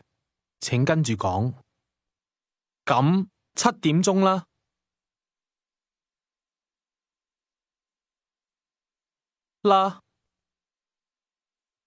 7點鐘啦。咁7點鐘啦。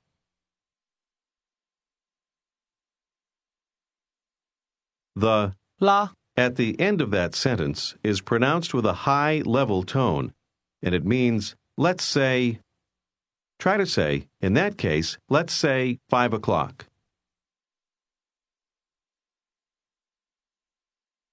咁5點鐘啦。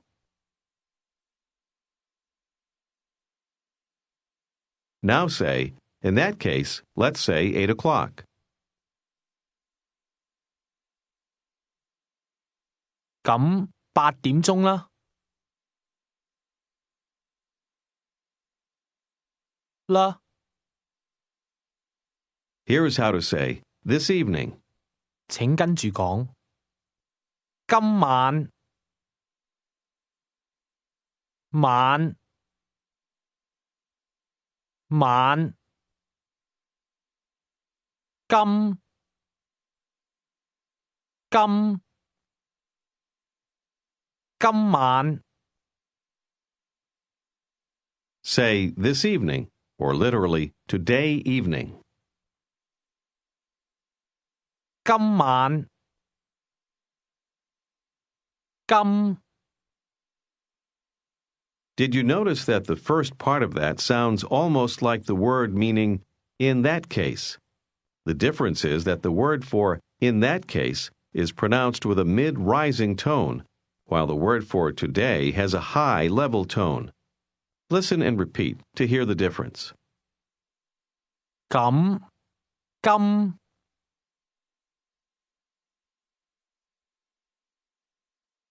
咁。今。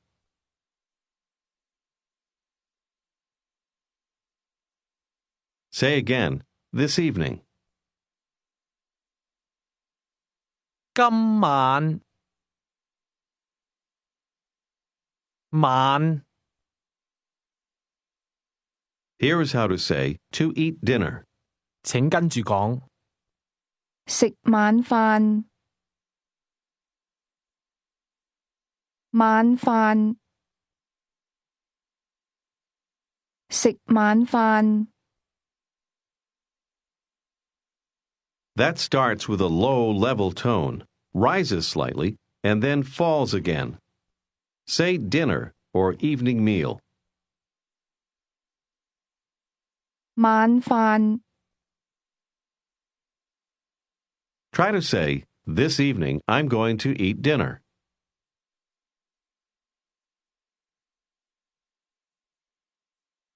今晚我會食晚飯。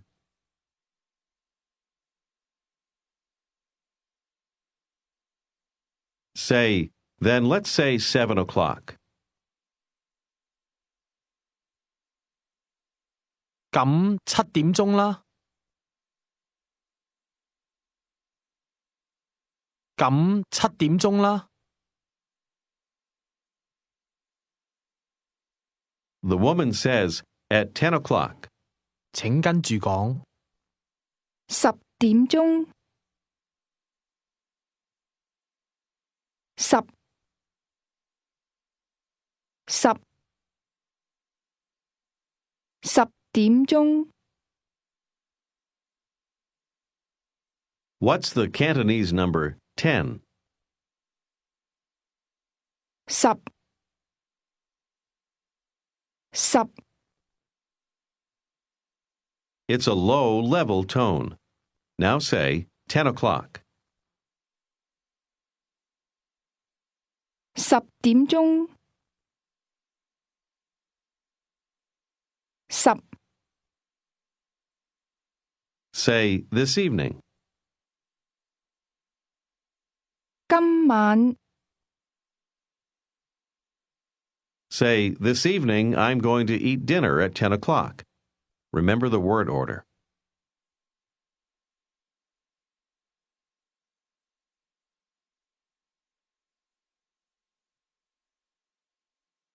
今晚我會10點鐘食晚飯。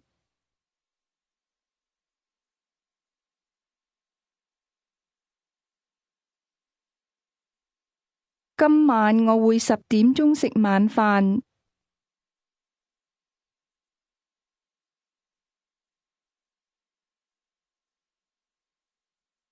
Here is how to say tomorrow. In Cantonese, you say literally, tomorrow day. 請跟住講，聽日，聽日，聽日。Notice how the tone goes from very high to very low. Listen and repeat again to practice your pronunciation. 聽日， Do you remember how to ask, how about you? 你呢？呢？ Try to ask, how about tomorrow? 聽日呢？聽日呢？ Answer, tomorrow I'm going to eat dinner with you.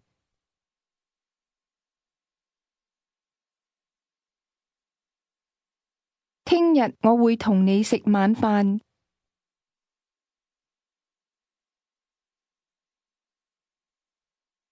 Say, at 4 o'clock. 4點鐘，4點鐘。Say, not okay, at 6 o'clock or at 7 o'clock.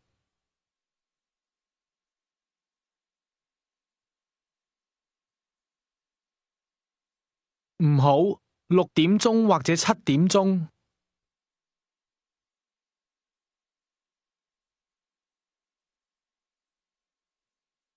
Say, 9 o'clock is not okay. 9點鐘唔好。Say, in that case, let's say 10 o'clock. 咁10點鐘啦。咁10點鐘啦。Say, tomorrow. Remember, literally, it's tomorrow day. 聽日， And how do you say this evening? 今晚， Tomorrow evening. 請跟住講，聽晚，聽晚。Say, tomorrow evening at 7 o'clock. 聽晚7點鐘。Now say, not at 7 o'clock. 唔係7點鐘。唔係7點鐘。At 10 o'clock, okay?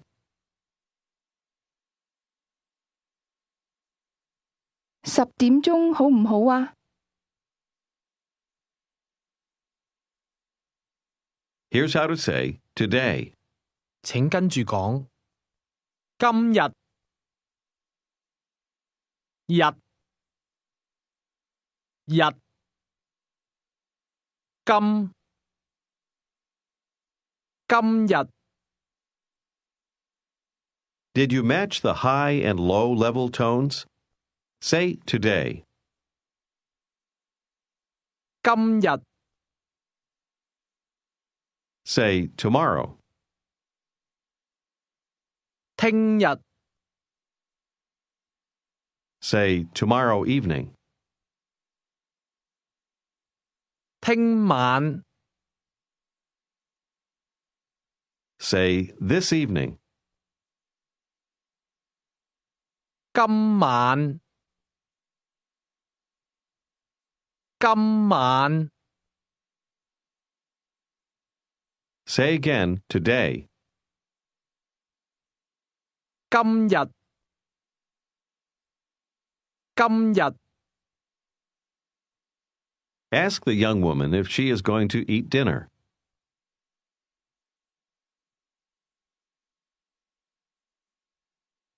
你會唔會食晚飯啊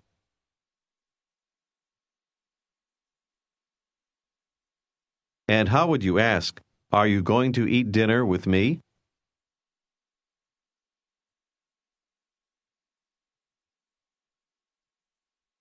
你會唔會同我食晚飯啊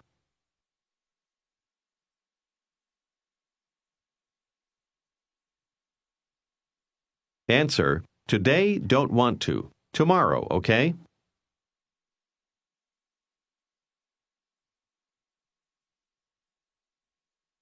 今日唔想，聽日好唔好啊？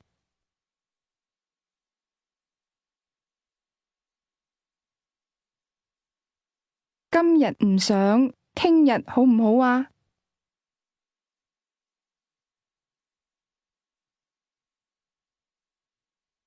？Ask, "At what time?" 幾點鐘啊？ Answer, "At 6 o'clock or at 7 o'clock."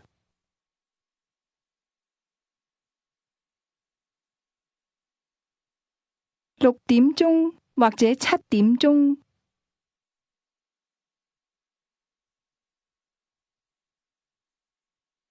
Say, "As for me, I'm going to eat dinner now."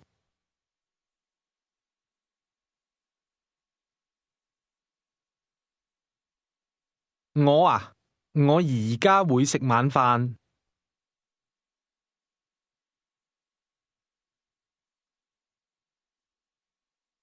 How does she tell you that she's going to eat too?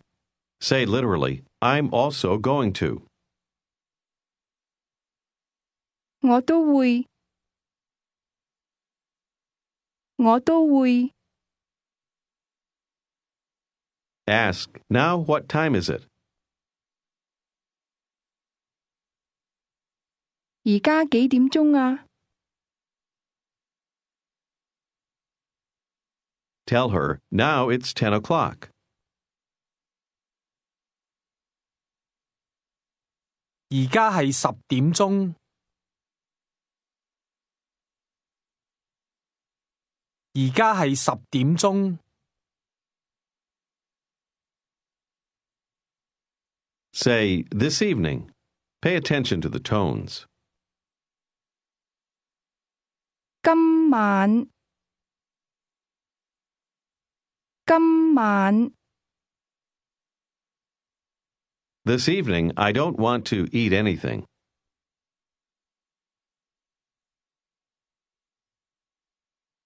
今晚我唔想食嘢。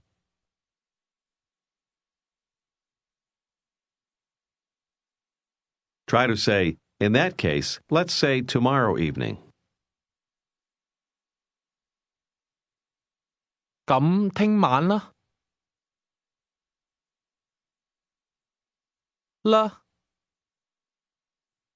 咁聽晚啦。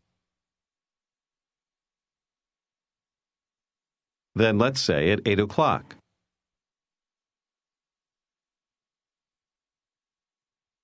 咁8點鐘啦。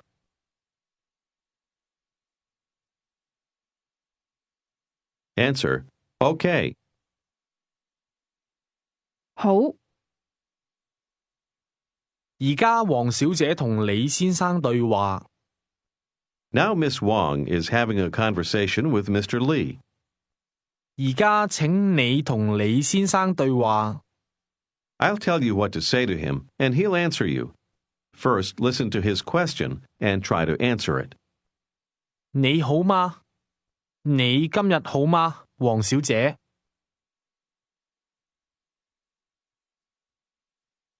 好好，多謝。我好好。Now try to ask him how he is today.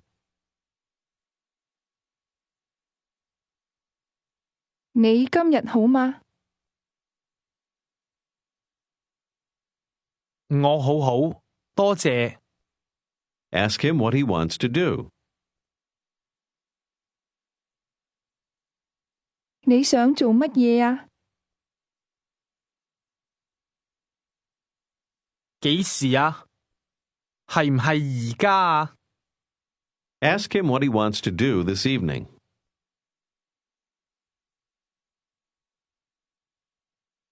你今晚想做乜嘢啊？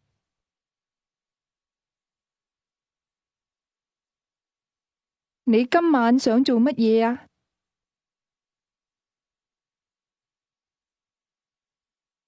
我唔知道，你呢？ Ask him if he wants to drink something at your place.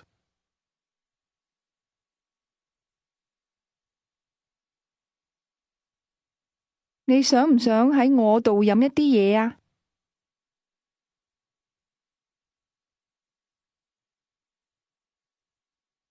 想，但係今晚唔好。 Then let's say tomorrow evening, okay?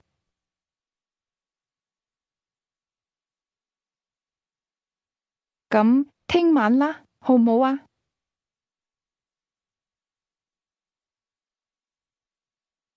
咁聽晚啦，好唔好啊？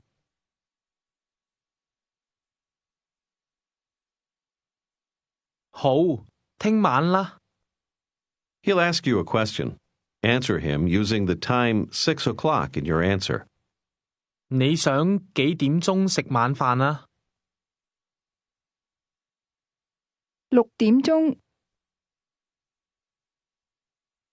我想6點鐘食晚飯。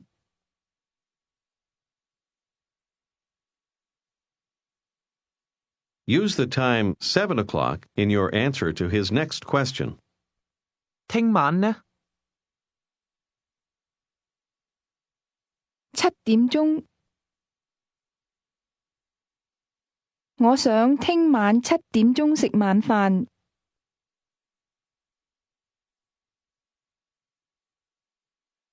Use 10 o'clock in your next answer. 你想幾點鐘喺我度飲一啲嘢啊？你想幾點鐘喺我度飲一啲嘢啊10點鐘。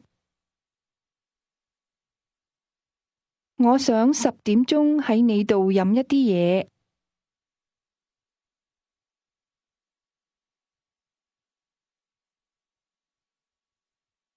Answer his next question on your own. 你想飲乜嘢啊？我想飲一啲酒。一啲啤酒。Now he'll use the expression which means, see you tomorrow. Answer him the same way. 聽日見。聽日見。This is the end of Unit 11. This is Unit 12 of Pimsleur's Cantonese 1. 請聽呢段電話對話。 Listen to this telephone conversation. 請聽呢段電話對話。李明 Is making a call to Miss Wong. Listen. 係唔係黃小姐啊？係，我係。我係李明，你好嗎？好好，多謝。黃小姐，你今晚想唔想同我食晚飯啊？今晚唔好，聽晚啦，好唔好啊？好，幾點鐘啊？8點鐘好唔好啊？唔好。咁7點鐘好唔好啊？好，聽晚7點鐘喺我度。拜拜。拜拜，聽日見。You just heard the woman say, see you tomorrow. Listen again. 再聽一次。 Listen again. 係唔係黃小姐啊？係，我係。我係李明，你好嗎？好好，多謝。黃小姐，你今晚想唔想同我食晚飯啊？今晚唔好，聽晚啦，好唔好啊？好，幾點鐘啊？8點鐘好唔好啊？唔好。咁7點鐘好唔好啊？好，聽晚7點鐘喺我度。拜拜。拜拜，聽日見。Do you remember how to say, this evening? 今晚。Now say tomorrow. 聽日。Tomorrow evening. 聽晚。Say at 6 o'clock. 6點鐘。Ask, what about later? 遲啲呢？遲啲呢？ Respond, in that case, let's say 8 o'clock.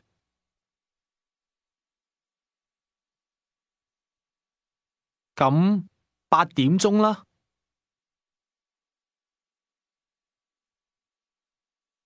8。Ask what time it is now. 而家幾點鐘啊？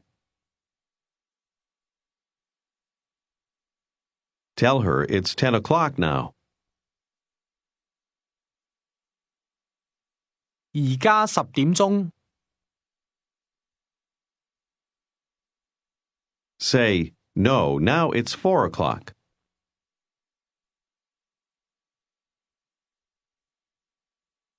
唔係，而家4點鐘。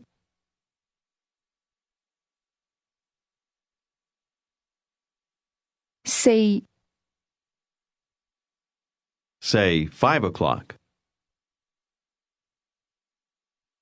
5點鐘。Say, I'm going to eat at 5 o'clock. 我會5點鐘食。And how would you ask, are you going to eat at 5 o'clock?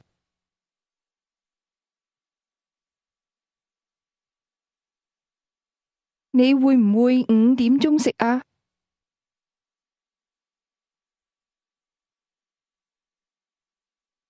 你會唔會？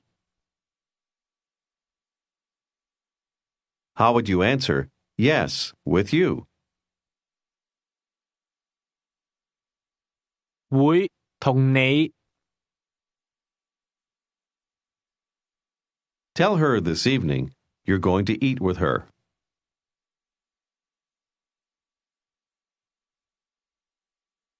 今晚我會同你食。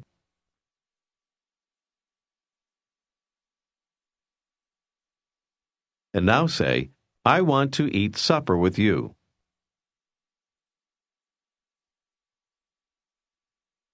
我想同你食晚飯。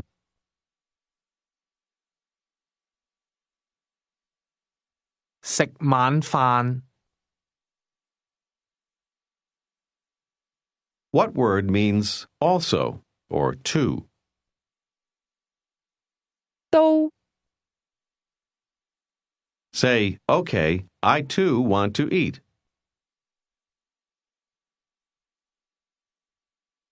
好，我都想食。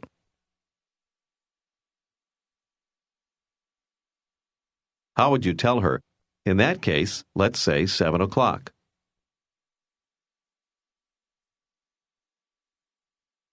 咁7點鐘啦。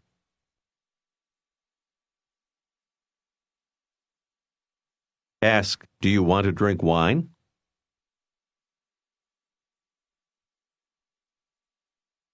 你想唔想飲酒啊？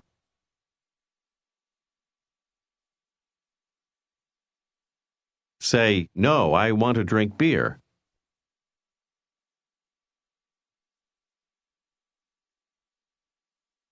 唔想，我想飲啤酒。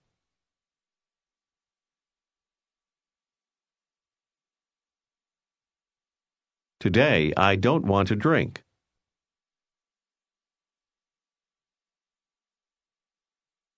今日我唔想飲。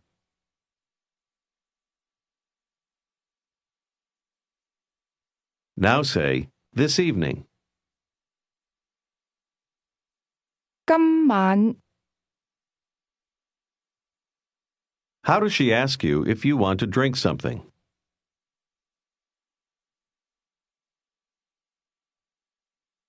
你想唔想飲一啲嘢啊？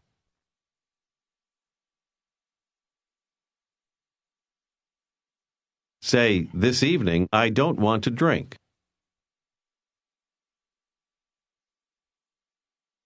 今晚我唔想飲。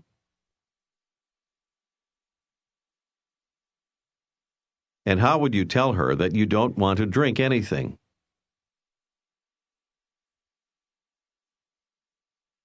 我唔想飲嘢。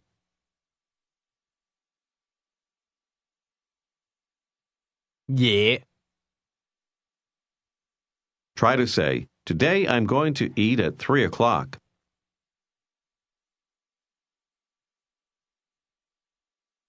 今日我會3點鐘食。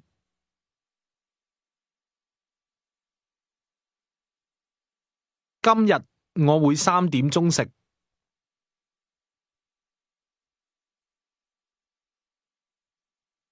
Say, or eat at 4 o'clock.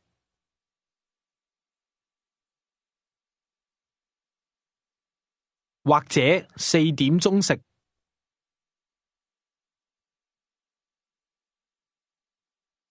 4點鐘。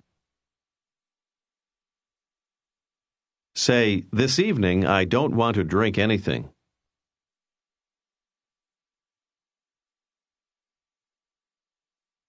今晚我唔想飲嘢。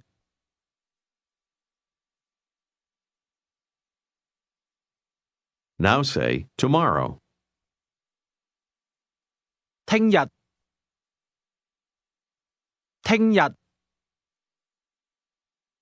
Tell her that tomorrow evening you're going to drink something.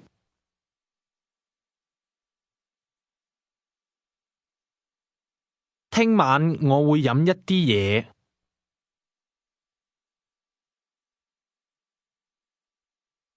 聽晚。She says, I want to eat supper now.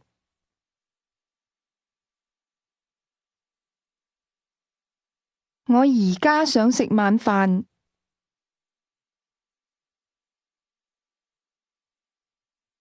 Say, okay. 好。Here's how to ask, how much in Cantonese. 請跟住講。Please repeat. 請跟住講。幾多啊？多。幾多啊？幾多啊？ In this expression, the tone rises from the mid-level to the high level before returning to the mid-level. Ask how much. 幾多啊？ How much money? 請跟住講。幾多錢啊？錢。錢。幾多錢啊？ Money is pronounced with a mid-rising tone. Say money. 錢。錢。 Ask again, how much money? 幾多錢啊？ In Hong Kong, the currency is called the Hong Kong dollar. 請跟住講。港幣。幣。幣。港。港幣。 Did you hear the mid-level, low-level sequence in that? Say Hong Kong dollar. 港幣。 Ask how much money you owe. 幾多錢啊？幾多錢啊？ Do you remember how to say 1 o'clock? 1點鐘，1點鐘， To say 1 Hong Kong dollar, you say literally 1 unit of Hong Kong currency. 請跟住講。 1蚊港幣，蚊，蚊，1蚊，1蚊。 The word unit is pronounced with a high level tone. Say 1 unit. 1蚊，1蚊。 Now say 1 Hong Kong dollar, or 1 unit of Hong Kong currency. 1蚊港幣， Ask how much money you owe. 幾多錢啊？ Answer 1 Hong Kong dollar. 1蚊港幣， Now try to answer 8 Hong Kong dollars. 8蚊港幣， 8蚊港幣。 Here is the number 11 in Cantonese. 請跟住講。 11，一，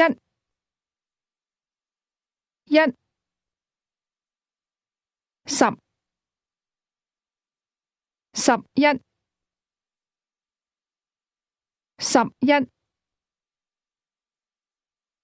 Did you notice what the number 11 is made up of? It's 10, 1. Say again, 11. 11， Ask how much. 幾多啊？ And now ask how much money you owe. 幾多錢啊？ 錢。幾多錢啊？ Say 11 Hong Kong dollars.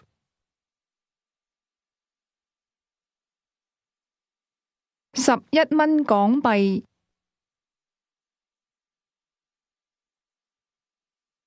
Here's how to say 12 Hong Kong dollars. 12蚊港幣， 12， 12。 12 is pronounced with a low level tone. Say again, 12. 12， 12。 Now say 2 cups of beer. 兩杯啤酒。兩。 Is used to say 2 of something. Now say 12. 12， 2， 2。 Is the number 2 used for counting or in mathematics? Say 12 Hong Kong dollars. 12蚊港幣， 2。 This number can be pronounced 2 or 2 say again, 12. 12 2 Say 11 Hong Kong dollars. 11蚊港幣11 Say 1 Hong Kong dollar. 1蚊港幣1 Say together, 2 and 12.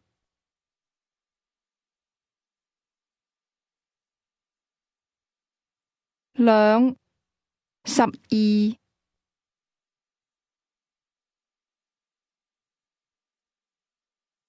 12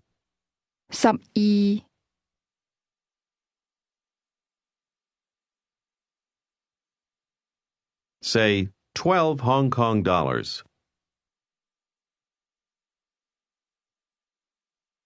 12蚊港幣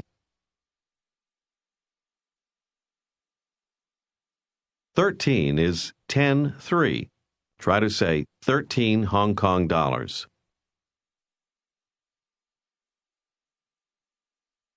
13蚊港幣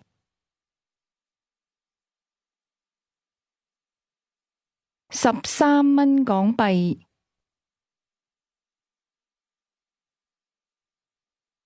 Say 13 using low and high level tones.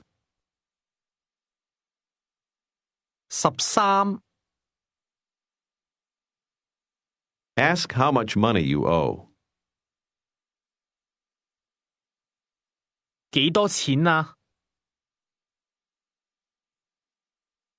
幾多錢啊？ Answer 13 Hong Kong dollars.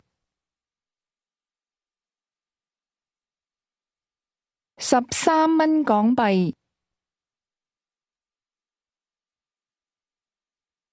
13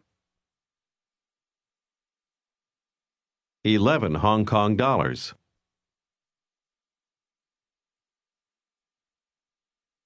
11蚊港幣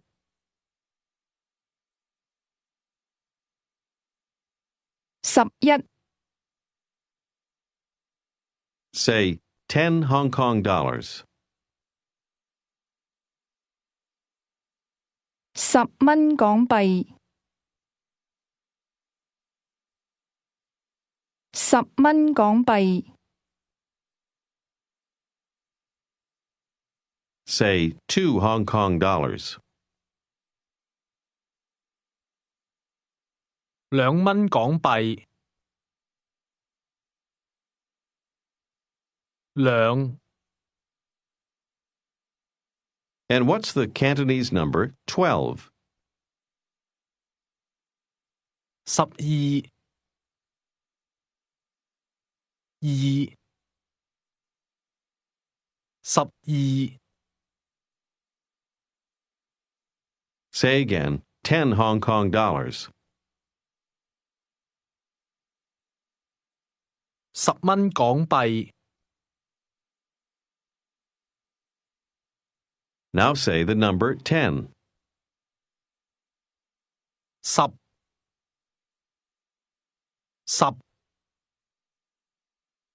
Say 8 Hong Kong dollars.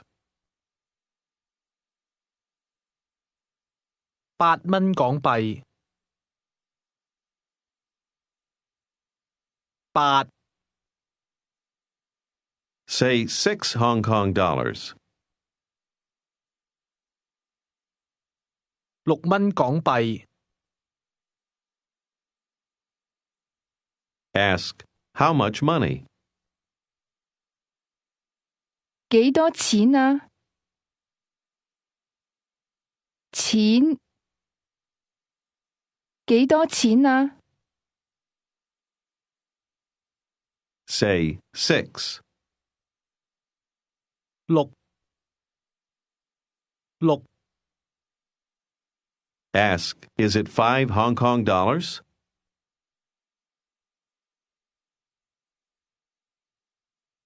係唔係5蚊港幣啊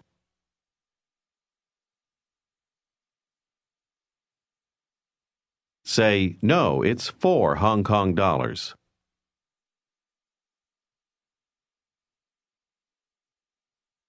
唔係，係4蚊港幣。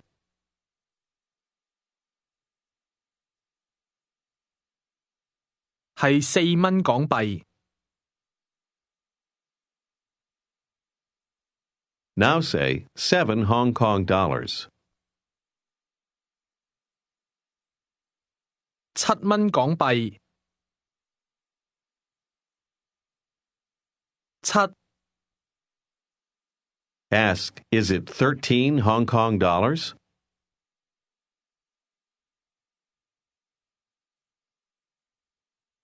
係唔係13蚊港幣啊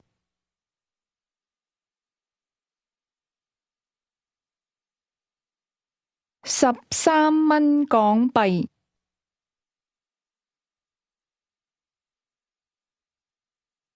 Try to ask, is it 12 units? 係唔係12蚊啊？係唔係12蚊啊？ Say, no, 11 Hong Kong dollars.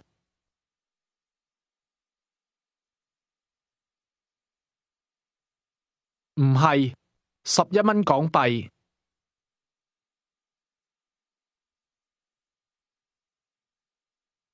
Ask, can you understand? 你識唔識聽啊？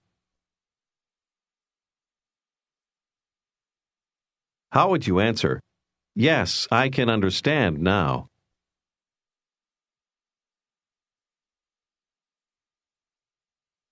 識聽，我而家識聽。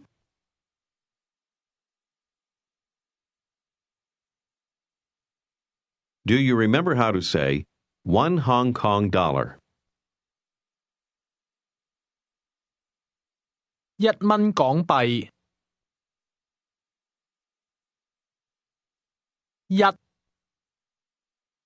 而家請聽。What did I just ask you to do? I asked you to please listen now. The young man is going to propose various things you can do together. You are to contradict him every time. If he wants to drink wine, you want beer. If he wants to do something today, you want to do it tomorrow. If he wants to do it at 6 o'clock, you prefer 7 o'clock, and so on. 而家請聽，然後回答問題。Now please listen and then answer the questions. 而家請聽，然後回答問題。小姐早晨，你想唔想同我食一啲嘢啊？唔想，多謝。你想唔想飲一啲嘢啊？一啲酒。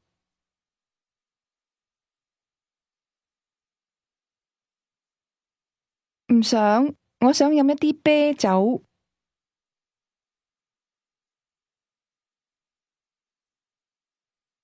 我想飲一啲啤酒。好，幾時啊？今日好唔好啊？ Tell him, not okay. Let's say tomorrow.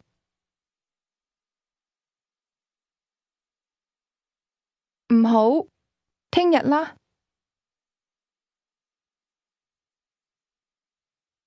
聽日啦。今晚呢？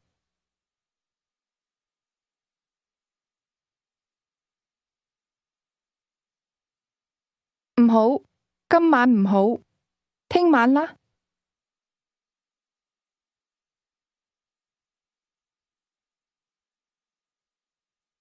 唔好，今晚唔好，聽晚啦。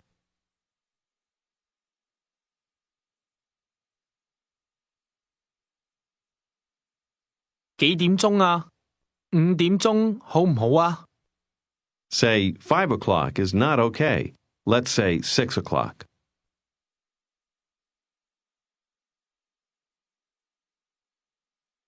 5點鐘唔好，6點鐘啦。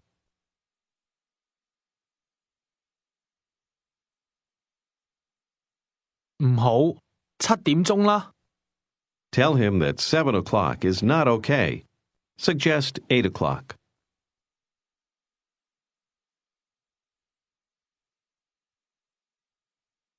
7點鐘唔好，8點鐘啦。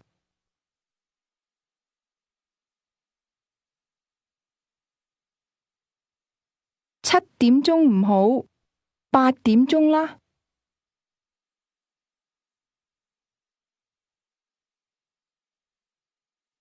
好，聽晚8點鐘，拜拜。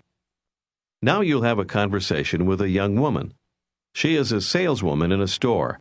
You make some purchases and then you disagree with her about the price. For every price she mentions, you'll correct her by saying 1 Hong Kong dollar less than she asks you for. Begin by asking her how much money it is. 幾多錢啊？幾多錢啊？ 13蚊港幣。No, it's 12 Hong Kong dollars.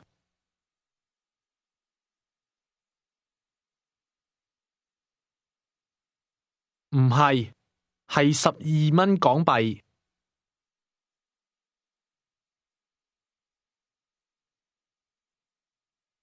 唔係，係11蚊，係11蚊港幣。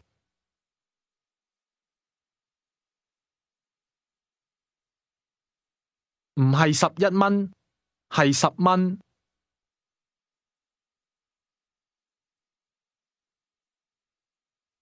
唔係11蚊，係10蚊。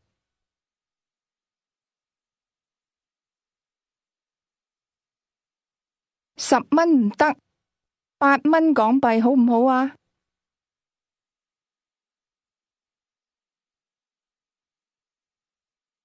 唔好，係7蚊港幣。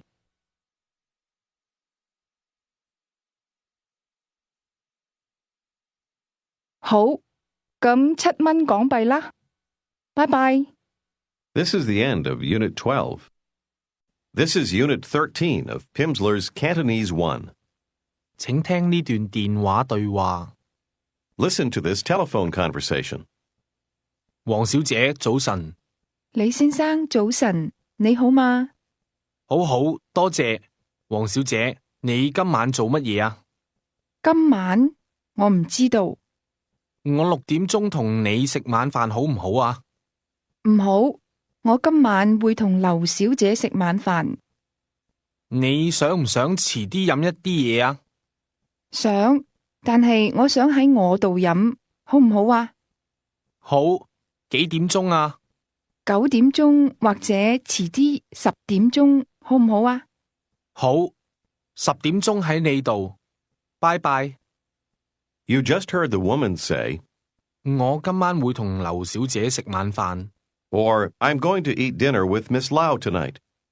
再聽一次。 Listen again. 黃小姐，早晨。李先生，早晨，你好嗎？好好，多謝。黃小姐，你今晚做乜嘢啊？今晚我唔知道。我6點鐘同你食晚飯好唔好啊？唔好，我今晚會同劉小姐食晚飯。你想唔想遲啲飲一啲嘢啊？想，但係我想喺我度飲，好唔好啊？好，幾點鐘啊9點鐘或者遲啲10點鐘，好唔好啊？好，10點鐘喺你度。拜拜。 Ask me what time it is. 幾點鐘啊？ Say, it's 11 o'clock. 11點鐘。11 Say, now it's 8 o'clock. 而家8點鐘。8 How would you ask, how much? Meaning, how much do I owe? 幾多啊？ Now ask how much money you owe. 幾多錢啊？錢 Say 13 Hong Kong dollars or 13 units of Hong Kong currency.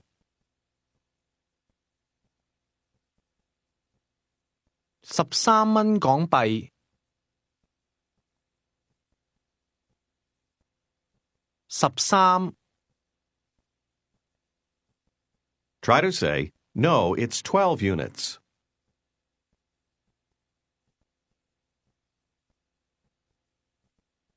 唔係，係12蚊。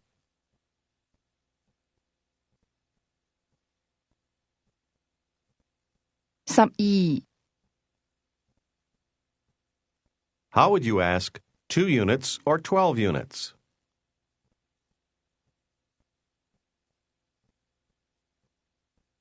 2蚊抑或12蚊啊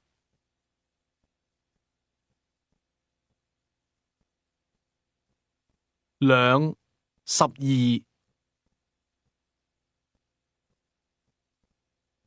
Say, I can't understand. 我唔識聽。How does she ask you if you want to eat supper with her?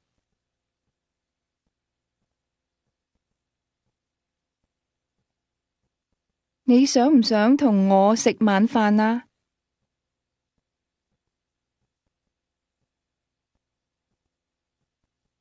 食晚飯 Ask, when? Is it today?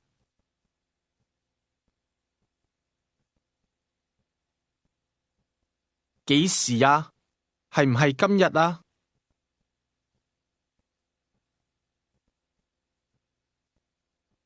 Ask, or tomorrow. 抑或聽日啊？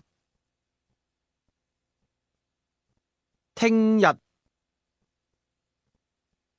Say, this evening. 今晚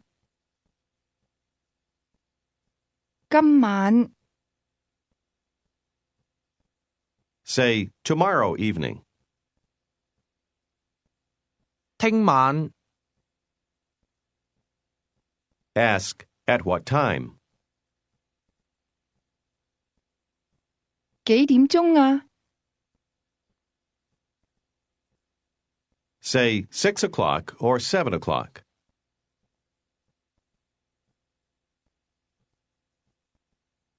6點鐘或者7點鐘。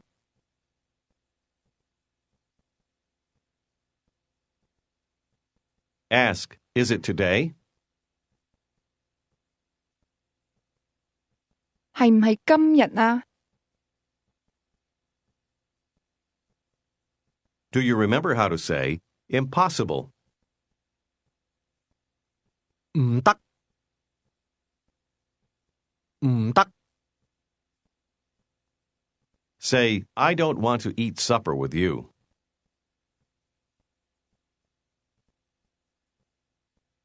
我唔想同你食晚飯。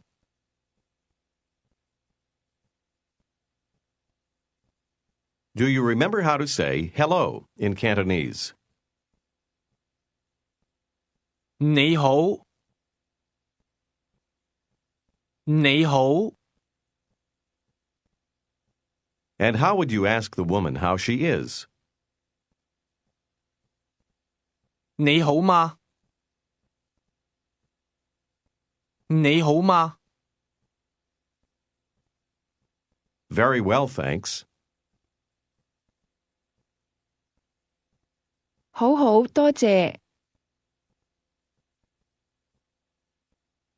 好好，多謝。Do you remember how to ask someone how much you owe? 幾多啊？ You want to ask, how many Hong Kong dollars do you have? 請跟住講， Please repeat. 請跟住講。你有幾多港幣啊？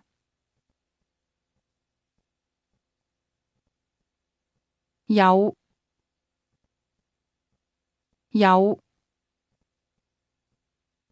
The word have is pronounced with a low, rising tone. Say again, you have.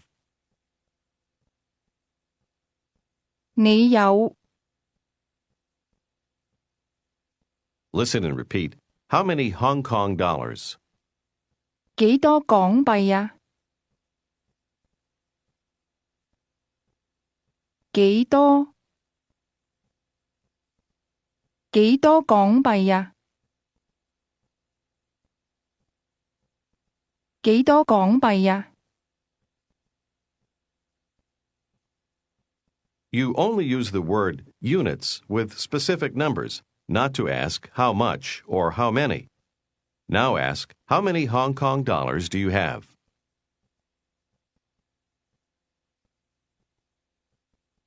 你有幾多港幣啊？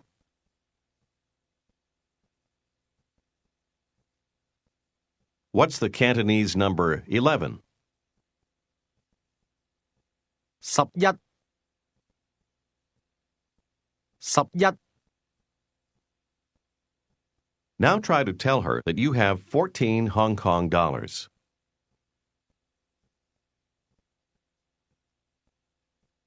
我有14蚊港幣。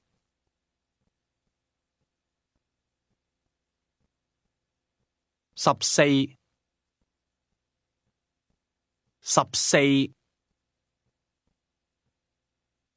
Say again, 14. 14。 Ask me how many Hong Kong dollars I have. 你有幾多港幣啊？ Now you want to ask, how many American dollars do you have? 請跟住講。你有幾多美金啊？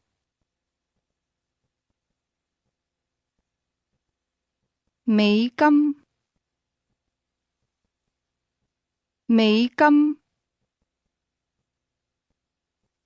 你有幾多美金啊？ American dollars is literally U.S. currency. It's pronounced with a low tone that rises to a high level. Listen again and repeat. 美金。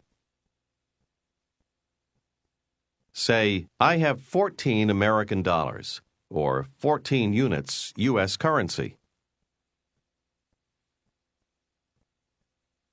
我有14蚊美金。14。 And now say, 5 American dollars. 5蚊美金。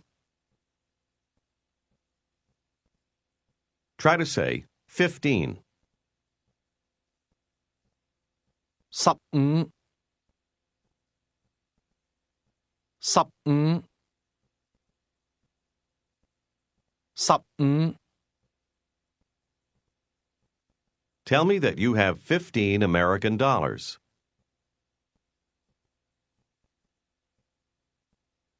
我有15蚊美金。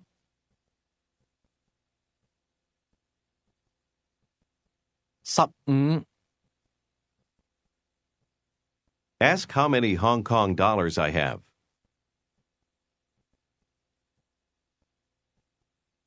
你有幾多港幣啊？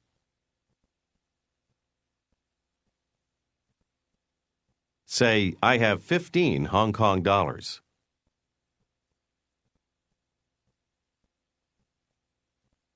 我有15蚊港幣。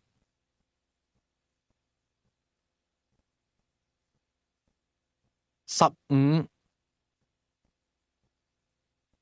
Now say, I have 14 American dollars.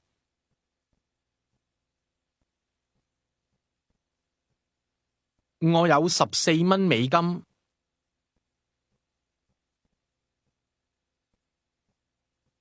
Tell me that you have 14 American dollars.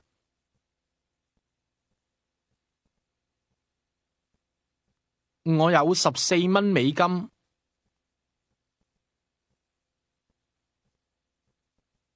Here's how to ask, do you have? 請跟住講，你有冇啊？冇，冇。你有冇啊？ How do you say, don't have? 冇，冇。 Notice the low rising tone. Ask, do you have? 你有冇啊？ Do you remember how to ask, are you? 你係唔係啊？係唔係？ Ask again, do you have? 你有冇啊？有冇？ Do you have 7 Hong Kong dollars? 請跟住講，你有冇7蚊港幣啊？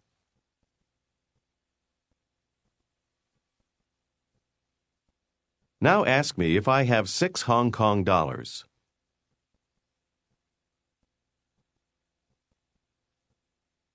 你有冇6蚊港幣啊？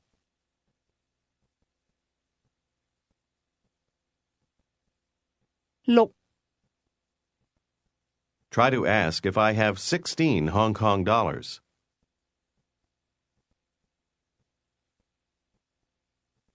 你有冇16蚊港幣啊？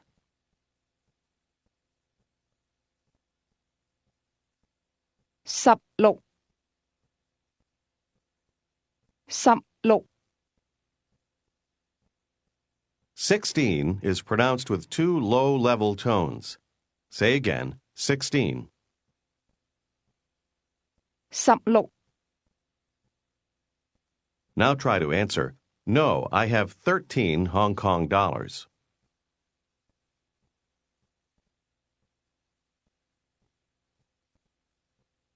冇，我有13蚊港幣。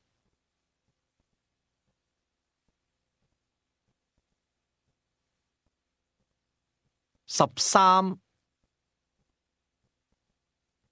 How would you tell her, I have 3 American dollars?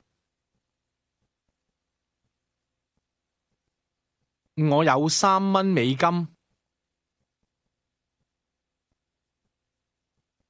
Now say, I have 15 American dollars.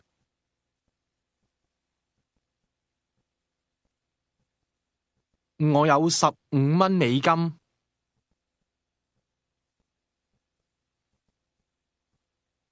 Ask me if I have 16 American dollars.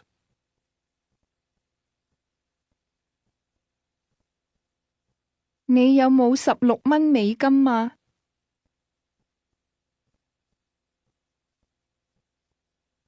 How would you answer this question? No. 冇，冇。 No, I don't have 16 American dollars.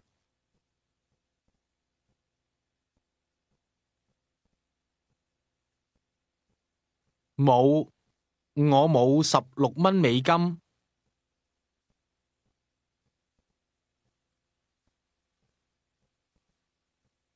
Ask the saleswoman how much money it is. 幾多錢啊？ She says 15 Hong Kong dollars. 15蚊港幣。15 Try to ask, what about American dollars? 美金呢？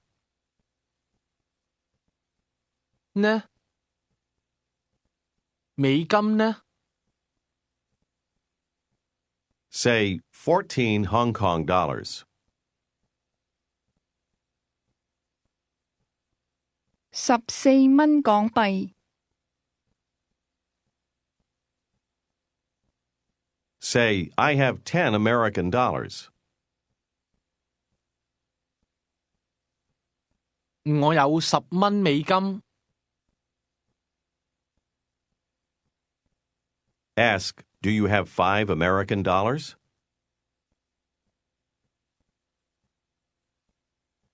你有冇5蚊美金啊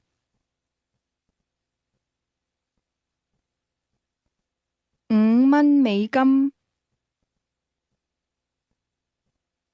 Ask how much money you owe. 幾多錢啊？ Say 15 Hong Kong dollars.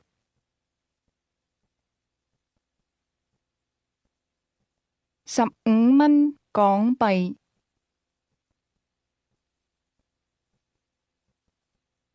Ask again, what about American dollars?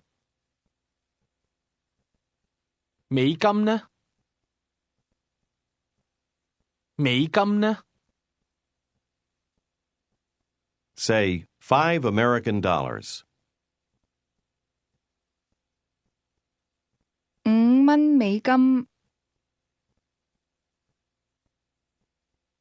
Say, I don't have 16 Hong Kong dollars.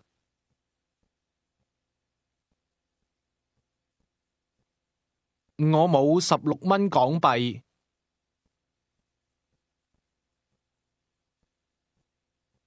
Say, I have 14 Hong Kong dollars.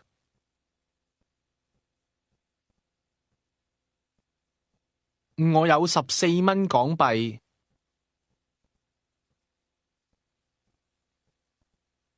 Say, I don't have 15 units. 我冇15蚊。Try to tell him. In that case, let's say 14 Hong Kong dollars.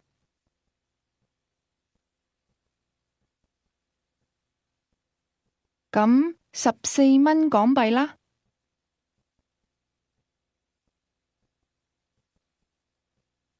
咁啦。咁14蚊港幣啦。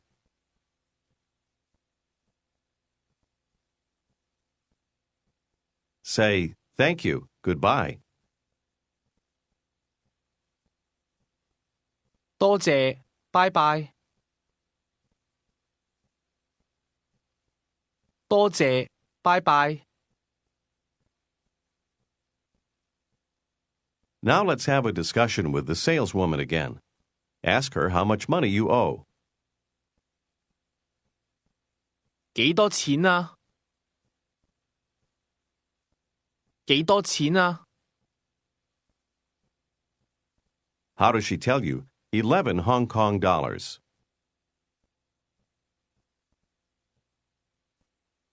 11蚊港幣。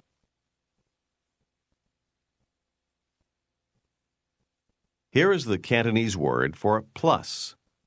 請跟住講。加。加。加。 Did you hear the high, level tone? Try to say 11 plus 1. 11加1。加。 Now the saleswoman is going to add 1 or 2 Hong Kong dollars at a time to the price. Every time she says a number, you add it on and say the total. 11蚊港幣加1蚊。12蚊，12蚊港幣， 12蚊港幣加2蚊， 14蚊， 14蚊港幣， 14蚊加1蚊港幣， 15蚊， 15蚊港幣，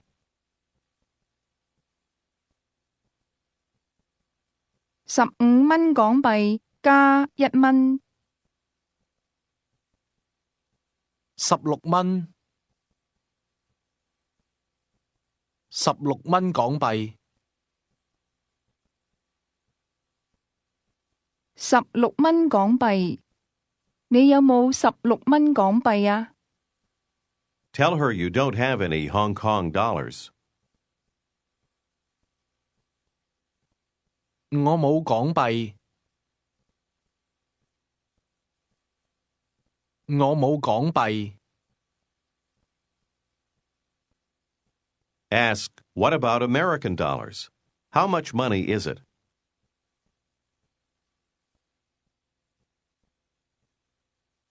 美金呢？幾多錢啊？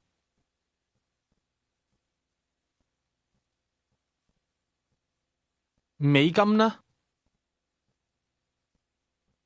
你有幾多美金啊？ Tell her you have 15 American dollars.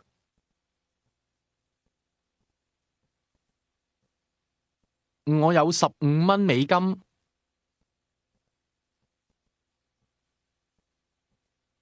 How does she say, in that case, let's say 10 American dollars?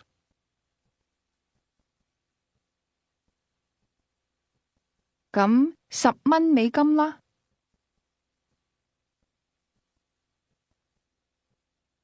You answer, here you are, 10 American dollars. Listen and repeat. 嗱，10蚊美金。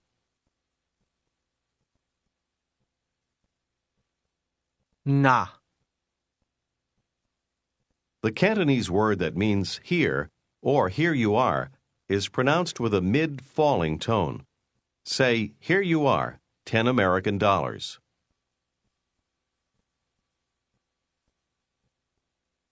嗱，10蚊美金。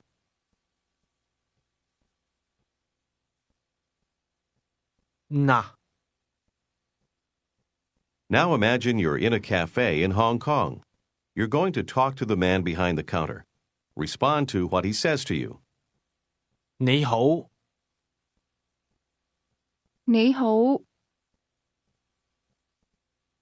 你好， How does he ask if you want to eat something?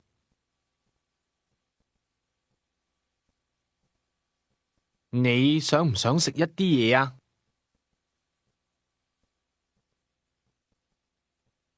Try to ask, do you want to eat something this evening?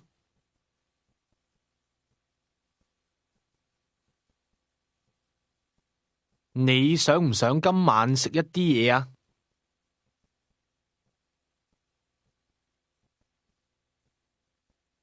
你想唔想今晚食一啲嘢啊？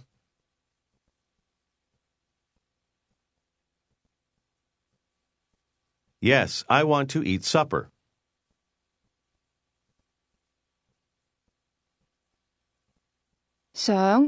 我想食晚飯。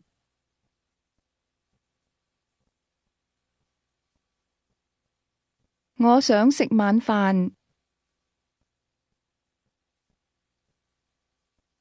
你想飲乜嘢啊？ Tell him that you want 1 beer or 1 cup of beer.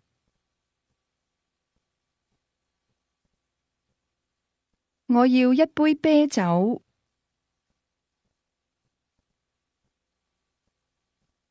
你要一杯抑或2杯啊？ Tell him you can't understand. 我唔識聽。你要一杯啤酒抑或兩杯啊？一杯，我要一杯啤酒。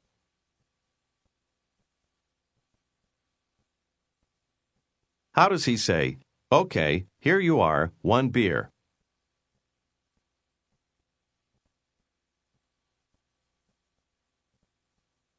好，嗱，一杯啤酒。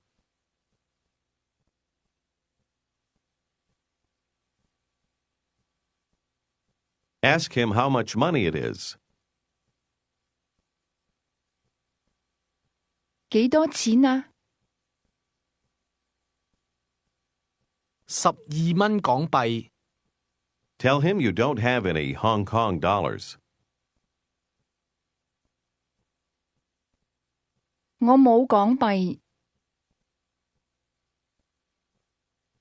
Ask him, what about American dollars? How much money is it?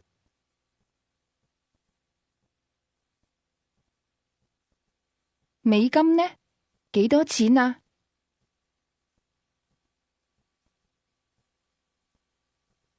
美金呢？幾多錢啊？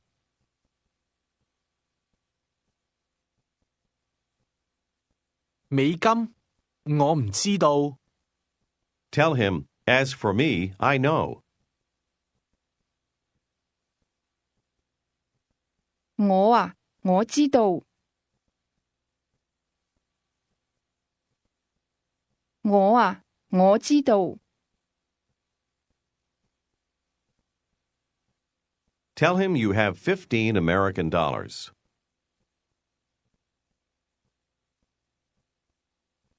我有15蚊美金。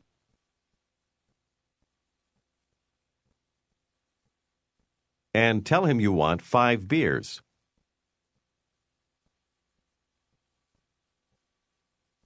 我要5杯啤酒。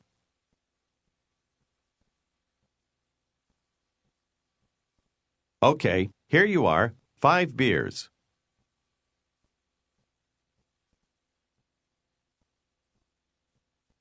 好，嗱，5杯啤酒。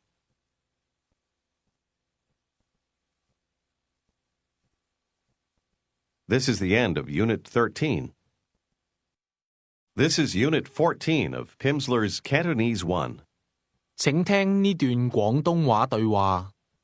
Mr. Jones wants to buy an American newspaper. 美國報紙。An American newspaper. He's speaking with the saleswoman. Listen. 請問你有冇美國報紙啊？有，先生，嗱，幾多錢啊？ 8蚊港幣。係唔係18蚊港幣啊？唔係18蚊，係8蚊。嗱，8蚊港幣。Suppose that you were handing someone some money to pay for a purchase. What word would you use to accompany the gesture of handing the money to him? 嗱。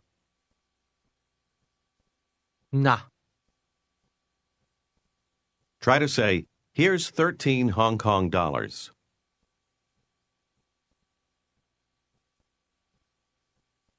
嗱，13蚊港幣。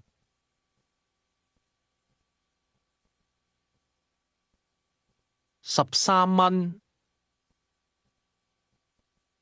Do you remember how to say, "I want 1 glass of beer"? 我要一杯啤酒。我要。Try to say, "I want 12 Hong Kong dollars."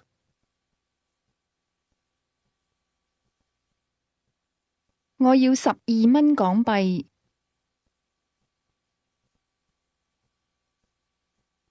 And now say, "I want to buy something."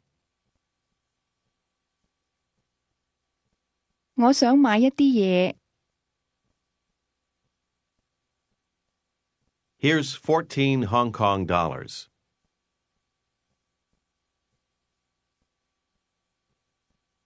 嗱，14蚊港幣。Ask, do you have one Hong Kong dollar? 你有冇1蚊港幣啊？你有冇？ Here's how to ask, do you want one Hong Kong dollar? 請跟住講。你要唔要1蚊港幣啊？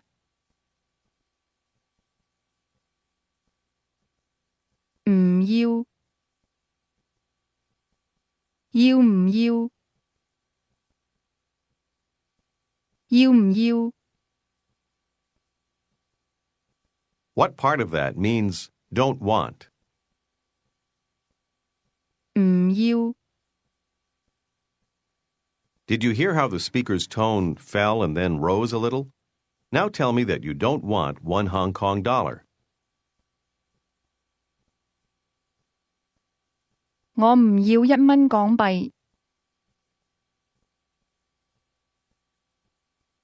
Ask me if I want 11 Hong Kong dollars.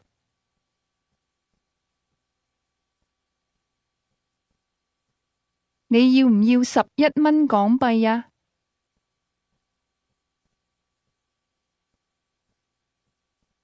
？11。 Now say 12. 12 2 12 Ask, do you want 13 Hong Kong dollars?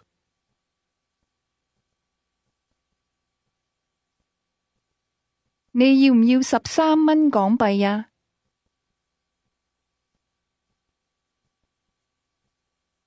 ？13。 Say, I want 16 Hong Kong dollars.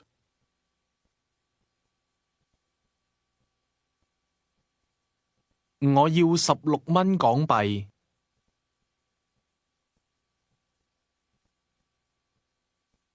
16 Try to say, not 15, or literally, is not 15 units. 唔係15蚊。唔係15蚊。Do you remember how to ask, how much? 幾多啊？ Now ask how much money it is. 幾多錢啊？幾多錢啊？ Ask, how many American dollars do you have? 你有幾多美金啊？ Try to answer, I don't have any American dollars. 我冇美金。Do you remember how to say, you understand Cantonese very well? Or literally, you can understand very much Cantonese.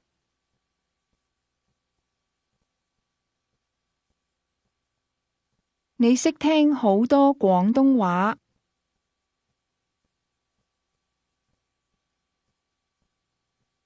好多。 Try to tell me that you have a lot of Hong Kong dollars.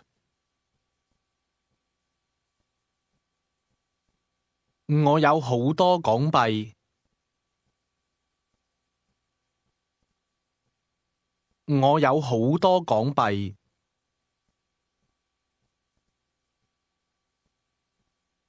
Say, but I don't have any American dollars.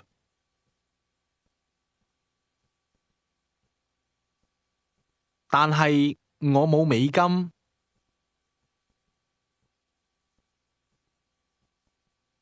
Try to ask me if I want American dollars. 你要唔要美金啊？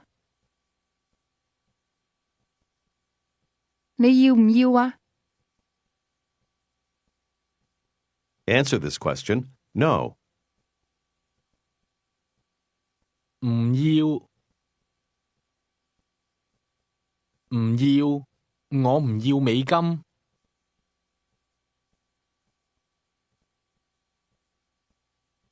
And now try to say, I don't want to buy anything. 我唔想買嘢。我唔想買嘢。Say, you're not American. 你唔係美國人。Tell her that you are American. 我係美國人。Do you remember how to say a little or some? 一啲。Say, I have some Hong Kong dollars. 我有一啲港幣。一啲港幣。Tell me that you have some American dollars. 我有一啲美金。Now say, but I don't have any Hong Kong dollars.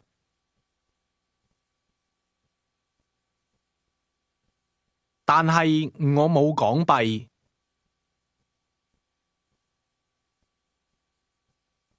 我冇港幣。Give me some Hong Kong dollars. 請跟住講，俾一啲港幣我。俾。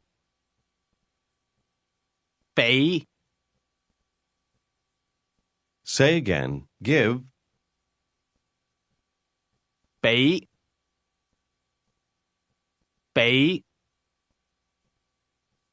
This word is pronounced with a mid-rising tone. Say again, give me some Hong Kong dollars, or give some Hong Kong dollars to me. 俾一啲港幣我。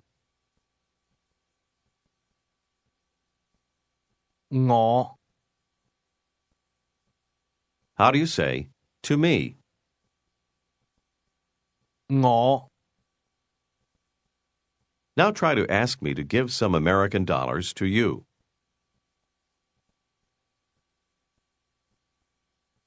俾一啲美金我。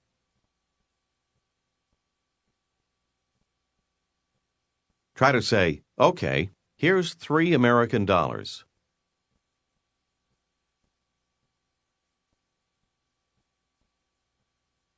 好，嗱，3蚊美金。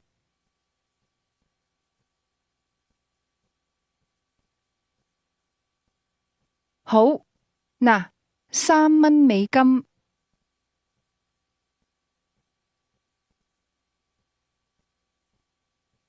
Tell her you don't have any Hong Kong dollars. 我冇港幣。我冇港幣。Ask her if she has Hong Kong dollars. 你有冇港幣啊？ How does she tell you that she has a lot of Hong Kong dollars? 我有好多港幣。好多。Try to say 17, 10, 7. 17。17。 Now say, I have 17 Hong Kong dollars.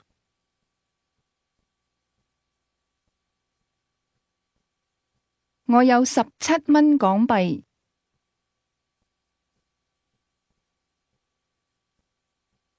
17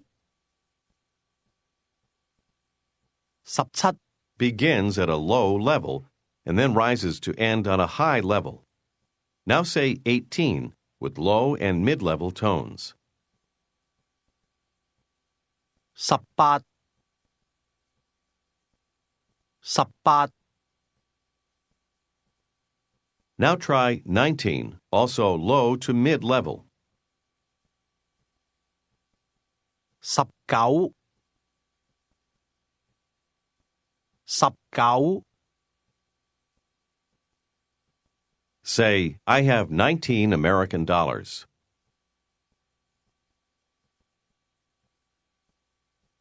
我有19蚊美金。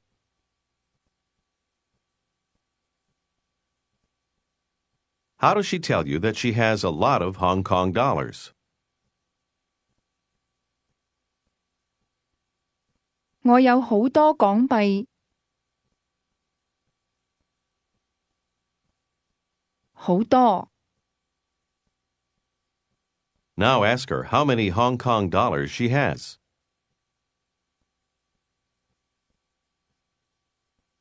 你有幾多港幣啊？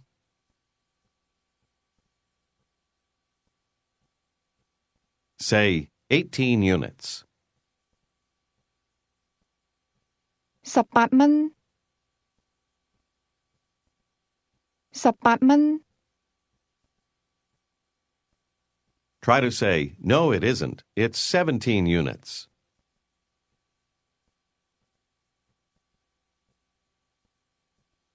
唔係，係17蚊。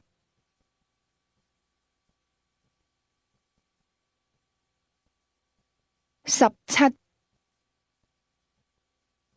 Say, give me 1 Hong Kong dollar. Literally, give 1 unit Hong Kong currency to me.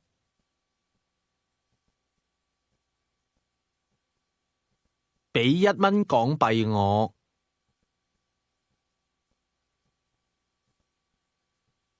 Do you remember how to say that you want beer? 我要啤酒。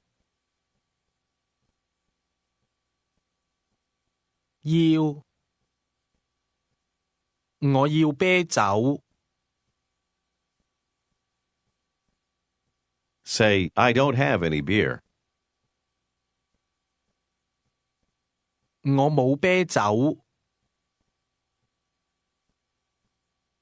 我冇啤酒。And now say, I want to buy some beer.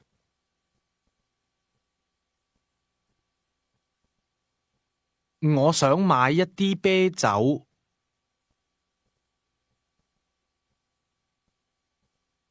我想買。Say, as for me, I have some beer.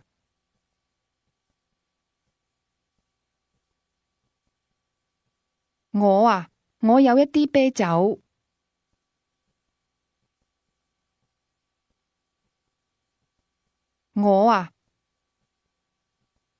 She points to one.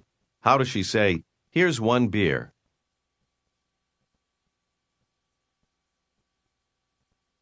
嗱，一杯啤酒。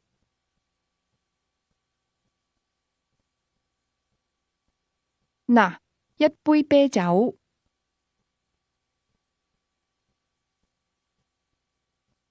Say, give me 17 Hong Kong dollars.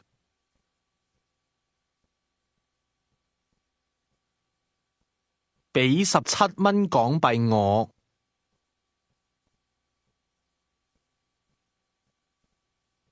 俾17蚊港幣我。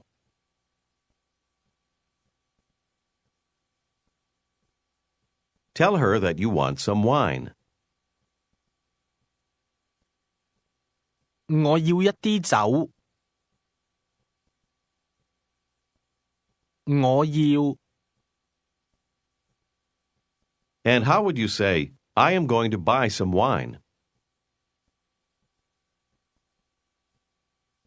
我會買一啲酒。How do you say, 16, 16、14, 14、18, 18、11, 11、15,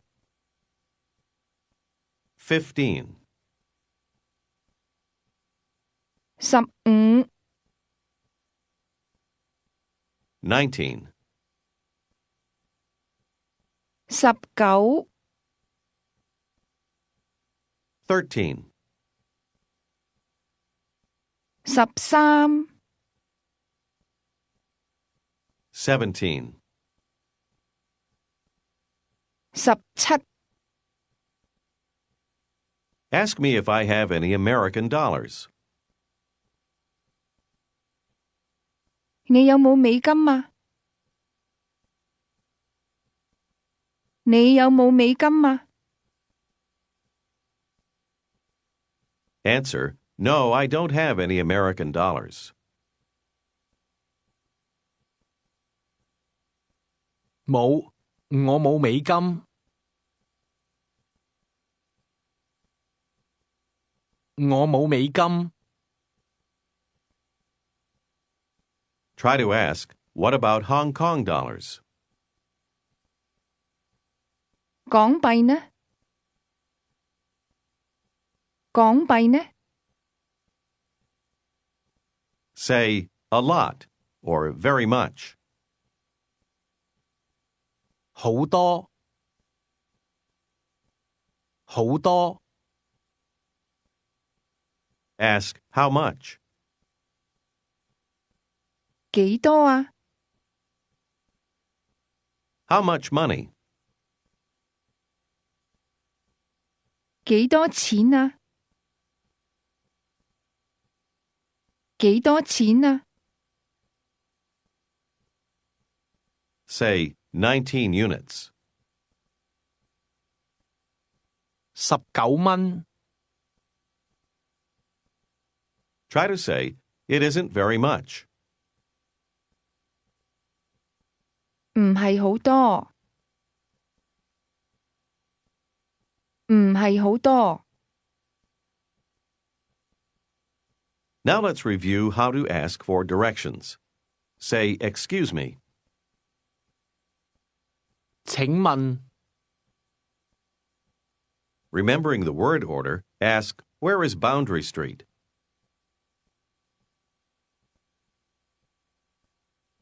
界限街喺邊度啊？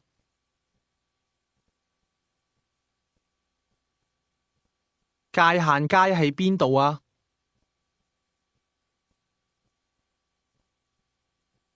Do you know? 你知唔知道啊？你知唔知道啊？ How would you ask? Is it over there? 係唔係喺嗰度啊？ Ask, or is it here? 抑或喺呢度啊？抑或喺呢度啊？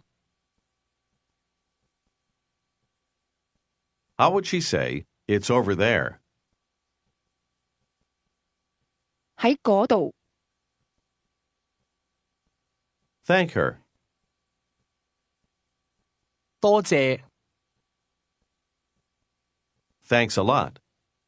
請跟住講。多謝晒。晒。晒。多謝晒。多謝晒。 The tone in 多謝晒 begins high and then falls before rising to the mid-level. Say, Thanks a lot. 多謝晒。The woman answers, Don't mention it. 請跟住講。唔使客氣。氣客氣客氣使唔使唔使唔使客氣唔使客氣。The tone in this expression falls, then returns to the mid-level before ending on the low level. Say, don't mention it. 唔使客氣唔使客氣。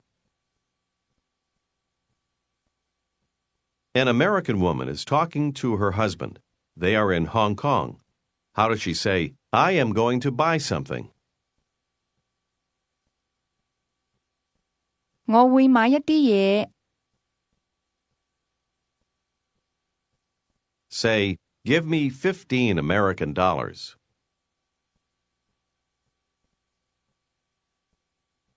俾15蚊美金我。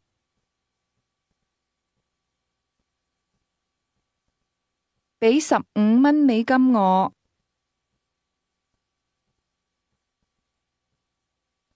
Remember, American dollars is literally units of U.S. currency. With that in mind, try to say, give me 17 units or 18 units.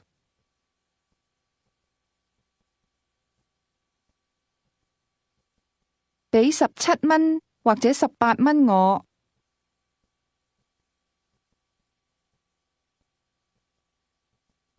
或者俾17蚊或者18蚊我。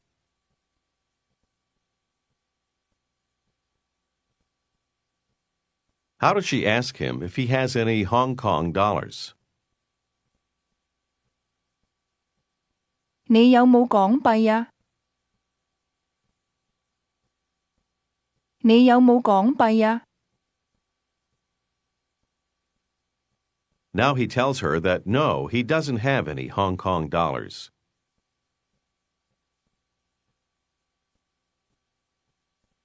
冇，我冇港幣。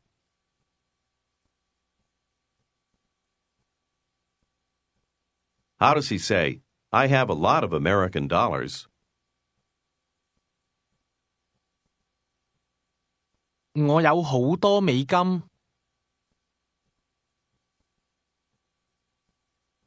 But don't have any Hong Kong dollars.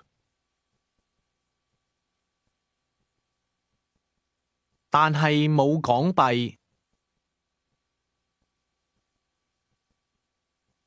冇。Ask her how many Hong Kong dollars she wants.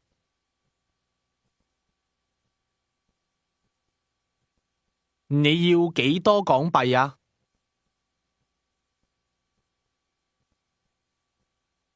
？Say 18 units or 19 units.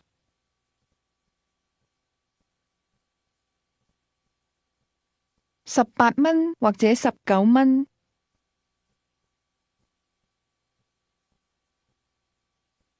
18蚊或者19蚊。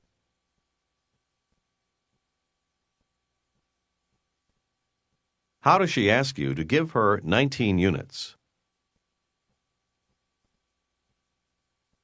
俾19蚊我。俾 Try to say, I give, or I'm giving. 我俾。Now try to say, I'm giving you 10 American dollars.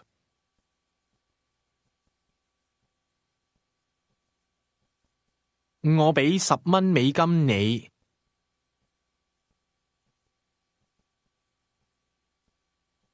我俾$10你。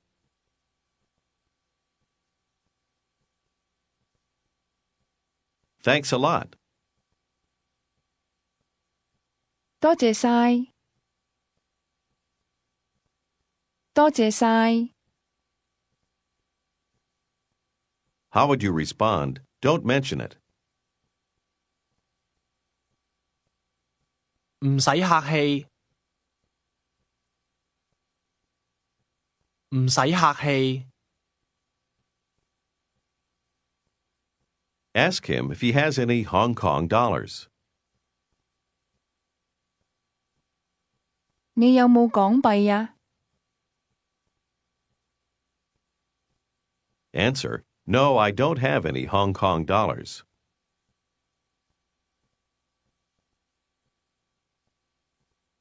冇，我冇港幣。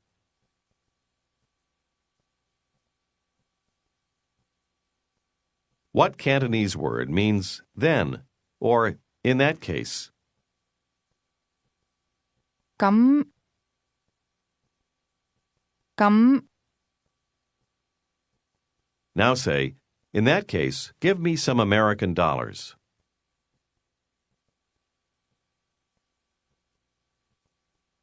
咁俾一啲美金我。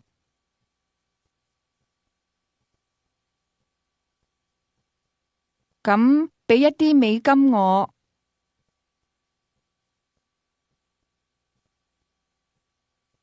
He says, here's 16 American dollars.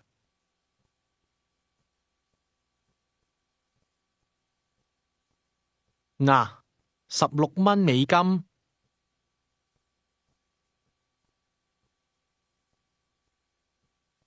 Say, thanks a lot. 多謝晒，多謝晒。Don't mention it. 唔使客氣，唔使客氣。This ends the final lesson in Course A. Congratulations! When you are ready, we recommend that you go on to Course B at this level. Recorded Books is pleased to offer the entire Pimsleur language program on cassette and CD. The Pimsleur language program encompasses dozens of languages from around the world, all taught according to the principles of learning pioneered by Dr. Paul Pimsleur.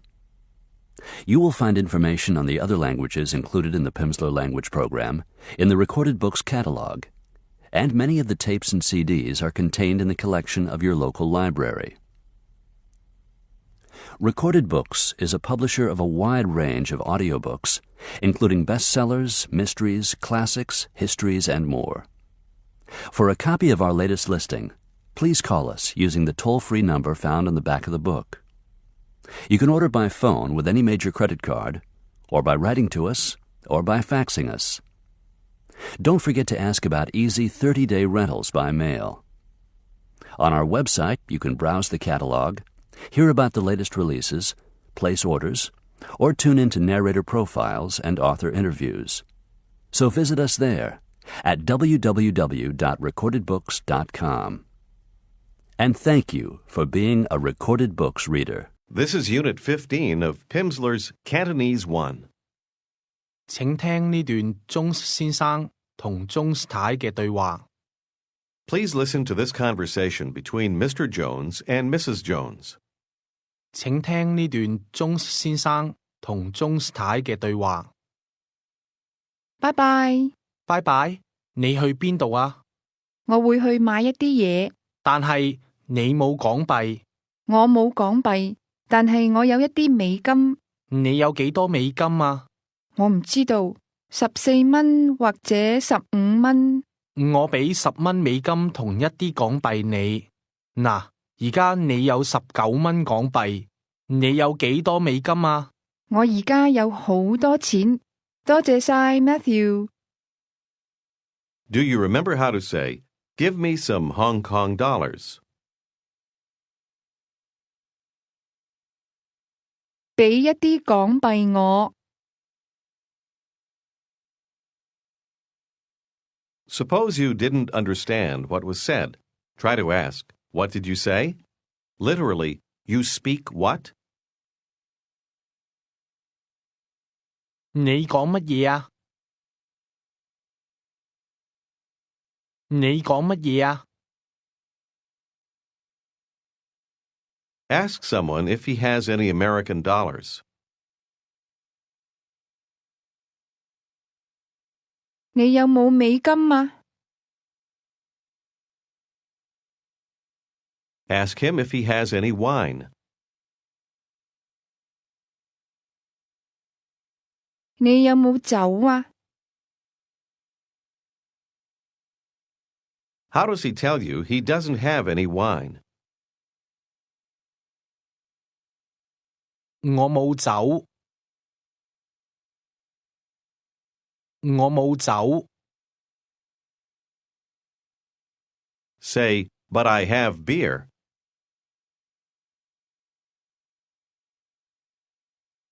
但係我有啤酒。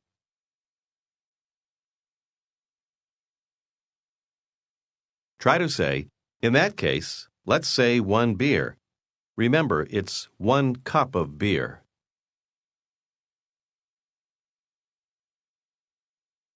咁一杯啤酒啦。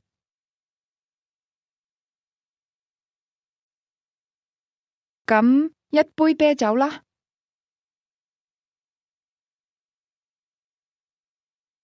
How does he say, here's 1 beer?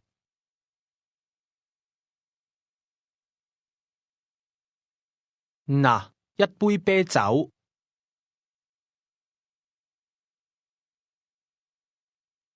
嗱， Say, give me 5 American dollars.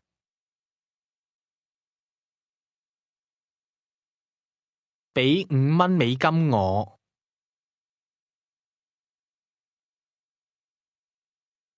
And how would you say, I'm giving 5 American dollars to you?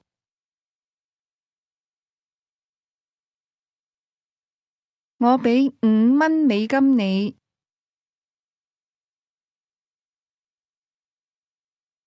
Ask, do you have any Hong Kong dollars? 你有冇港幣啊？ Answer, yes, I have Hong Kong dollars.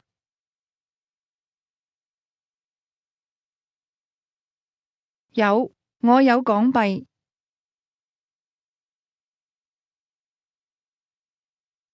Say, give me 17 Hong Kong dollars.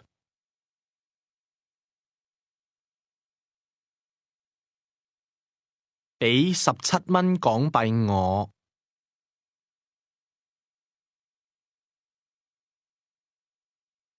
Ask, how many?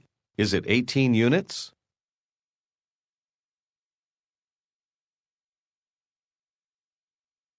幾多啊？係唔係18蚊啊？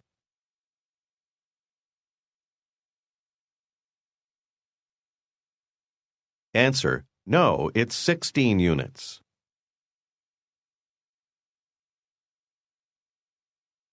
唔係，係16蚊。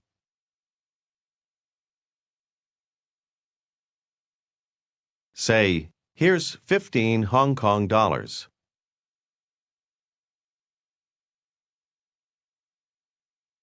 嗱，15蚊港幣。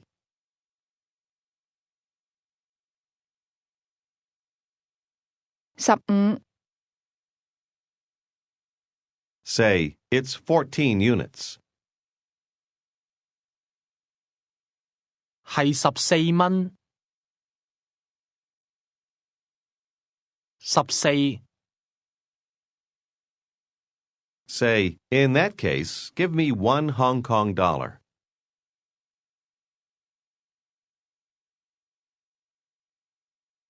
咁俾1蚊港幣我。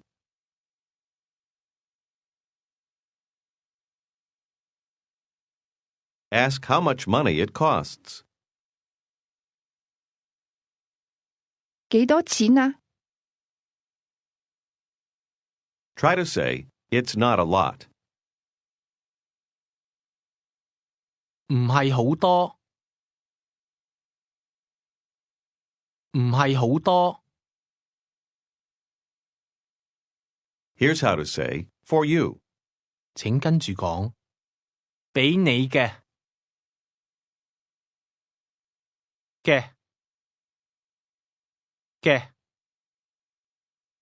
俾你嘅。Literally, you're saying give to you. The tones are mid-rising, low-rising, and mid-rising. Say again, for you. 俾你嘅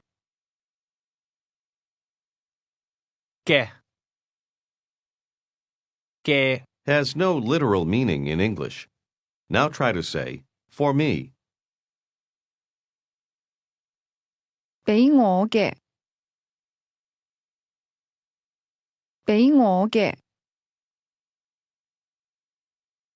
Try to say, the wine is for you. 酒係俾你嘅。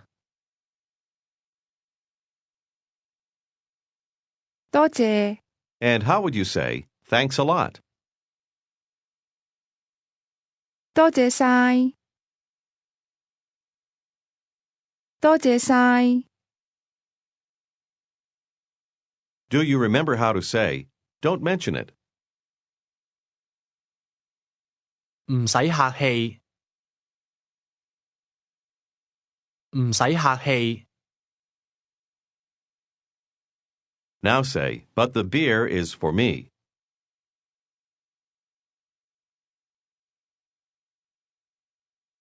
但係啤酒係俾我嘅。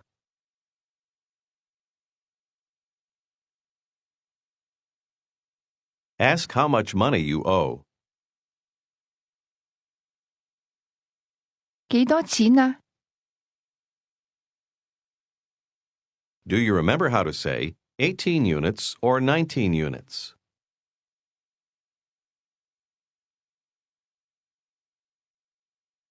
18蚊或者19蚊。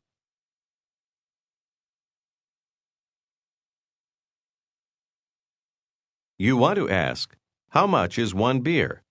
In Cantonese, you ask literally, 1 cup of beer, how much money? Try it.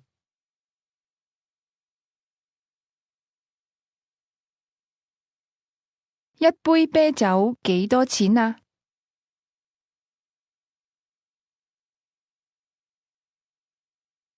一杯啤酒幾多錢啊？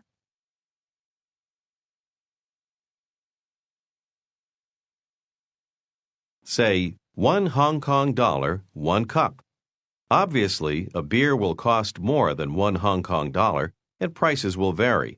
But for this exercise, say 1 Hong Kong dollar, 1 cup.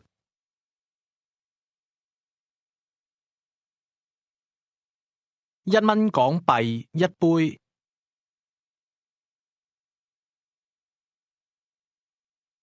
1蚊港幣一杯。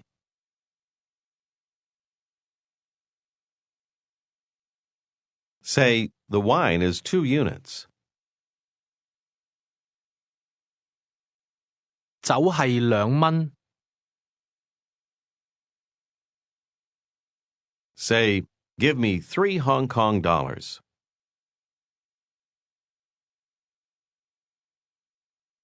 俾3蚊港幣我。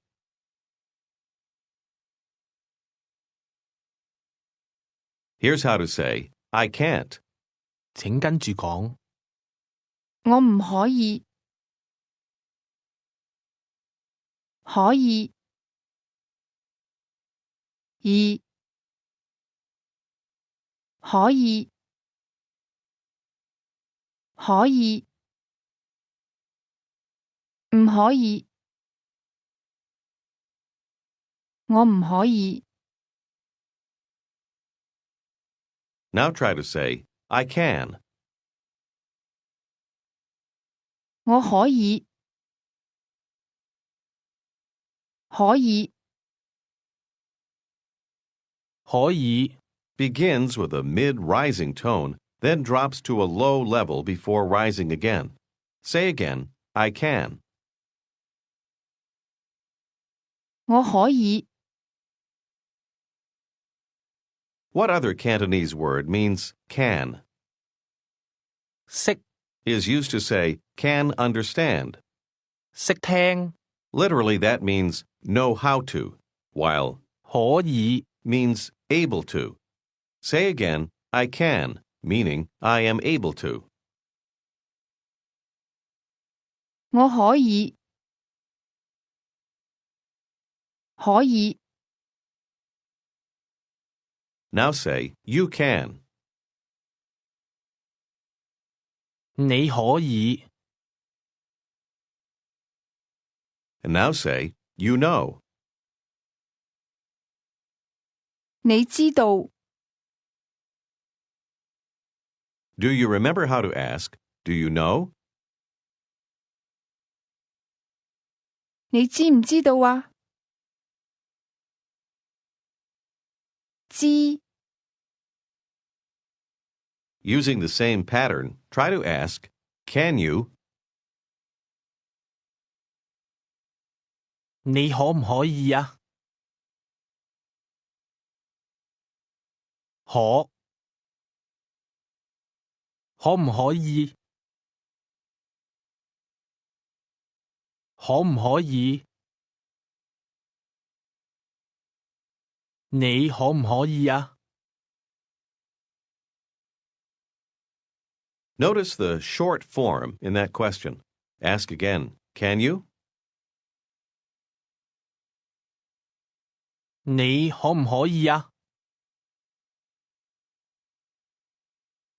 The tones in that rise, fall, and rise again.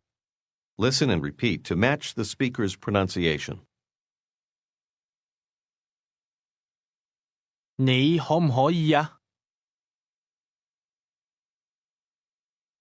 Try to ask, can you eat now?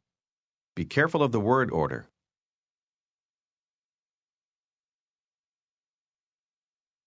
你而家可唔可以食啊？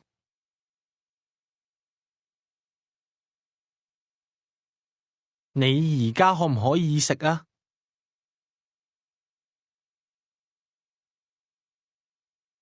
The woman answers, yes. 可以， Notice that you don't use the short form to answer this question. Now answer, yes, I can eat now.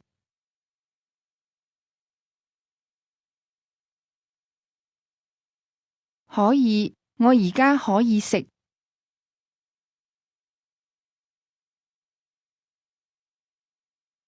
Now tell him, no, you can't eat now.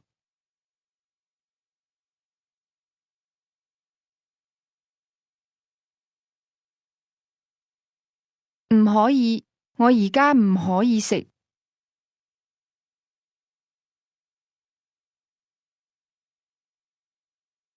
唔可以， Ask the woman if she has wine. 你有冇酒啊？ Say, the wine is for you. 酒係俾你嘅。酒係俾你嘅。 Ask her if she has beer.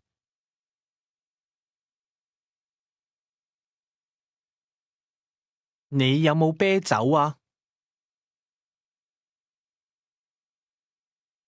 How would she answer? Yes, I have some. 有，我有一啲。我有一啲。 Say, for you. 俾你嘅。俾你嘅。 Ask, one beer, how much money?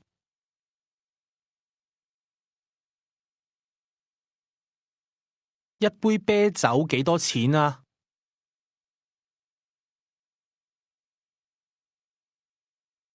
How would she tell you that she doesn't have any beer?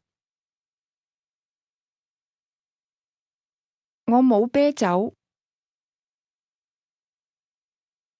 我冇。Ask if she has any American dollars.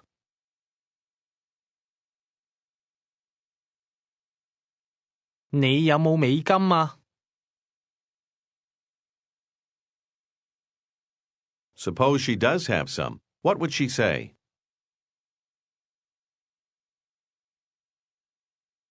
我有一啲。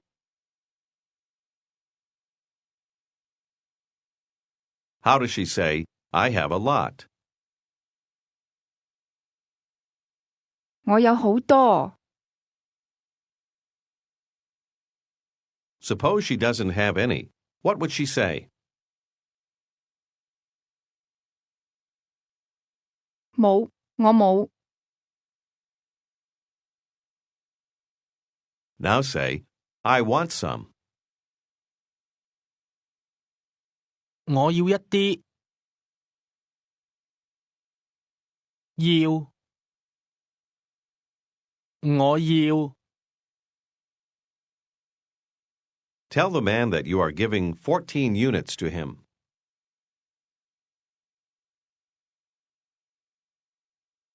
我俾14蚊你。我俾14蚊你。And how would you say, for you? 俾你嘅。俾你嘅。Ask, is it American dollars? 係唔係美金啊？ Do you want American dollars? 你要唔要美金啊？你要唔要美金啊？ Say, I can't. 我唔可以。唔可以。Try to say, I can't give any to you. 我唔可以俾你。我唔可以俾你。Say, I don't have any American dollars. 我冇美金。And how do you say, I don't have, meaning I don't have any? 我冇。我冇。Try to say, I want some. 我要一啲。我要一啲。Say again, I don't have any. 我冇。Now say, not very much, or it isn't very much. 唔係好多。好多。Say, I have some, not very much.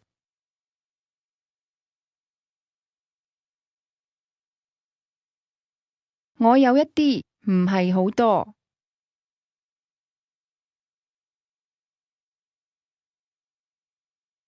In that case, give me Hong Kong dollars.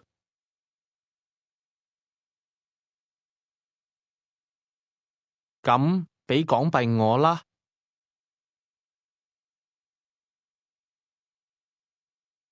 俾港幣我。Say, I can't give any to you. 我唔可以俾你。我唔可以畀你。Ask, you can't give any to me? 你唔可以畀我？你唔可以畀我？ Say, I can. 我可以。我可以。Say, but I don't want to. 但係我唔想。Referring to Hong Kong dollars, say, in that case, I don't want any. 咁我唔要啦。我唔要。Now for some problems in simple arithmetic in Cantonese. I'm going to ask you to do some addition. The questions will be posed this way. 請跟住講。6加6係幾多啊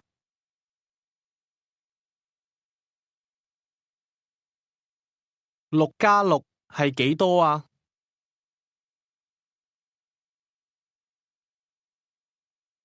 What do you suppose he just asked you? He asked, 6 plus 6 is how many? Try to answer the question. 12 2 12 What part of that means 2? 2 Now get ready for some arithmetic. 1加2係幾多啊？1加2係幾多啊3 ？2加3係幾多啊5 ？4加4係幾多啊8 ？4加2係幾多啊？4加2係幾多啊6 ？3加4係幾多啊7 ？6加3係幾多啊9 ？9加1係幾多啊10 ？6加7係幾多啊13 ？13加2係幾多啊15 ？13加3係幾多啊16 ？15加2係幾多啊17 ？17加2係幾多啊19多謝小姐。Say, thanks a lot. 多謝晒。多謝晒。 Don't mention it. 唔使客氣。唔使客氣。Now you're going to have a conversation with the young woman. 而家你會同呢位小姐對話。Now you're going to have a conversation with the young woman. You're in an agreeable mood, so confirm everything she asks you. 先生早晨，你好嗎？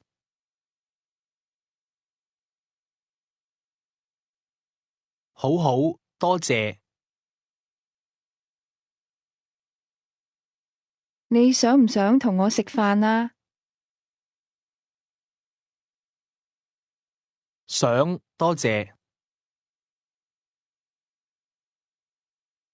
我想同你食飯。幾時啊？你今晚可唔可以啊？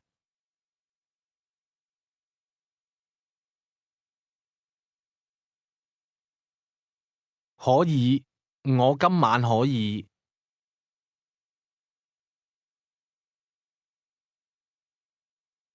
7點鐘好唔好啊？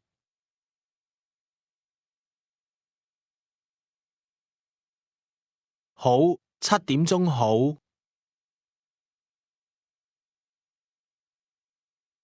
你可唔可以做一啲嘢啊？可以，我可以做一啲嘢。你可唔可以去買一啲酒啊？ Tell her, yes, I can go to buy some wine.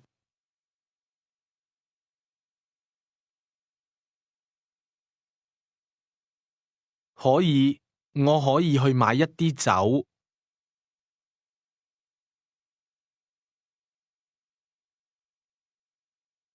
你有冇美金啊？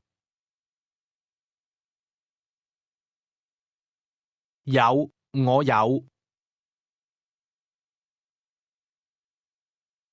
我有美金。你係咪有好多啊？ Answer that yes, you have a lot.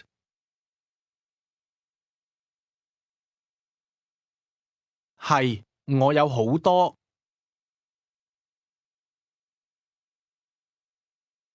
係，我有好多。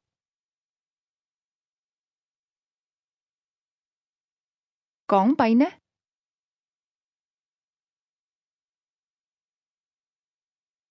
有，我有港幣。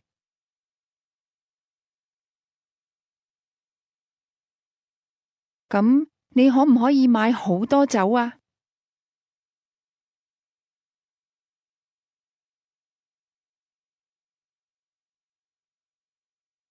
可以，我可以買好多酒。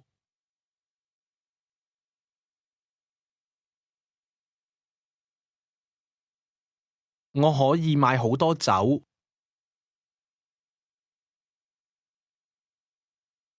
咁我可以同你食晚飯啦。This is the end of Unit 15. This is the end of today's lesson. This is Unit 16 of Pimsleur's Cantonese 1. 請聽呢段電話對話。Please listen to this telephone conversation. Miss 黃 is speaking with Mr. 張 You'll hear him say, "Then I can go shopping." 咁，我可以去買。請聽呢段電話對話。係唔係張先生啊？你好，黃小姐，你好嗎？好好，多謝。張先生，你想唔想同我食晚飯啊？幾時啊？今晚唔得，而家太夜啦。唔係今晚，聽晚7點鐘好唔好啊？好，張先生，你想唔想飲一啲酒啊？想。但係我冇。你冇酒？咁我可以去買，好唔好啊？好，多謝張先生。拜拜。In this conversation, you heard the man say, 而家太夜啦。or "Now it's too late." 再聽一次。係唔係張先生啊？你好，黃小姐，你好嗎？好好，多謝張先生。你想唔想同我食晚飯啊？幾時啊？今晚唔得，而家太夜啦。唔係今晚，聽晚7點鐘好唔好啊？好，張先生，你想唔想飲一啲酒啊？想。但係我冇。你冇酒？咁我可以去買，好唔好啊？好，多謝張先生。拜拜。Do you remember the word you use when handing something to somebody? 嗱，嗱， Say, "For you." 俾你嘅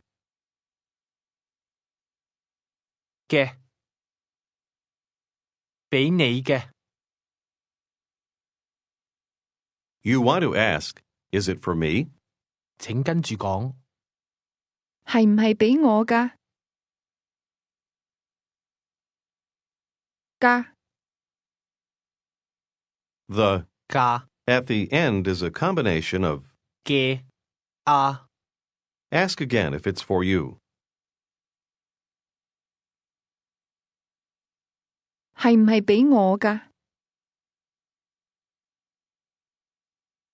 How does he answer? Yes, for you.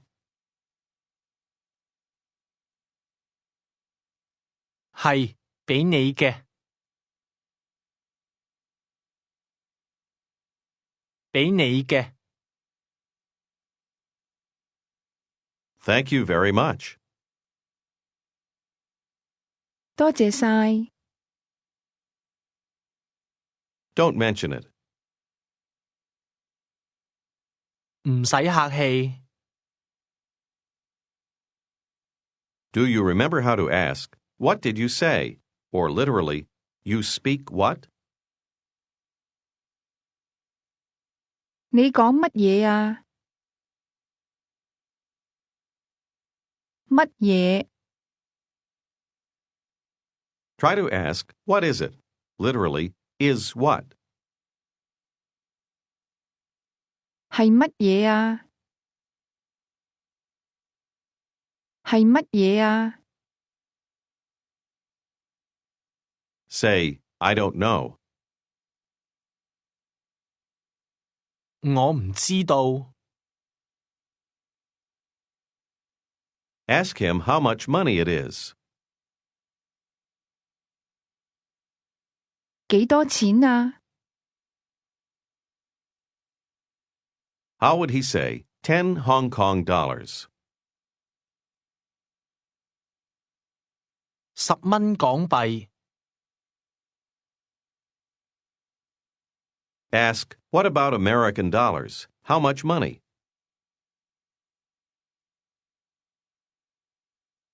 美金呢？幾多錢啊？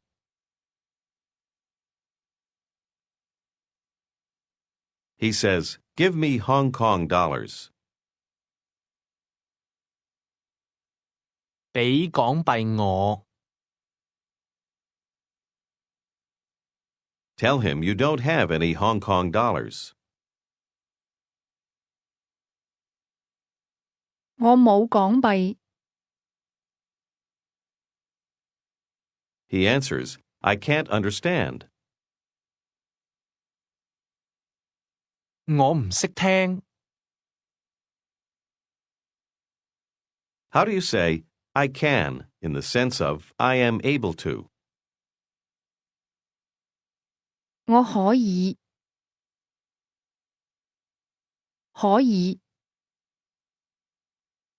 Say, I can give you American dollars.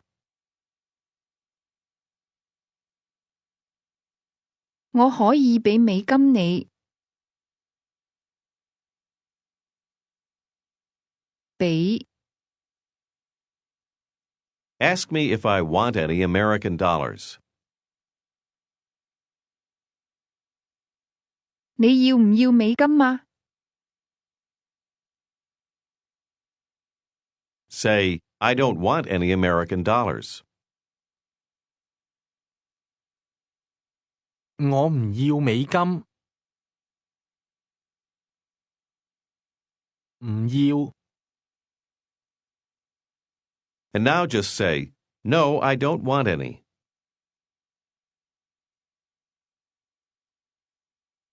唔要。我唔要。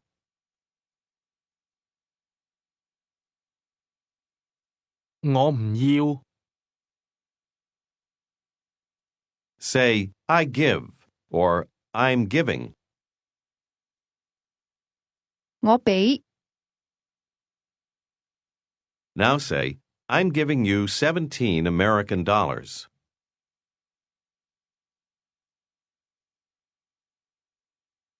我俾17蚊美金你。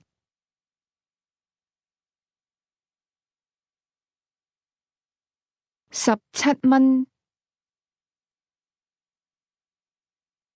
Ask, is it for me? 係唔係俾我㗎？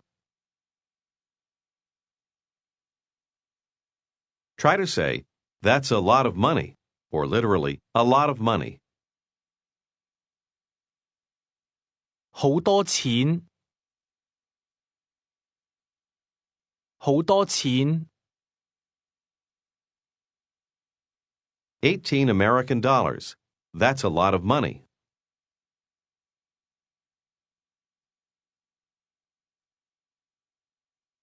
18蚊美金，好多錢。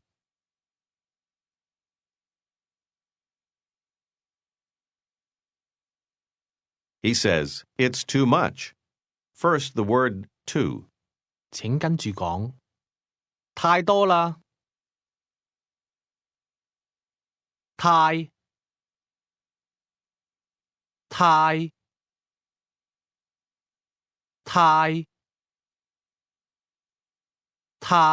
is pronounced with a mid-level tone. How do you say too or excessively? 太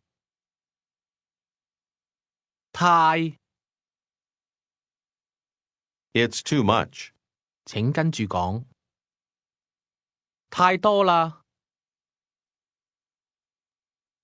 啦，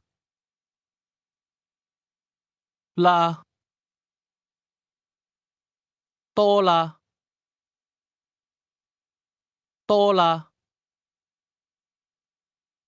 太多啦，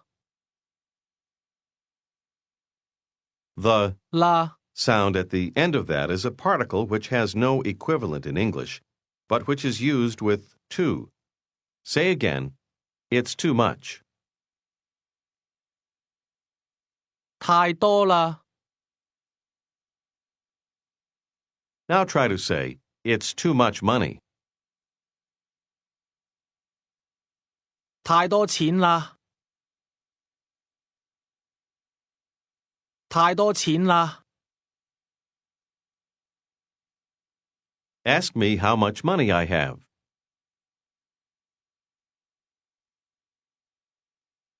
你有幾多錢啊？ What's the Cantonese number 2 used in counting and arithmetic? 二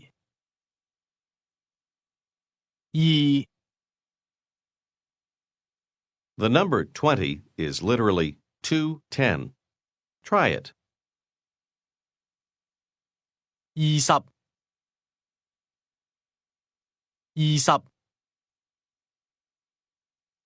Now try to say, I have 20 American dollars.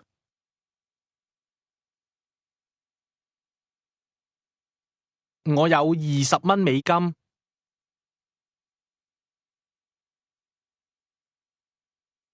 Try to say 24. 24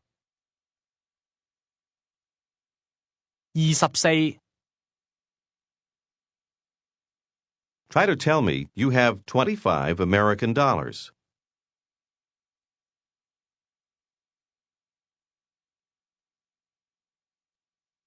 我有25蚊美金。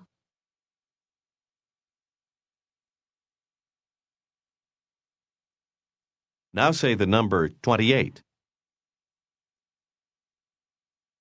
28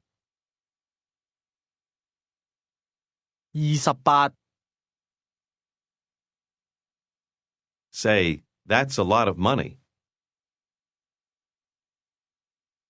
好多錢。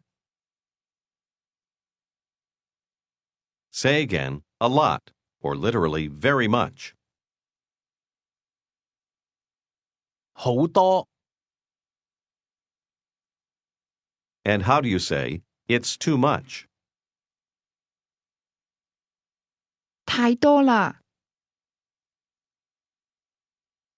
太多啦。 Tell me that I have too much money.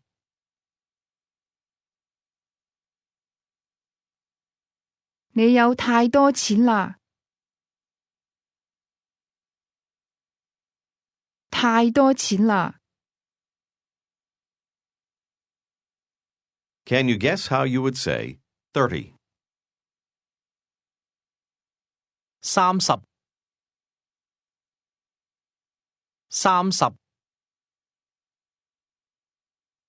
When pronouncing 30, your tone should fall from the high level to the low level.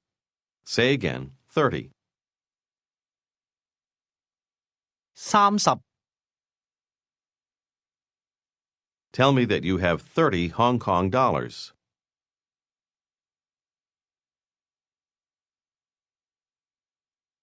我有30蚊港幣。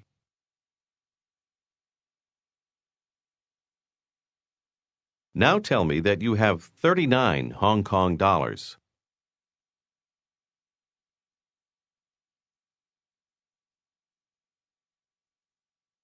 我有39蚊港幣。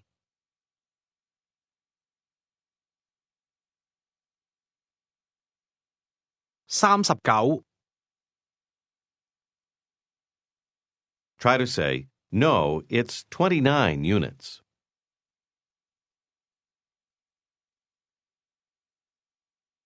唔係，係29蚊。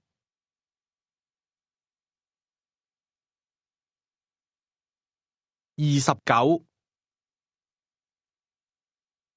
Now say 19. 19 Ask, is it for me? Remember the ending.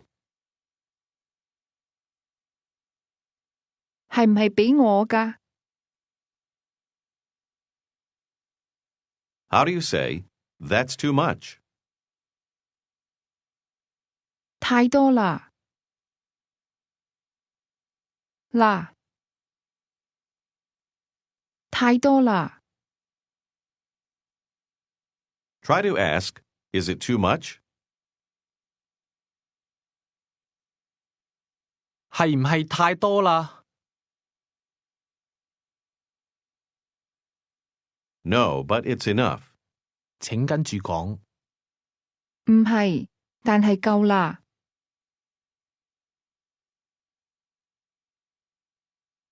夠。夠。夠啦。夠 Is pronounced with a mid-level tone. Say, it's enough in Cantonese. 夠啦。 Try to say, it's not enough. With the negative, you don't need. 啦。 Try it. 唔夠。唔夠。 Now say together, it's enough. It's not enough. 夠啦。唔夠。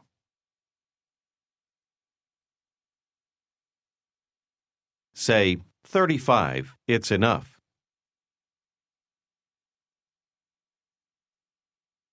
35夠啦。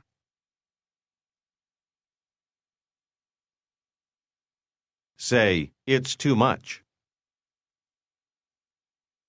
太多啦。太多啦。 Say, it's too much money. 太多錢啦。 Try to say the number 40. 40。40。 40 starts with a mid-level tone and ends at the low level. Say 40 American dollars. 40蚊美金。 And how would you say 14 American dollars? 14蚊美金。14 Try to say, give me 47 Hong Kong dollars.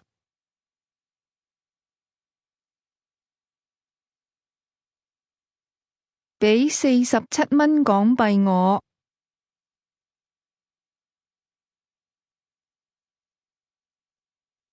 47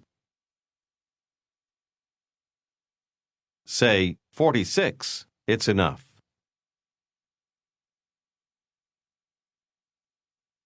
46夠啦，夠啦。How would you ask if it's for you? 係唔係俾我㗎？ Now say it's not enough. 唔夠，唔夠。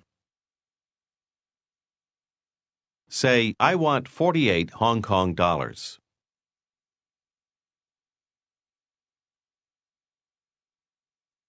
我要48蚊港幣。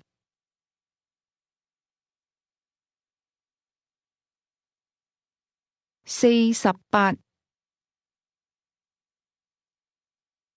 Say, no, it's 38.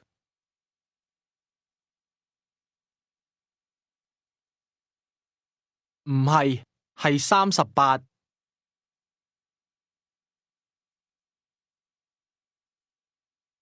38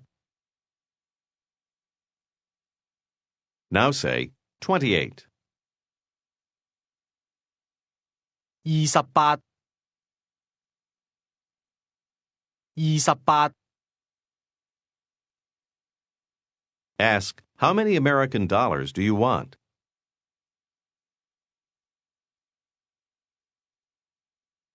你要幾多美金啊？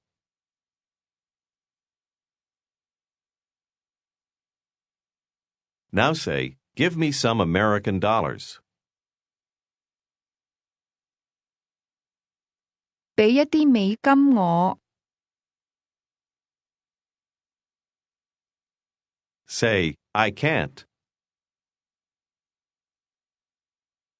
我唔可以。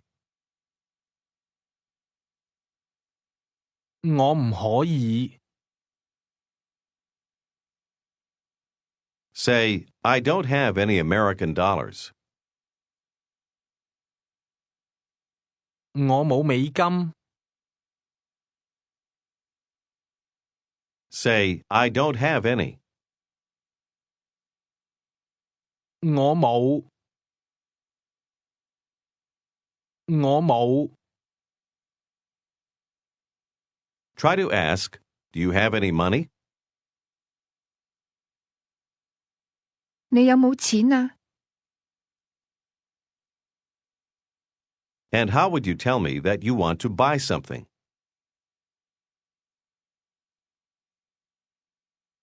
我想買一啲嘢。想 Answer, I don't have any money. 我冇錢。How do you ask, can you? Or are you able to? 你可唔可以啊？ Ask the man if he is able to give some money to you.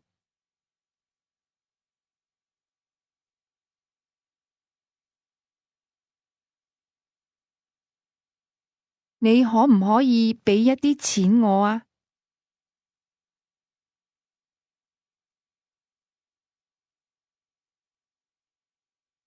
Say, I don't have any.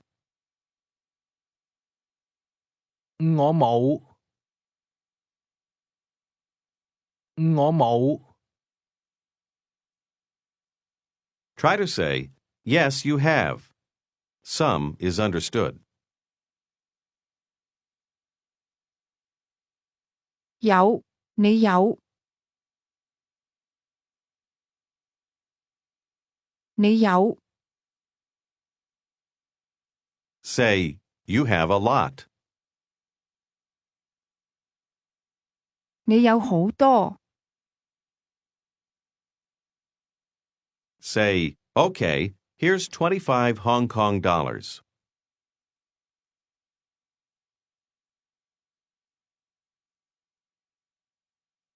好，嗱，25蚊港幣。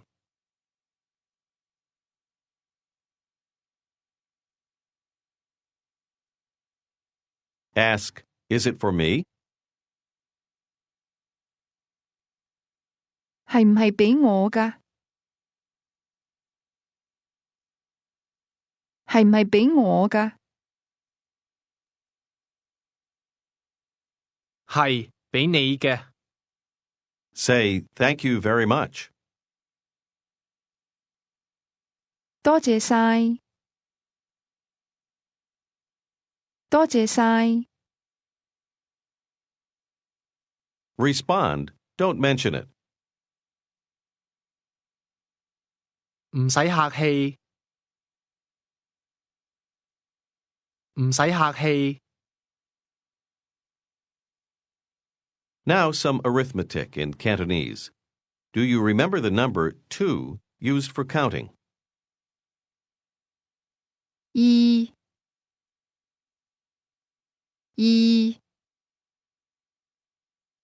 請回答問題。Please answer the questions. 請回答問題。二加三係幾多啊？二加三係幾多啊？五。二加三係五。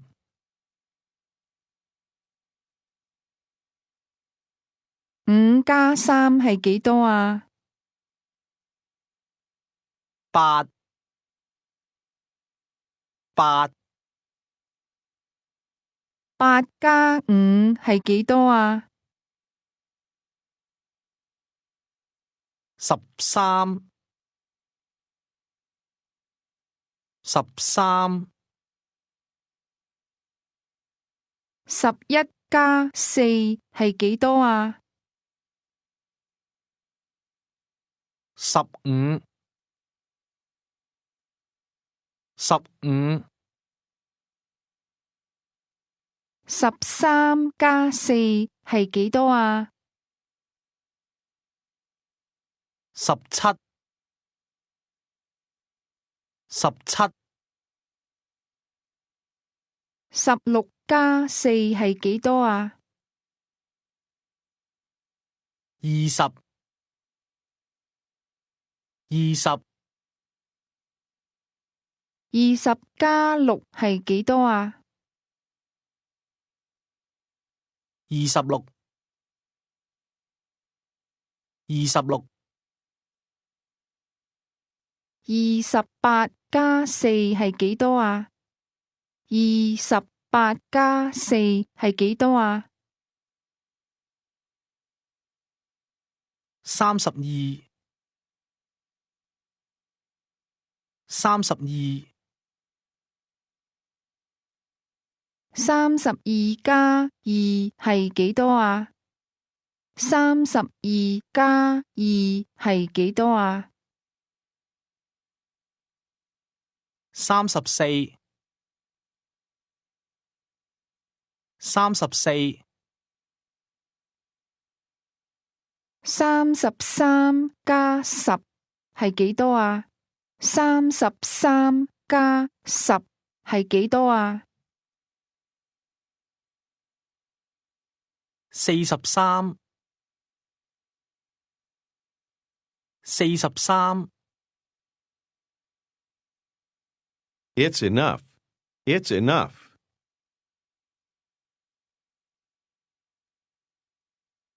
夠啦，夠啦。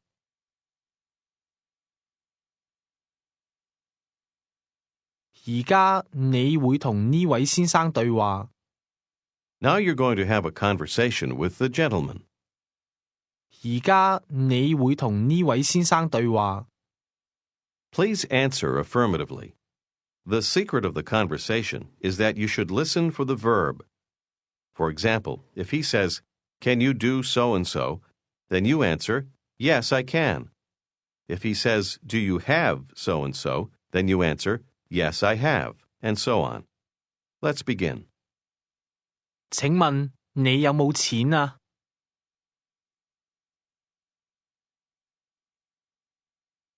有，我有錢。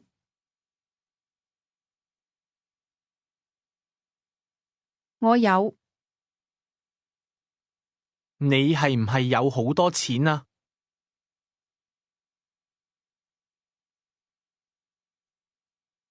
係，我有好多錢。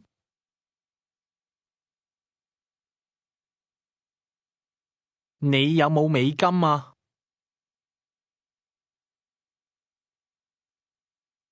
有，我有美金。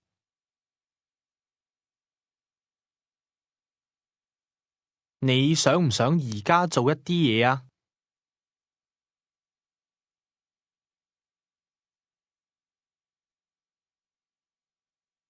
想，我想而家做一啲嘢。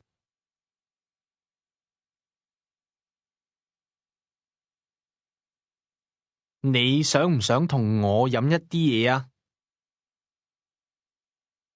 想，我想同你飲一啲嘢。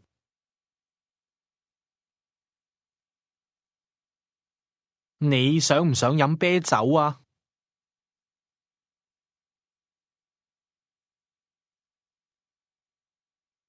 想，我想飲啤酒。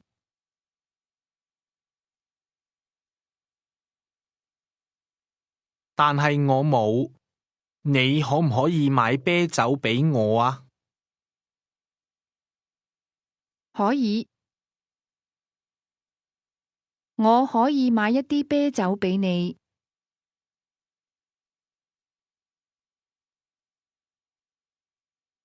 酒呢？你可唔可以買一啲酒啊？可以，我可以買一啲酒。好，咁我想同你飲酒，好唔好啊？好，好。 This is the end of Unit 16. This is Unit 17 of Pimsleur's Cantonese 1. 請聽呢段鐘先生同鐘太嘅對話。佢哋而家喺香港。Please listen to this conversation between Mr. Jones and Mrs. Jones. They are now in Hong Kong. 咁你今日想做乜嘢啊？我今日想買一啲嘢。你有冇錢啊？我有一啲，但係唔係好多。你有幾多港幣啊35蚊或者40蚊。美金呢？你有幾多啊？我有15蚊或者20蚊美金。我唔夠錢，俾一啲錢我好唔好啊？好，嗱，你而家夠錢啦。You just heard the man say, 你而家夠錢啦。or you have enough money now. 再聽一次，再聽一次。咁你今日想做乜嘢啊？我今日想買一啲嘢。你有冇錢啊？我有一啲，但係唔係好多。你有幾多港幣啊35蚊或者40蚊。美金呢？你有幾多啊？我有15蚊或者20蚊美金。我唔夠錢，俾一啲錢我好唔好啊？好，嗱，你而家夠錢啦。How would you say the number 33 in Cantonese? 33。 How about 44? 44。 23. 23。 23。 And now say 22. 22。 2。13. 13、37. 37、37。Ask me if I have any money. 你有冇錢啊？ Answer, I don't have any. 我冇，我冇。Now say, as for me, I have some. 我啊，我有一啲。I have a lot. 我有好多。我有好多。Say, I can, meaning I am able to. 我可以。可以。Say, I can give some to you. 我可以俾一啲你。I can give you some money. 我可以俾一啲錢你。我可以俾一啲錢你。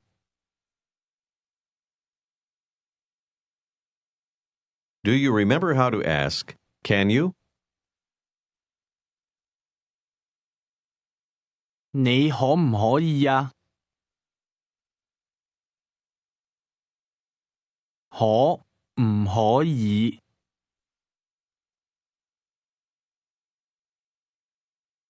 你可唔可以啊？ Try to answer, yes, I can give some to you.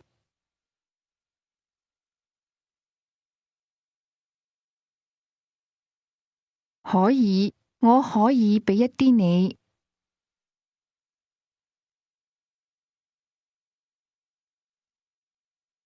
Say, okay.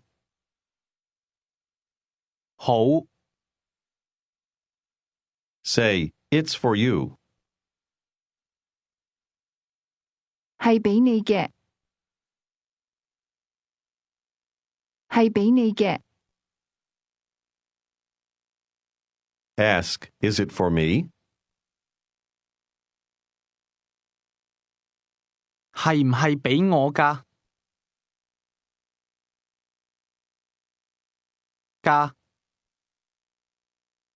係唔係俾我㗎？ Now you want to ask, do you have Hong Kong dollars for me? 請跟住講，你有冇港幣俾我啊？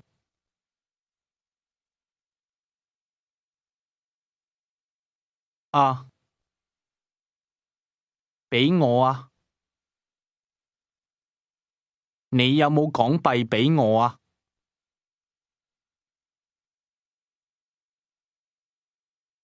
You don't need. 㗎， Ask again if I have Hong Kong dollars for you.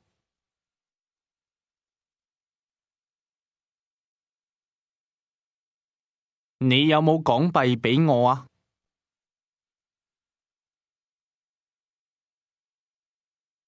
Answer, yes, here for you.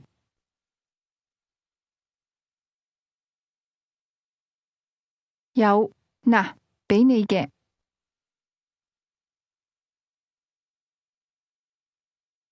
Do you remember how to say, it's enough? 夠啦。夠啦。Now tell me that it's not enough. 唔夠，唔夠。 You want to ask, is it enough? 請跟住講。夠唔夠啊？夠唔夠啊？夠唔夠啊？ Notice the yes, no question sound. Ask this question again. 夠唔夠啊？ Tell me that it's enough. 夠啦， She says, I have enough. In Cantonese, enough can also mean have enough. Try to say, I have enough. 我夠啦，我夠啦， Try to say, I now have enough money. 我而家夠錢啦， I have enough Hong Kong dollars. 請跟住講，我夠港幣啦，我夠港幣啦， Tell me that you have enough Hong Kong dollars. 我夠港幣啦， Say, here's 45 Hong Kong dollars.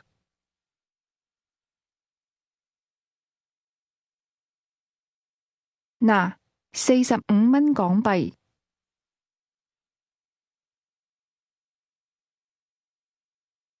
嗱，45蚊港幣，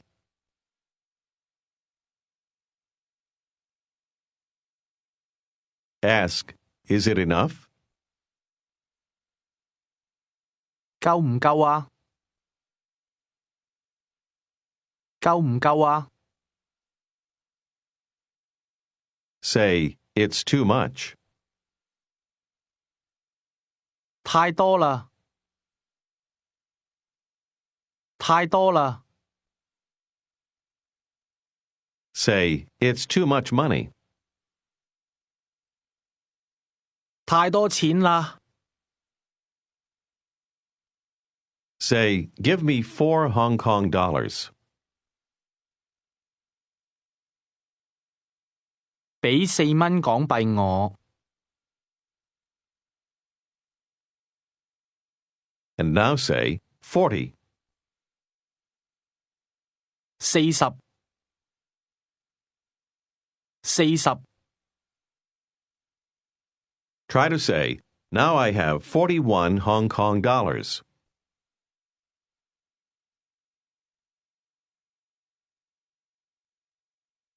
而家我有41蚊港幣，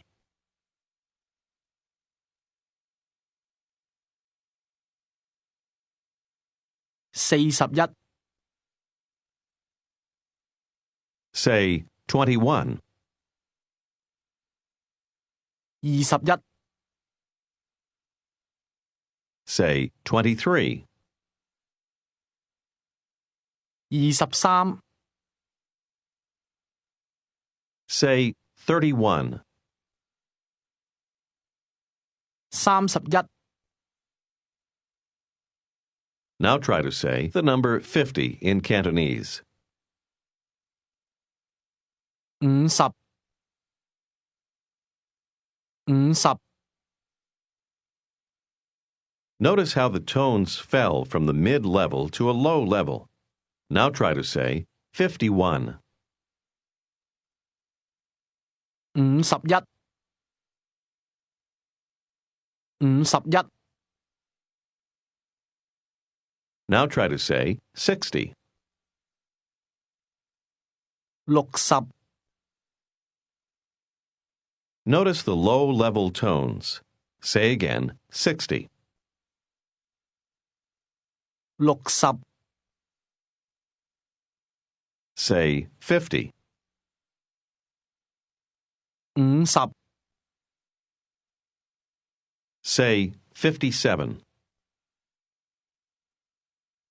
57， 57， Ask, is it enough? 夠唔夠啊？夠唔夠啊？ Ask how much money you owe. 幾多錢啊？幾多錢啊？ Say 31 Hong Kong dollars. 31蚊港幣。Say 53 Hong Kong dollars. 53蚊港幣。53蚊港幣。Tell me that I have enough. 你夠啦。啦。你夠啦。That sentence used 啦。 now ask, is it enough? 夠唔夠啊？夠唔夠啊？ Say, it's not enough. 唔夠。唔夠。 Try to say, I don't have enough. 我唔夠。 And how would you say, it's too much? 太多啦。 Here's how to say, it's too expensive. 請跟住講。太貴啦。貴。貴。啦。太貴啦。太貴啦。 Say expensive using a mid-level tone. 貴。貴。 Tell me that it's too expensive. 太貴啦。 It isn't too expensive.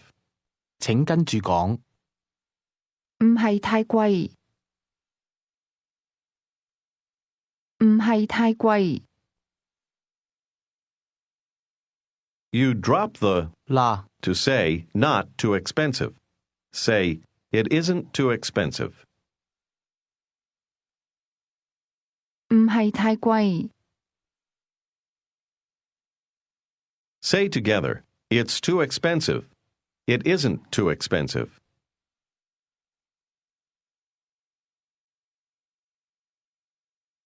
太貴啦。唔係太貴。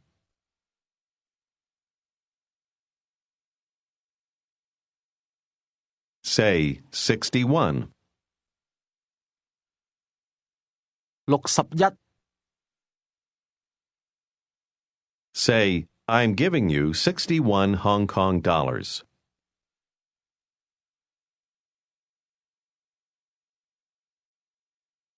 我俾61蚊港幣你。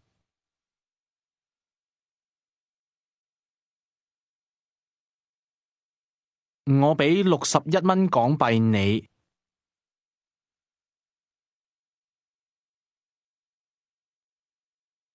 Say, not okay. Give me American dollars.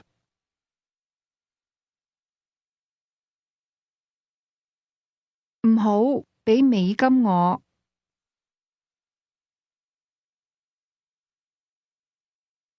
Say, I don't have any American dollars. 我冇美金。 Do you remember how to ask, can you understand English? 你識唔識聽英文啊？識聽。你識唔識聽英文啊？ Now say, you can understand very well, or literally, very much. 你識聽好多。你識聽好多。Say, I can speak Cantonese. 我識講廣東話。我識講廣東話。Do you remember how to tell her that she speaks well? 你講得好。得。你講得好。Here's how to say, you speak too quickly. 請跟住講。你講得太快啦。快。快。太快。太快啦。你講得太快啦。你講得太快啦。What is the word meaning quickly or fast? 快。快。 This word is pronounced with a mid-level tone. Say, you speak too quickly. 你講得太快啦。得。 Do you remember how to say, I don't speak well? Literally, it's, I speak not well.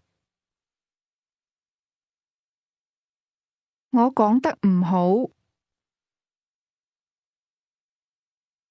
得。我講得唔好。Now try to say, I don't speak quickly. 我講得唔快。唔快。唔快。我講得唔快。Say, you speak very quickly. 你講得好快。Say again, I don't speak quickly. 我講得唔快。Say, I don't speak English quickly. Remember the word order.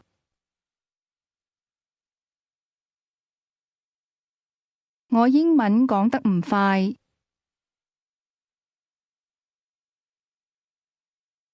Now say, but you speak Cantonese very quickly.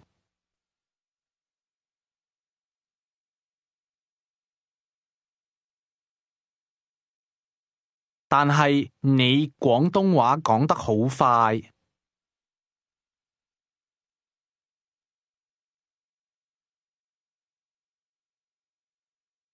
Now say, you speak Cantonese too quickly.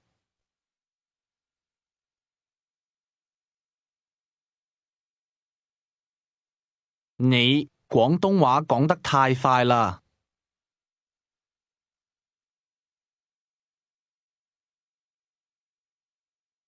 你廣東話講得太快啦。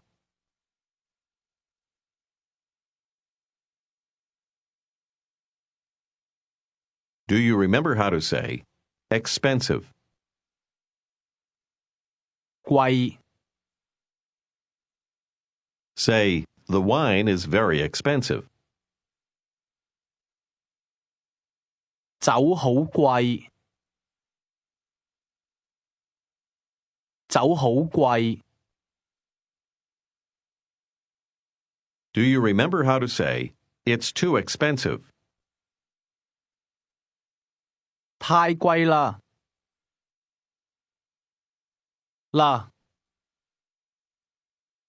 太貴啦！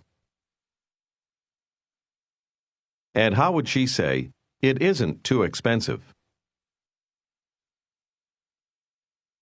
唔係太貴，唔係太貴。Say again, "It's too expensive." 太貴啦！ Now tell her, "You speak too quickly." 你講得太快啦！你講得太快啦！ Imagine that you're having a conversation with the desk clerk in a hotel in Hong Kong. You have sent him to get a newspaper for you, giving him 100 Hong Kong dollars. He has now returned with the newspaper, and you're arguing with him about the change. When he tells you how much he is going to give you, tell him no, and claim 10 Hong Kong dollars more than whatever sum he mentions. Here he comes now. 嗱，報紙。嗱，報紙。 He just said, "Here's the newspaper." Now respond to what he says next. 嗱，30蚊港幣。嗱，30蚊港幣。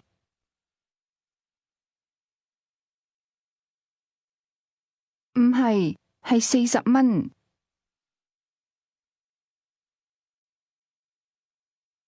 俾40蚊港幣我。好，咁我俾31蚊你。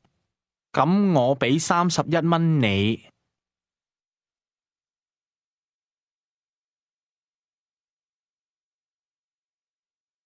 唔係，俾41蚊港幣我。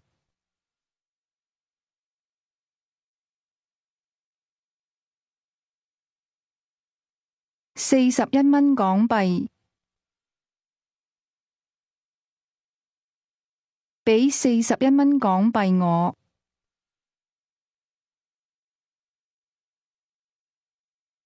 嗱，40蚊港幣。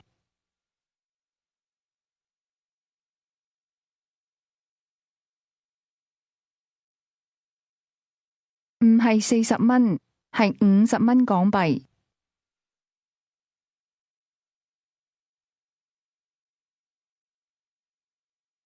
係50蚊港幣。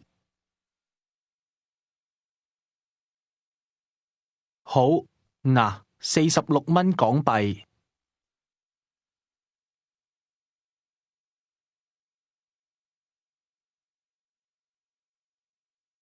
唔係46蚊，係56蚊港幣。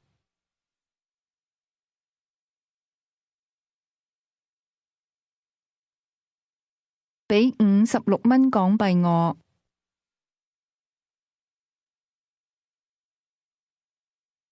53蚊，好，嗱，53蚊港幣。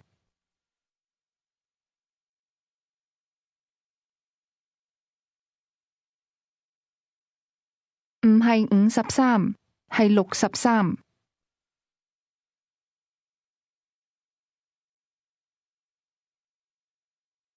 唔係53，係63蚊港幣。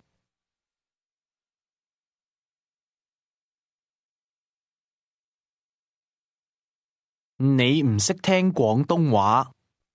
Tell him that you can understand well. 我識聽好多。How does he tell you that he can speak English? 我識講英文。How does he ask if you can understand Cantonese?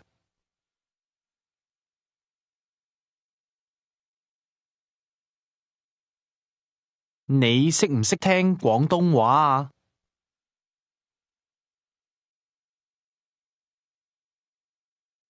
Tell him that yes, you can understand Cantonese.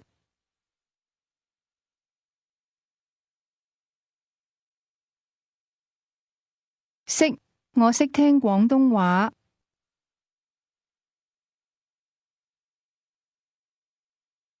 識，我識聽廣東話。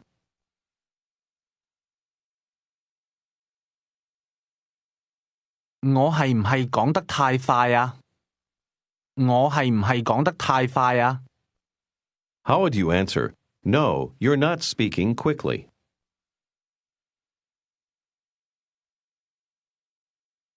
唔係，你講得唔快。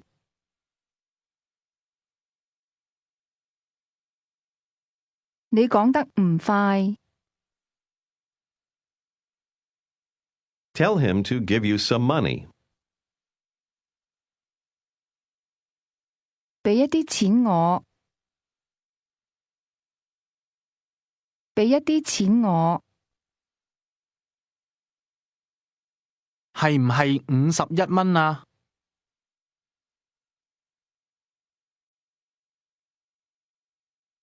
唔係，係61蚊。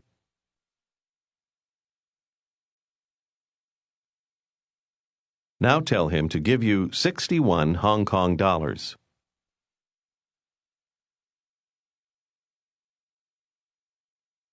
俾61蚊港幣我。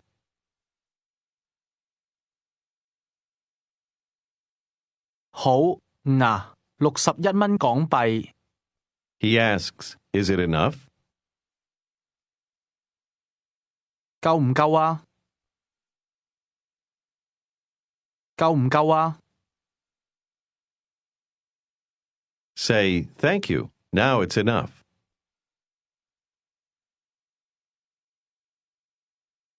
而家夠啦，多謝。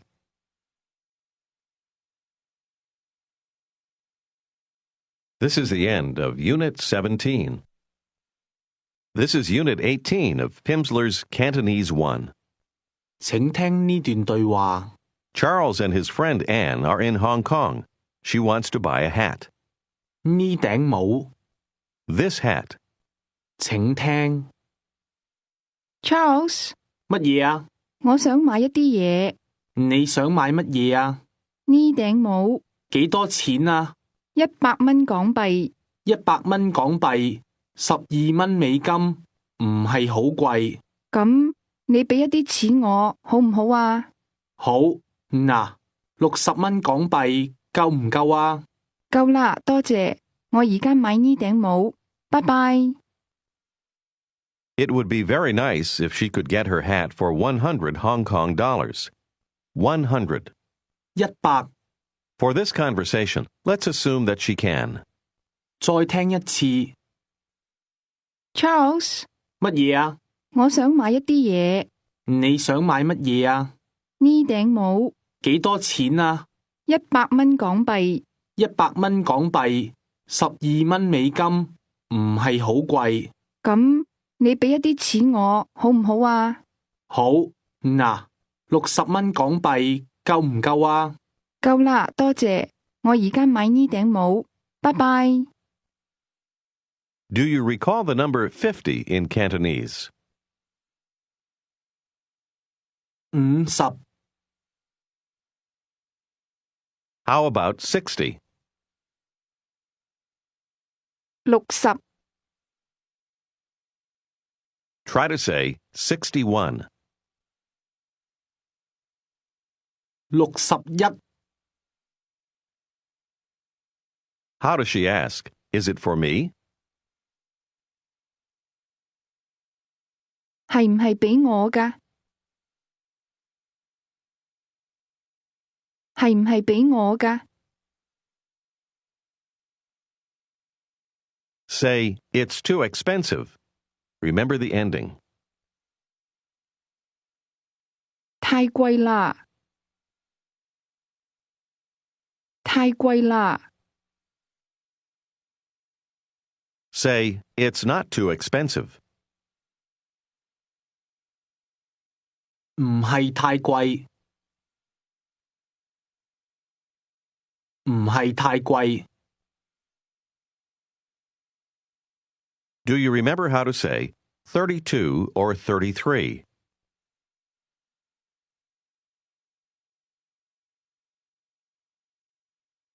32或者33，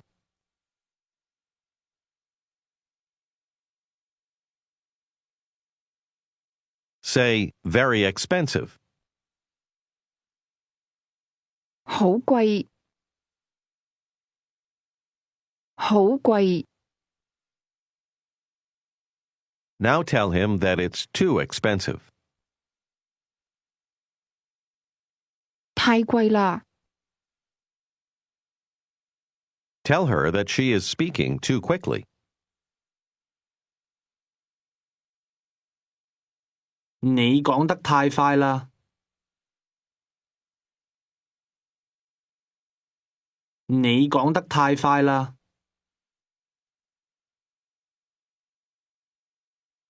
Tell her you can't understand. 我唔識聽， Do you remember how to ask, is it enough? 夠唔夠啊？ And how would you ask, do you have enough? 你夠唔夠啊？ Ask, do you have enough money? 你夠唔夠錢啊？ Tell me that you have 41 Hong Kong dollars.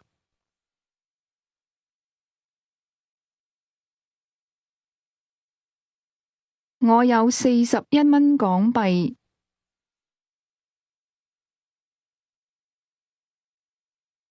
How would you say, it's too much? 太多啦，太多啦， Say, it's enough. 夠啦，夠啦， How do you say, later? 遲啲，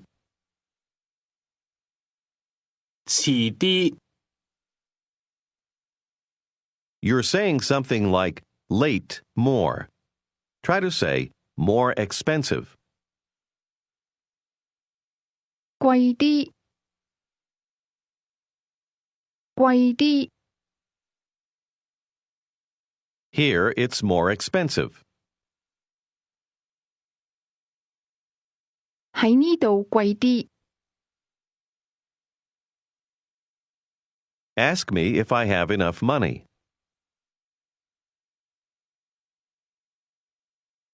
你夠唔夠錢啊？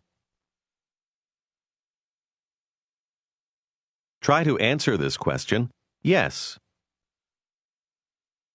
夠，夠， Say 20 American dollars.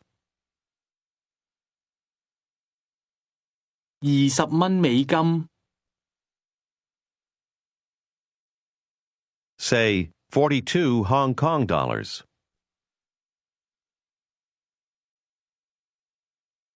42蚊港幣，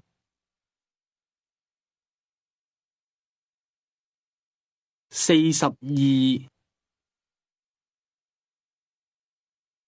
And how would you say 30 American dollars? 30蚊美金， Say, it's too much. 太多啦，啦，太多啦。 Now say, it's not enough. 唔夠，唔夠， Ask, is it enough? 夠唔夠啊？ Now say, it's enough. 夠啦，啦，夠啦。Do you remember how to say quickly? 快，快， Say, now you're speaking too quickly.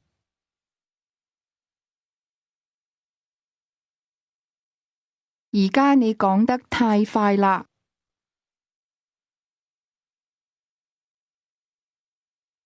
太快啦。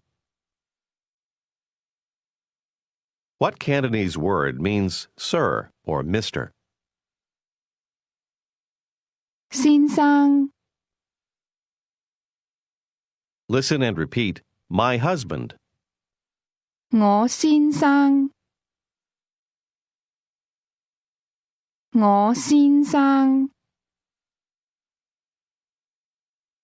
Say again, my husband.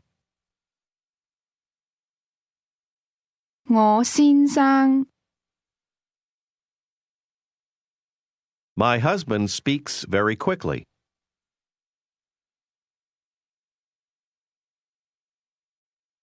我先生講得好快。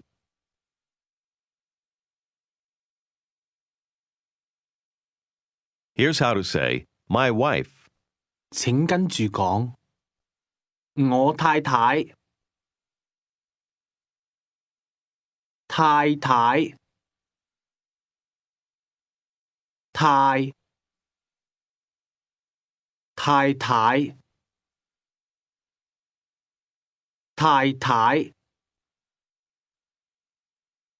That's pronounced with a combination of mid-level and mid-rising tones. Say, my wife. 我太太， Say, my husband. 我先生， Say, my wife is over there. 我太太喺嗰度。我太太喺嗰度。Say, my wife wants to drink something.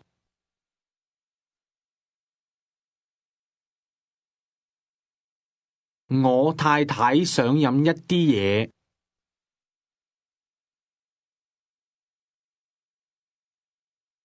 Say, I want to drink something. 我想飲一啲嘢。Say, my husband wants to drink something.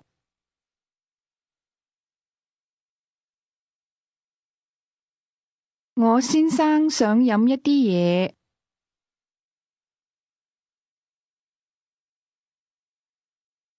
Say, my husband can drink wine.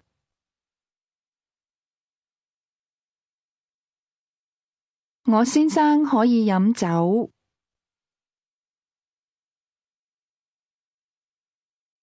My husband can drink tea. 請跟住講，我先生可以飲茶。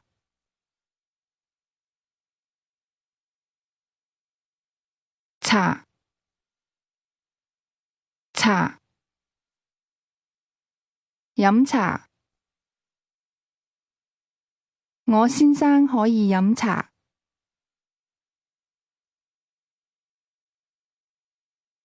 The word tea is pronounced with a low falling tone. Say, tea. 茶，茶。Say, my wife wants to drink some tea.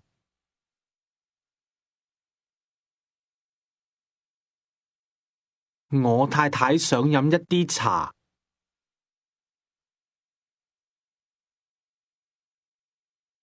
I want to drink some water. 請跟住講，我想飲一啲水。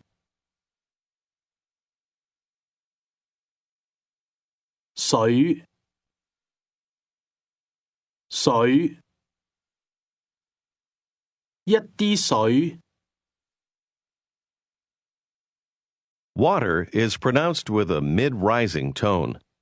Say again, water. 水水 Water, please. 請跟住講水唔該唔該唔該水唔該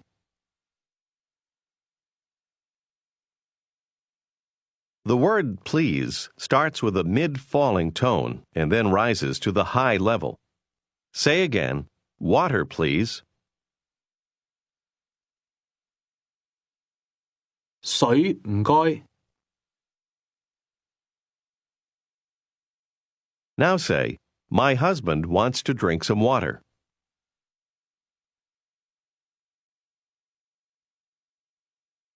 我先生想飲一啲水。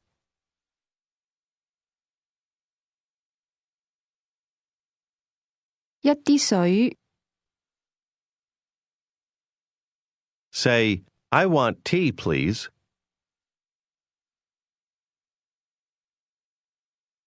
我要茶，唔該。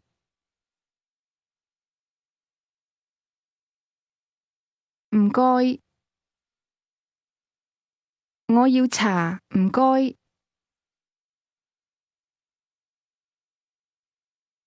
Say, my wife. 我太太 Try to say, your wife.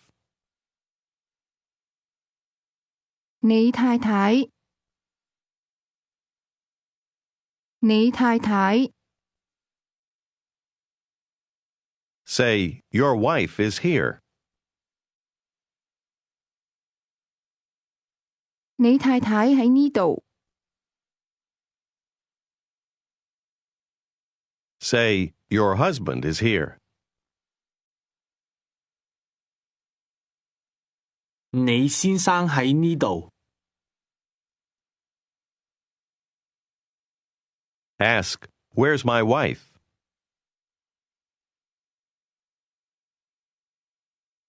我太太喺邊度啊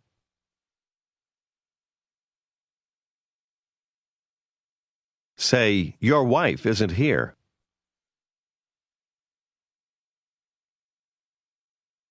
你太太唔喺呢度。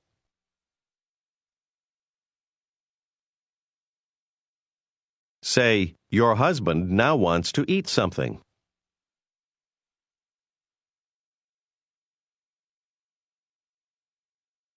你先生而家想食一啲嘢。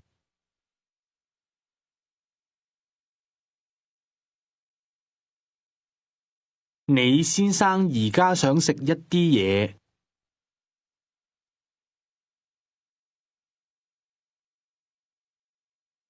Ask, my husband?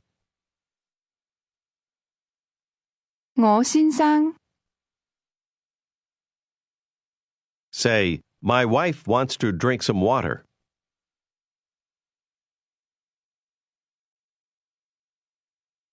我太太想飲一啲水。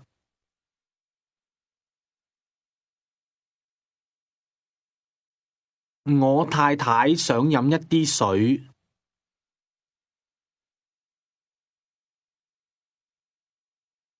And how would you say, water, please? 水唔該。唔該。水唔該。Now say, my husband wants to drink some tea.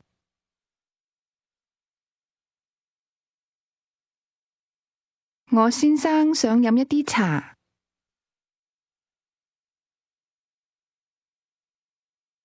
Ask, do you have any wine? 你有冇酒啊？你有冇酒啊？ Answer, no. 冇冇 And now say, I don't have any wine. 我冇酒我冇酒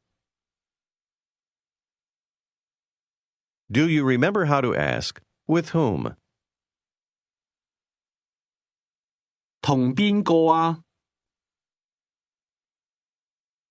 同邊個啊？ What part of that means whom or who? 邊個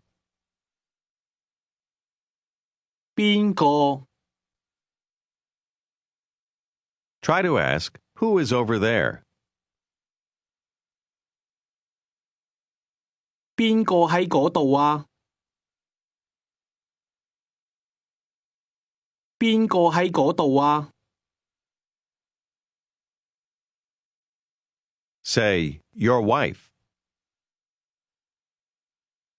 你太太，你太太喺嗰度。Try to ask, what does your wife want to do?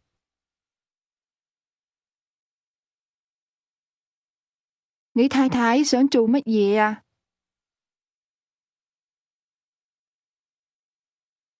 你太太想做乜嘢啊？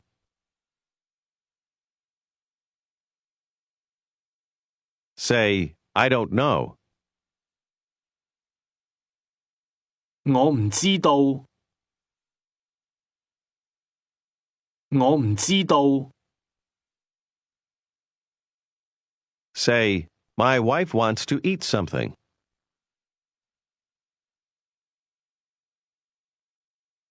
我太太想食一啲嘢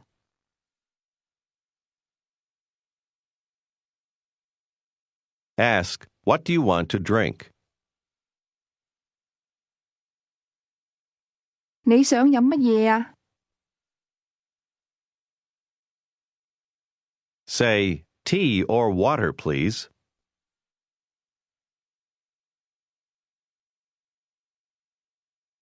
茶或者水，唔該。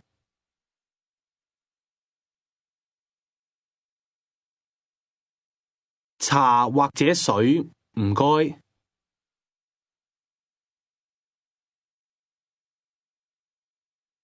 Say, you can drink tea. 你可以飲茶。你可以飲茶。 Say, for you. 俾你嘅。嘅。俾你嘅。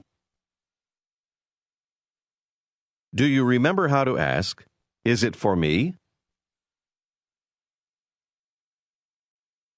係唔係俾我㗎？㗎係唔係俾我㗎？ Say, thanks a lot.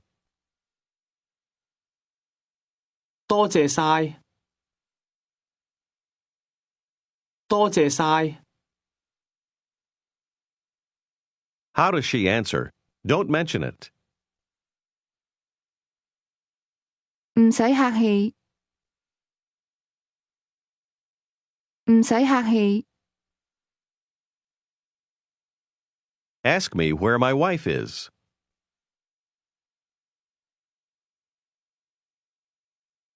你太太喺邊度啊？ Say, my wife? I don't know.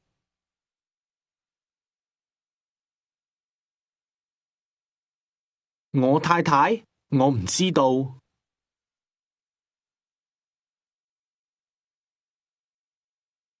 我太太，我唔知道。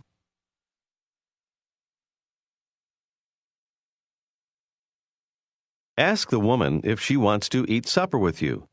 Remember the word order.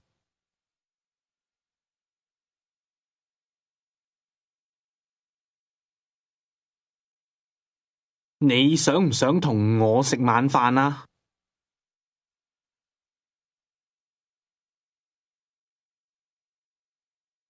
你想唔想同我食晚飯啊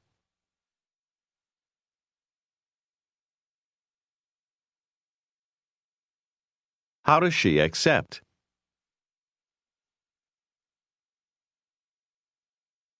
想，多謝。我想， Now say, impossible. 唔得，唔得。I can't eat with you. Remember the word order. 我唔可以同你食。我唔可以同你食。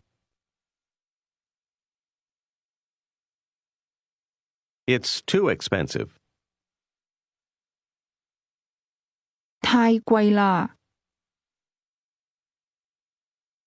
太貴啦！ Say 50 Hong Kong dollars. 50蚊港幣。50 Say 22 American dollars.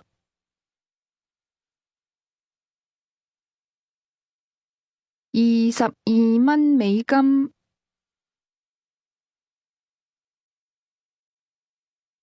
22 Try to say, I'm going to eat dinner with my husband.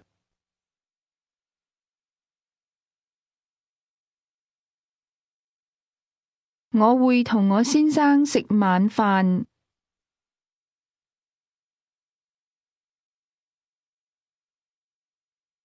Ask, then do you want to drink something?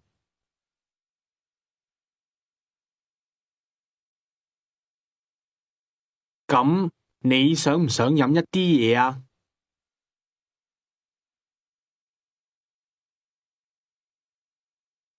咁你想唔想飲一啲嘢啊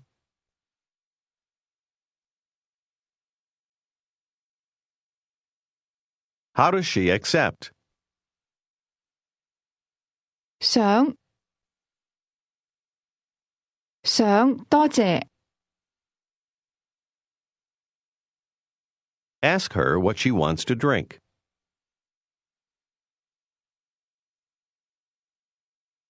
你想飲乜嘢啊？ Say, water, please. 水唔該。水唔該。Say, you can drink wine. 你可以飲酒。你可以飲酒。Now say, not okay. It's too expensive. 唔好，太貴啦。唔好，太貴啦。How would you ask? Then how about beer? 咁啤酒呢？咁啤酒呢？ Say, it's not expensive. 唔貴。唔貴。 Try to say, Please give me a cup of tea.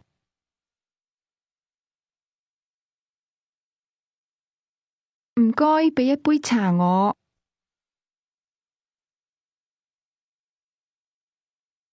一杯茶。唔該，俾一杯茶我。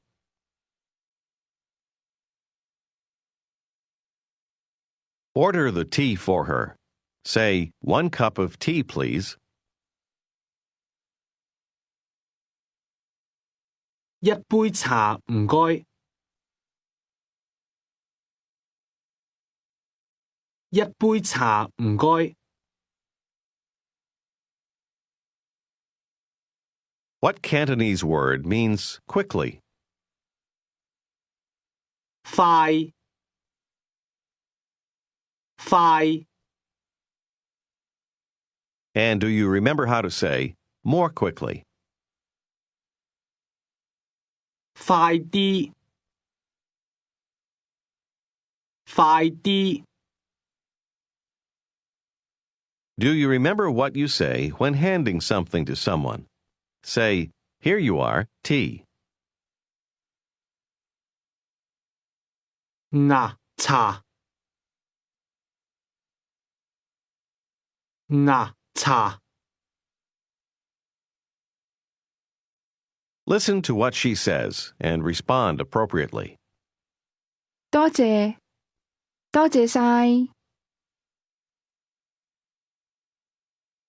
唔使客氣唔使客氣 This is the end of Unit 18. This is Unit 19 of Pimsleur's Cantonese 1. 請聽呢段對話 In the conversation, you will hear 你哋 which means you, referring to more than one person, and 我哋 which means we. An American woman and her husband are eating lunch in a restaurant. The woman will have a conversation with the waiter. Listen as he greets them.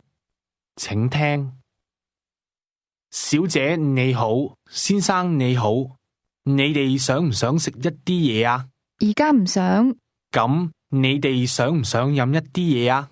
好，你哋有乜嘢飲啊？我哋有酒、啤酒或者我先生唔想飲酒，佢要茶。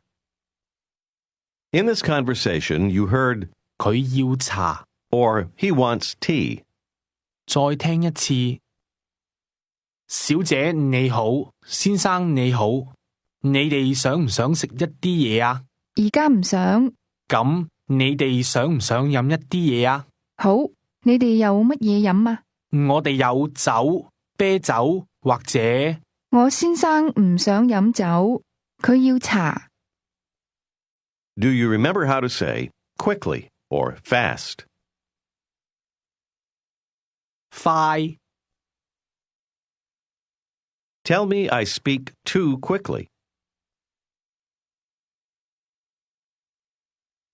你講得太快。